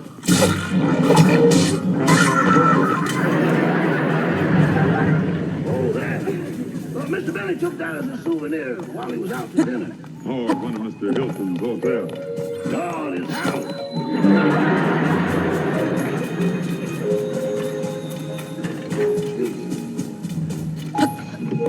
Hello, Mr. Benny's residence. Hello, Rochester. May I speak to Mr. Benny, please? Yes, ma'am. Just a moment. Were you in any other Broadway shows, Mr. Benny? No, just those two. Excuse me, Mr. Benny. Miss Livingston's on the phone. Oh, thank you, Rochester. I'll take it in there. Oh. Excuse me. Oh, sir. Rochester, see that Mr. Kern has some coffee. Yes, sir.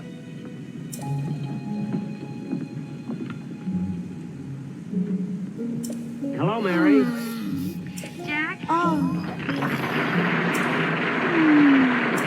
Jack, I've got the biggest surprise in the world for you. What are you doing right now? Well, there's a man here interviewing me. What's the surprise? Well, brace yourself. This morning I got a brand new Cadillac convertible. Mary, you got a... What? Why, that cost over $5,000. That's right. But how can you afford a car like that? Well, after all, Jack, I've been working for you for 20 years. So last week I went down to the bank, drew out all the savings I had, bought a raffle ticket, and won the car.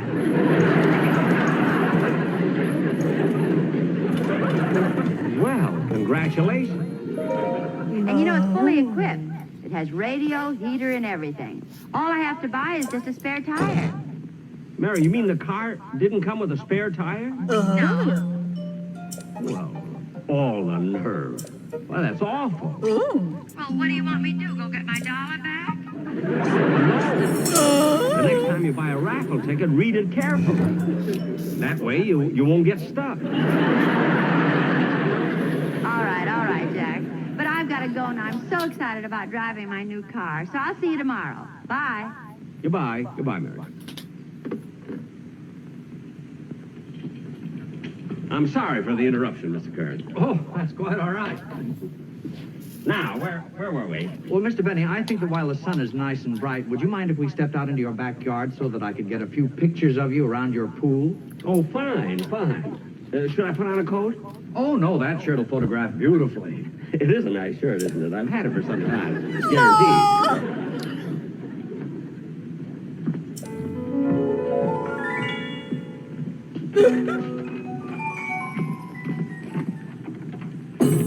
Don't forget, we gotta clean up that tray there, Roy. Yeah, okay.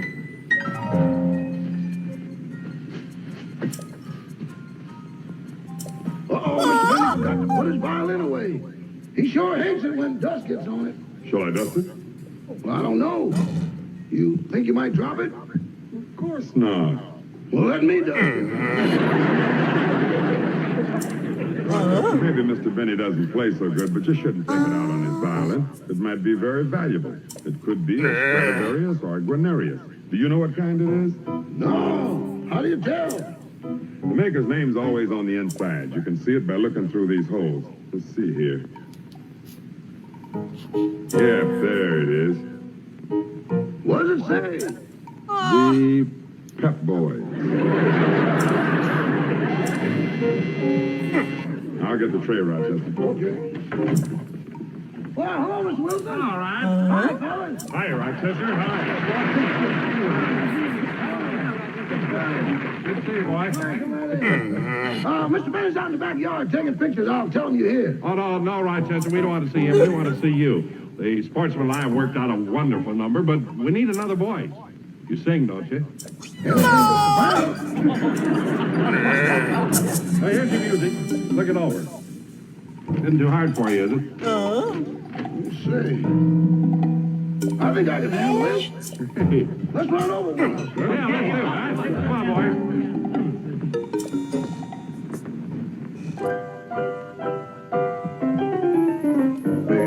I get so lonely when I dream about you. Can't do without you.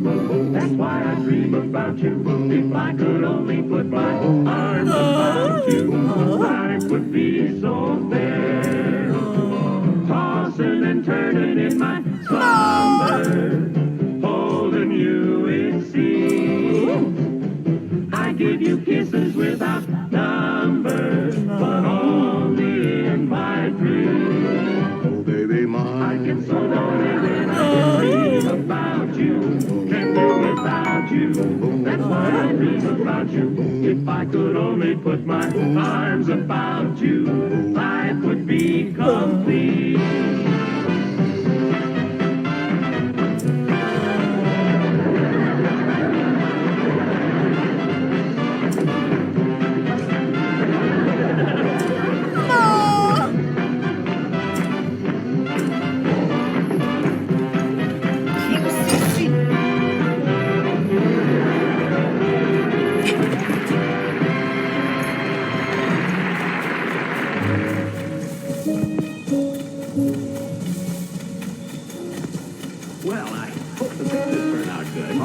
sure they will, Mr. Benny. Say, Mr. Benny, I just thought of something that I'm sure would be very interesting to my readers. What's that, Mr.? Well, as a matter of fact, I thought of it when you were on the phone with Miss Livingston. Well, she's been with you for so many years that I think my readers would like to know how you first discovered her. Oh, when I first found Miss Livingston? That's right. I discovered her. Well, I'll be glad to tell it to you. Sit down, Mr. Kerr. It's quite a long story. You see, it was in the 1930s. As a matter of fact, it was in the fall of 1932. I just started in radio myself. And one day I was just walking down the street. Here you are. Read all about it. Election campaign. Right on. Here you are. Here you are. Read all about the election. Literary dice. Go there. Herman Hoover. Victory.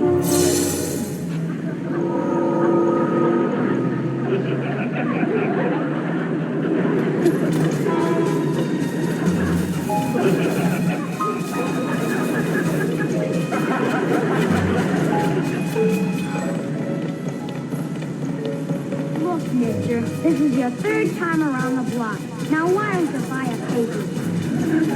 Smart aleck kid.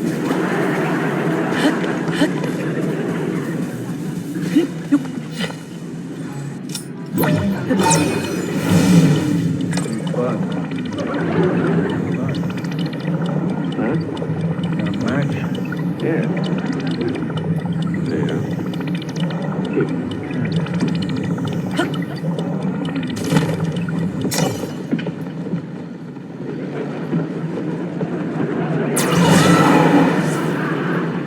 Hey, it's a nice shirt. Guaranteed, too. Think I'll go in and let them try and sell me one.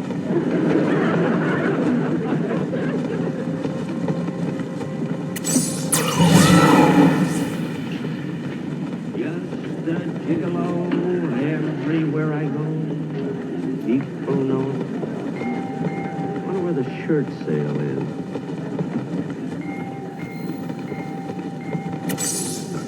There's the information desk. Ask. Pardon me, I saw a shirt in the window that I like. Are they having the shirt sale on this floor? I don't know. Well, where is the shirt department? I don't know. Well, they are having a sale in this store, aren't they? I don't know. Well, for heaven's sake, if you don't know anything, what are you doing behind the information desk? I had to get behind something. I tore my pants.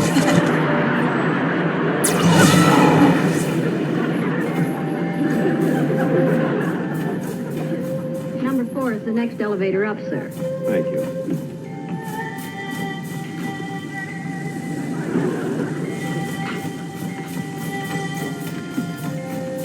Hey, Bud. Bud. Oh, it's you again. Come here a minute. Come here a minute. What do you want? Where you going? Upstairs. Which elevator you taking? Number 4.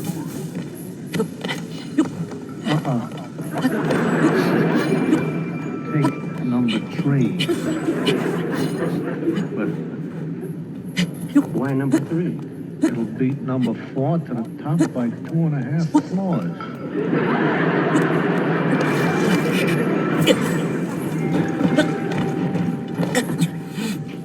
But number 4 is just about to go up. I know, but it's carrying too much weight.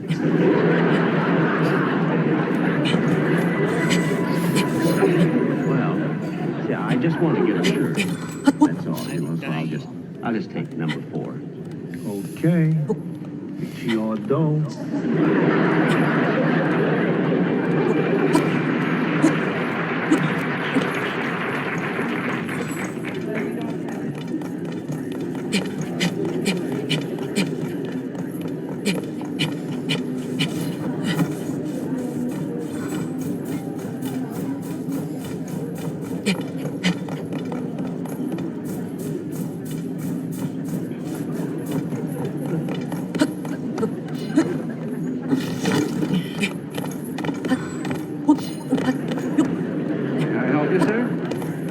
Yes, I'd like to buy this shirt. I saw it in the window. Very wise selection, sir. This shirt is not only smart looking, but it's also guaranteed. What size do you wear, please? Well, it's been so long since I bought a shirt, I forgot the size. Well, it's easy enough to find out. The size is marked on the inside of the collar. Turn around, please. Yes.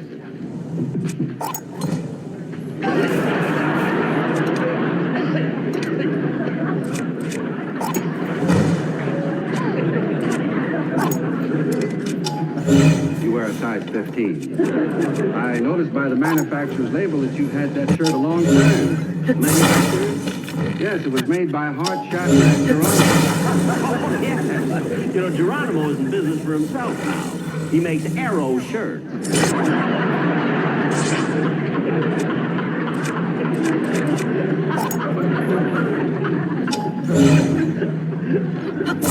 is your size, sir. That will be $1.99. Sir. There you are. $2.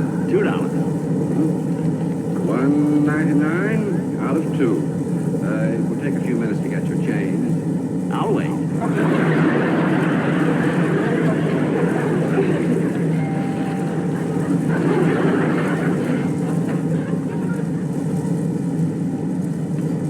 Just a gigolo.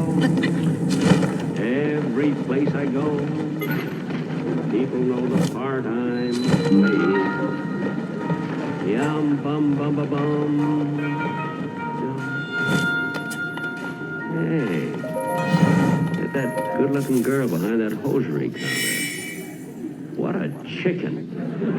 After I get my change, I think I'll go over and date her up. Gee, Mary, I wish this day was over. Yeah, standing 8 hours a day is just murder. Yeah, when I get home at night, my feet are all swelled up. Mine, too. Sorry, I'm a stenographer, so I can sit down all day. I'd rather have big feet.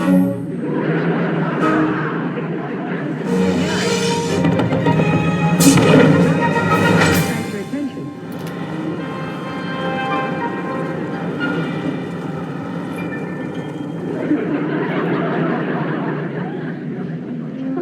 What are you laughing at? Oh, that straw hat he's wearing. What's he doing? Oh, Sally, you say that to every guy. Look at him. One at a time.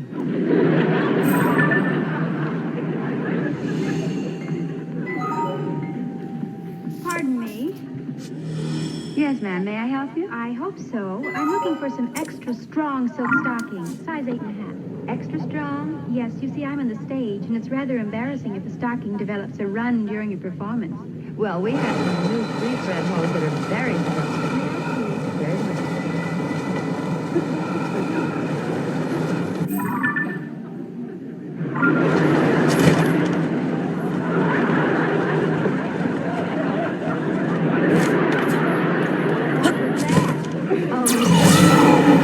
Attract my attention.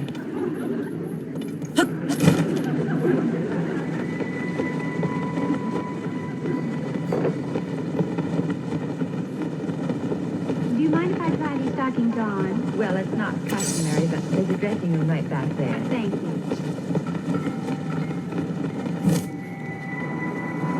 Hey, Mary, don't look now that that guy's coming over. Oh, no. You want me to take care of it for you? No, I can handle it myself.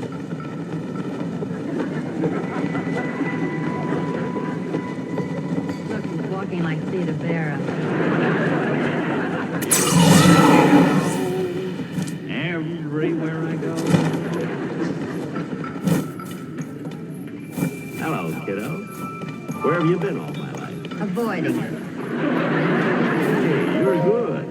I like my tomatoes with a little spice. Tell me, baby, what's your name? Mary. Mary what? White Prairie?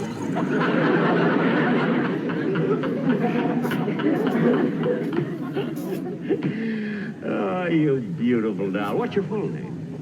Look, mister, my name is Mary Livingston. I was born in Plainfield, New Jersey. I know I should be in pictures, but I'm very happy here at the May Company. Now, what do you want? Wait a minute, baby. Wait a minute. You got me all wrong. Now, Mary. I'm not trying to These get stockings fresh. seem to be all right. I hope they're going to be strong enough. Let me see.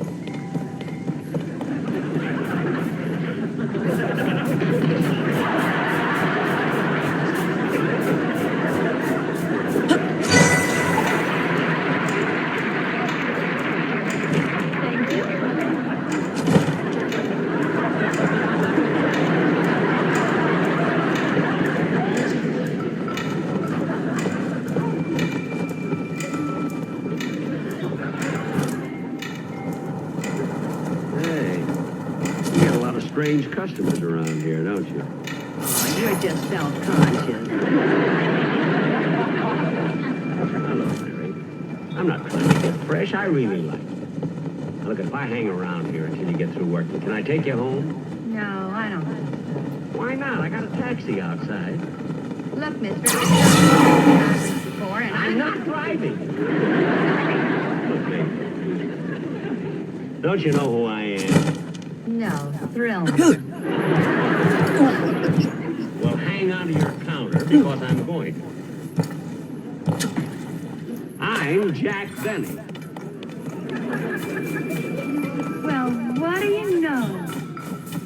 Hey, Sally, he's Jack Benny. Hey, Judy, he's Jack Benny. Hey, Peggy, he's Jack Benny. Who's Jack Benny? I don't know. Who's Jack Benny? I don't know. Who's Jack Benny? I don't know. Ask him. Now, wait a minute, baby. You know who I am. I've been on the radio for 3 months. You ought to go out with me. Look, I've got a lamp that's been on the radio for 3 years, and I don't go out with that either.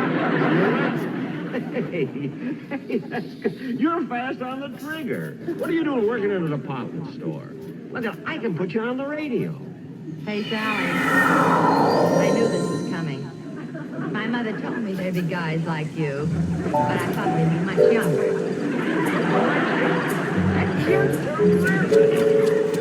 No, I'm serious, Mary. Look, you ought to be on the radio with me. You know, mister, as soon as I saw you sail that straw hat, I knew you were in show business. Sure, I used to do this in my vaudeville act. Hey, get a load of this. Watch this.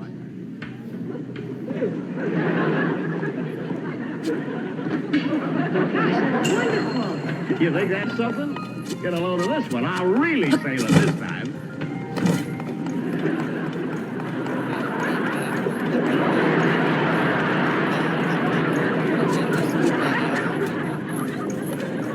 This I don't understand at all.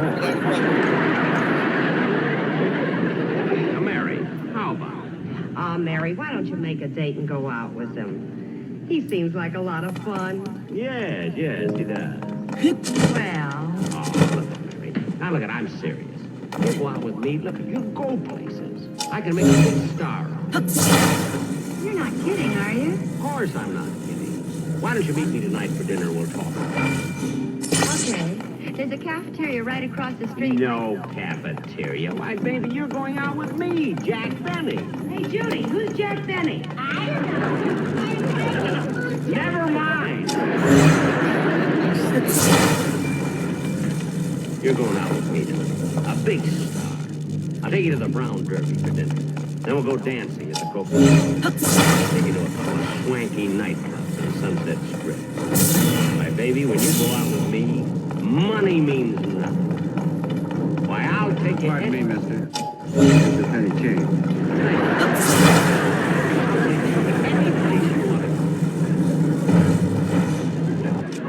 Well, all right, I'll meet you tonight at 6 o'clock in front of the store. Okay, baby. I'll be waiting. Mr. Gigolo.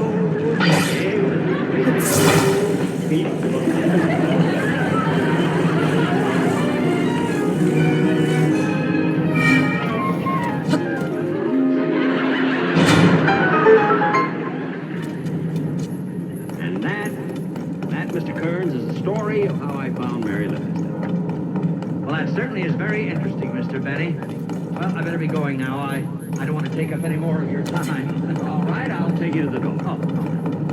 Oh, by the way, your butler took my hat.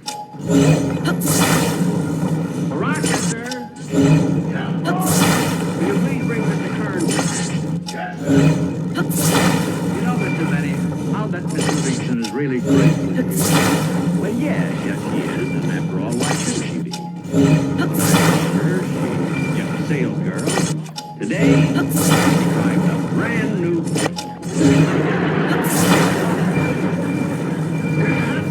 Oh, thank you. Mr. Kurz, where did you get this hat? Well, I was in that day, too. I was wearing a derby.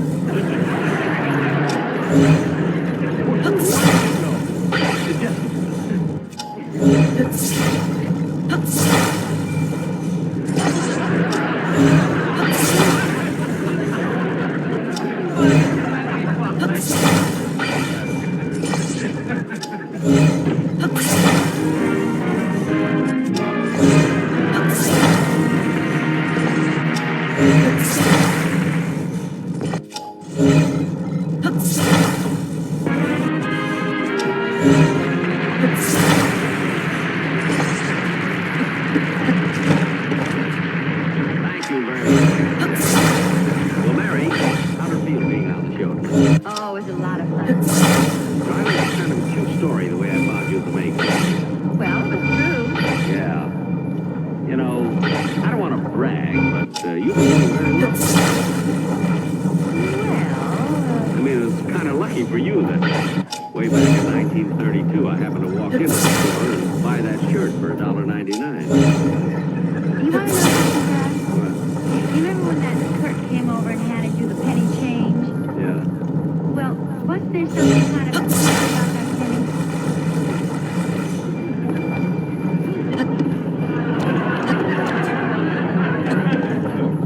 Looks all right to me. I knew he'd still have it.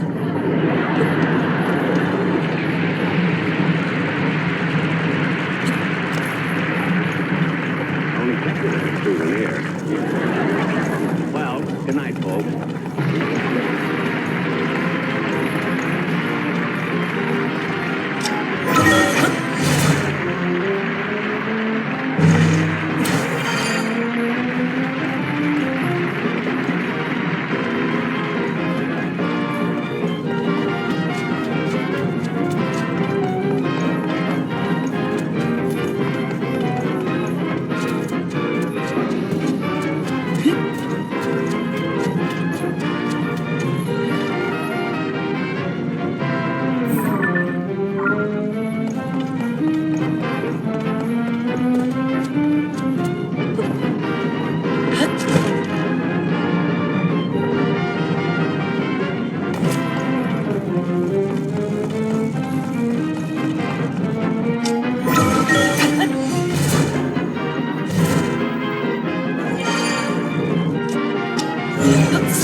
From Television City in Hollywood, the Jack Benny Program, presented by Lucky Strike.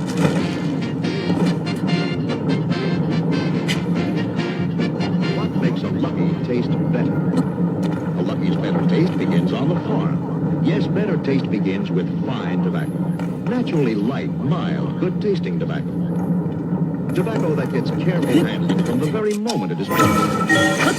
Tobacco that gets expert curing in the barns. Tobacco that gets sharp-eyed grading according to its quality.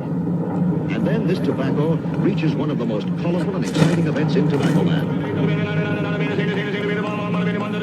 The auction. This is a typical auction where tobacco is publicly sold to the highest bidder. There, an alert tobacco buyer has found a basket of exceptional quality. He signals his bid, but other buyers want this prime light leaf. The price goes higher and higher, but when the top bid is made, it is...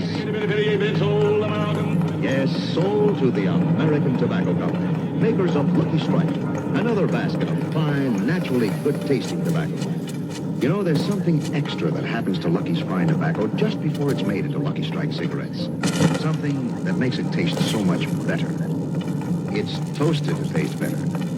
It's Toasted is the famous Lucky Strike process that tones up the tobacco, brings it to its peak of flavor, makes it taste even better, cleaner, fresher, smoother. So friends, be happy. Go Lucky. Remember, it's toasted to taste better.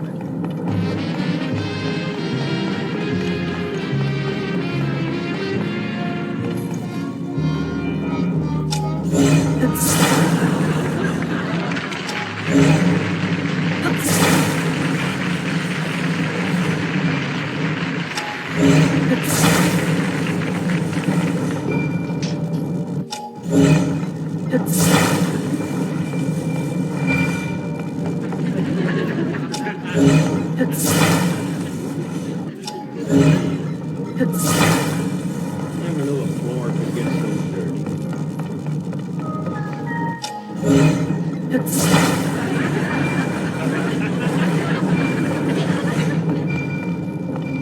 See what the rest of these things I have to do.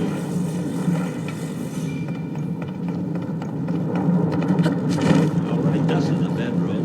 Heard the man and changed the linen.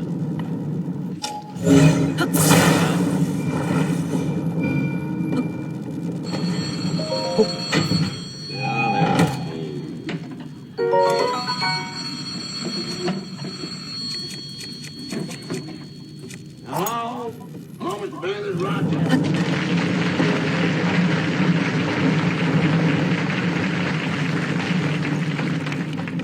Rochester, what do you want? Oh, nothing. I just thought I'd call you and tell you I just finished playing 18 holes of golf. You did, eh? Uh-huh. Did you open the living room windows? Yes, yes. Did you put out the garden? It's out, it's out. Did you scrub the kitchen floor? I'm scrubbing it now. Good. What time will dinner be ready? At 7 o'clock, and this is the last time I play gin rummy with you. And Rochester, I just thought of something. Why is it when we played that game of gin rummy that you insisted on wearing that Chinese kimono? For 3 reasons. It's becoming, it's comfortable, and with those big sleeves, I can't lose.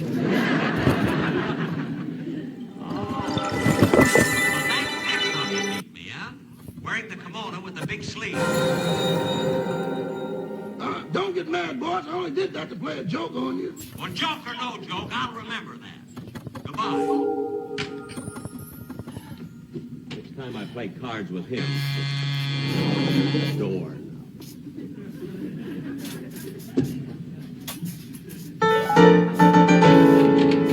Oh, pardon me, madam. I thought... Don, it's me.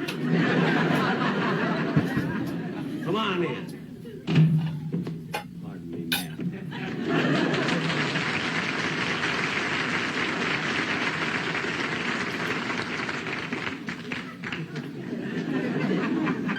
Jack, what in the world are you cleaning the house for? Where's Rochester? Look, I don't want to discuss it now. If you want to stay here, just sit down and be quiet. I haven't seen you this upset since 1933 when they closed the banks. Close the banks, close the banks. I wasn't excited. Little Russian roulette, and you make a big thing out of it. Look, Jack, I know this is none of my business, but it's obvious you've been working too hard. Now, look, why don't you sit down over here and take it easy and relax a little bit? It'll do you good. Oh, say, I'll tell you, how about a game of cards? Little gin rummy. Look, I don't want to play it.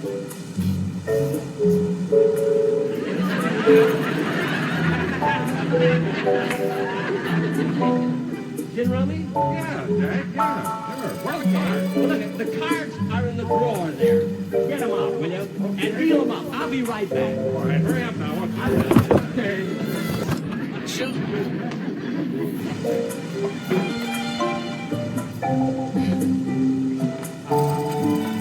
Hurry up, Jack, will you? I'm coming. I'll deal 'em.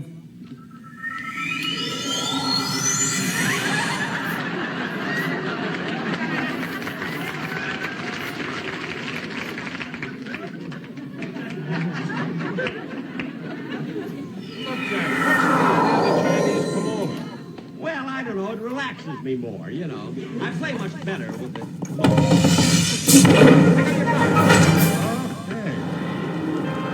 Oh, boy, what a hand I've got. You better have it, brother.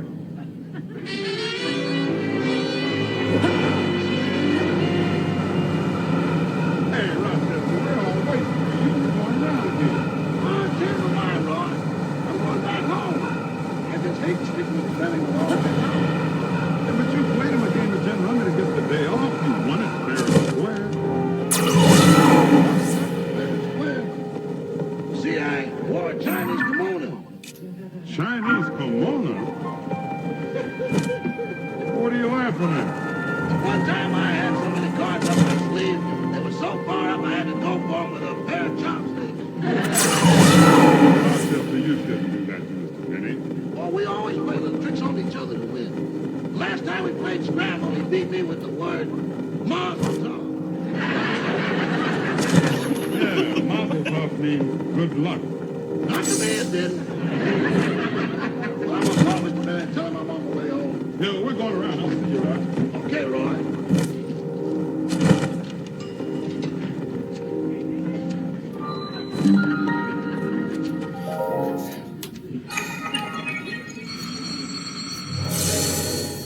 Oh, Don! Don!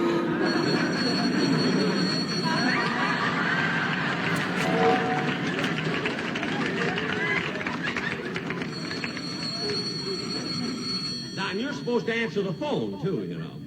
Oh. All right. Mr. Benny's residence. Don, the downstairs maid speaking. Hello, Mr. Wilson. Can I talk to Mr. Benny? Oh, just a minute. For you, Jack, Rochester wants to talk to you. All right. Hello? Hello, boss. I'm on my way home.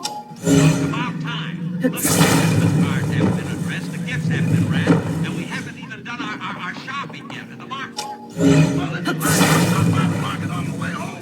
Oh, no, you don't. You're always looking for the easy way. Address all of those Christmas cards. I'll do the shopping.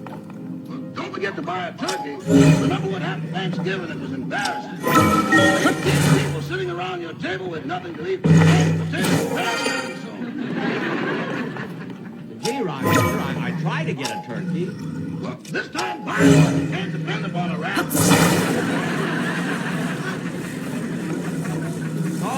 All right. Goodbye.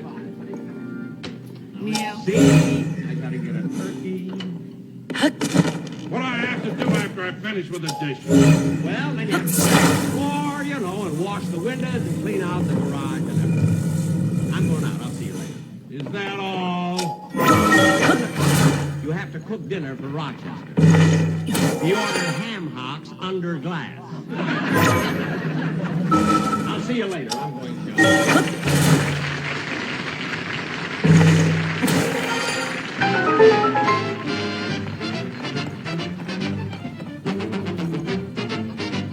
To market we must go, to market we must go.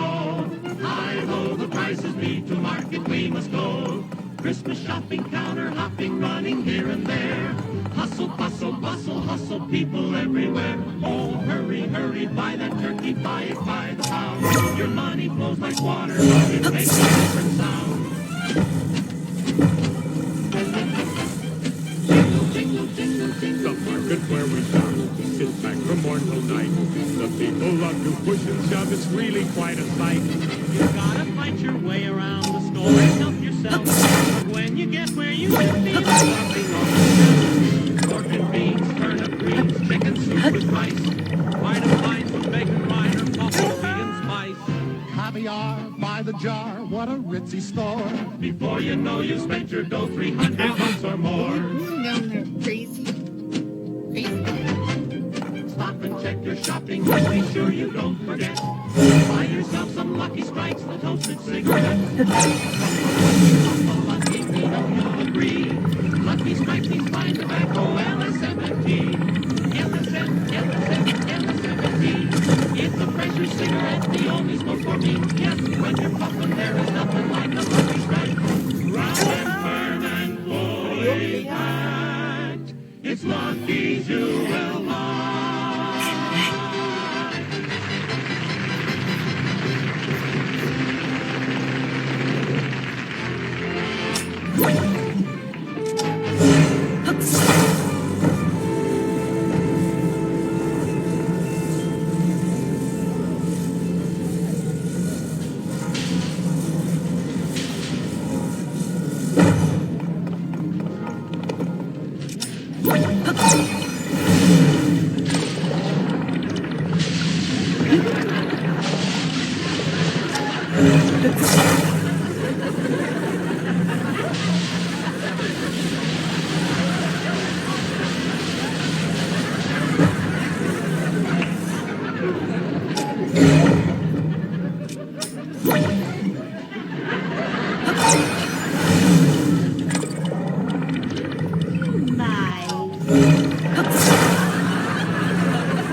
Mrs. Grass's noodle soup, Dad's old-fashioned root beer, and Grandma's cookies. See, the whole family's working.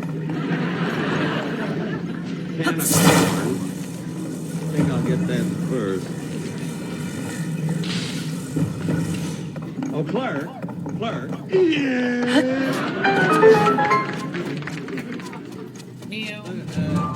Can you, where can I get to the corn department? Oh, I'm looking at it. Yeah, I saw that act you did with those baskets. I wasn't doing any act. I just couldn't separate the baskets. Well, that's strange. Aren't you Bernard McFadden? Cut that out. All I'm trying to find out is where I can get a can of corn. Oh, well, we can't just right on the edge. Well, thank you. Thanks for swinging by. That was an interesting episode, as good as they've ever been. I've been your host, your obedient servant, Sebastian Sincere. My follows begin by simply listening slowly. Catch you guys on this.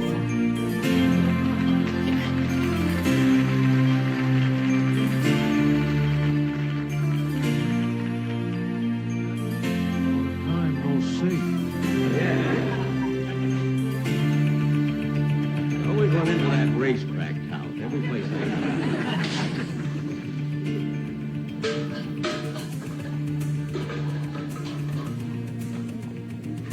Howdy do. You like to buy some of this fruit? Fruit?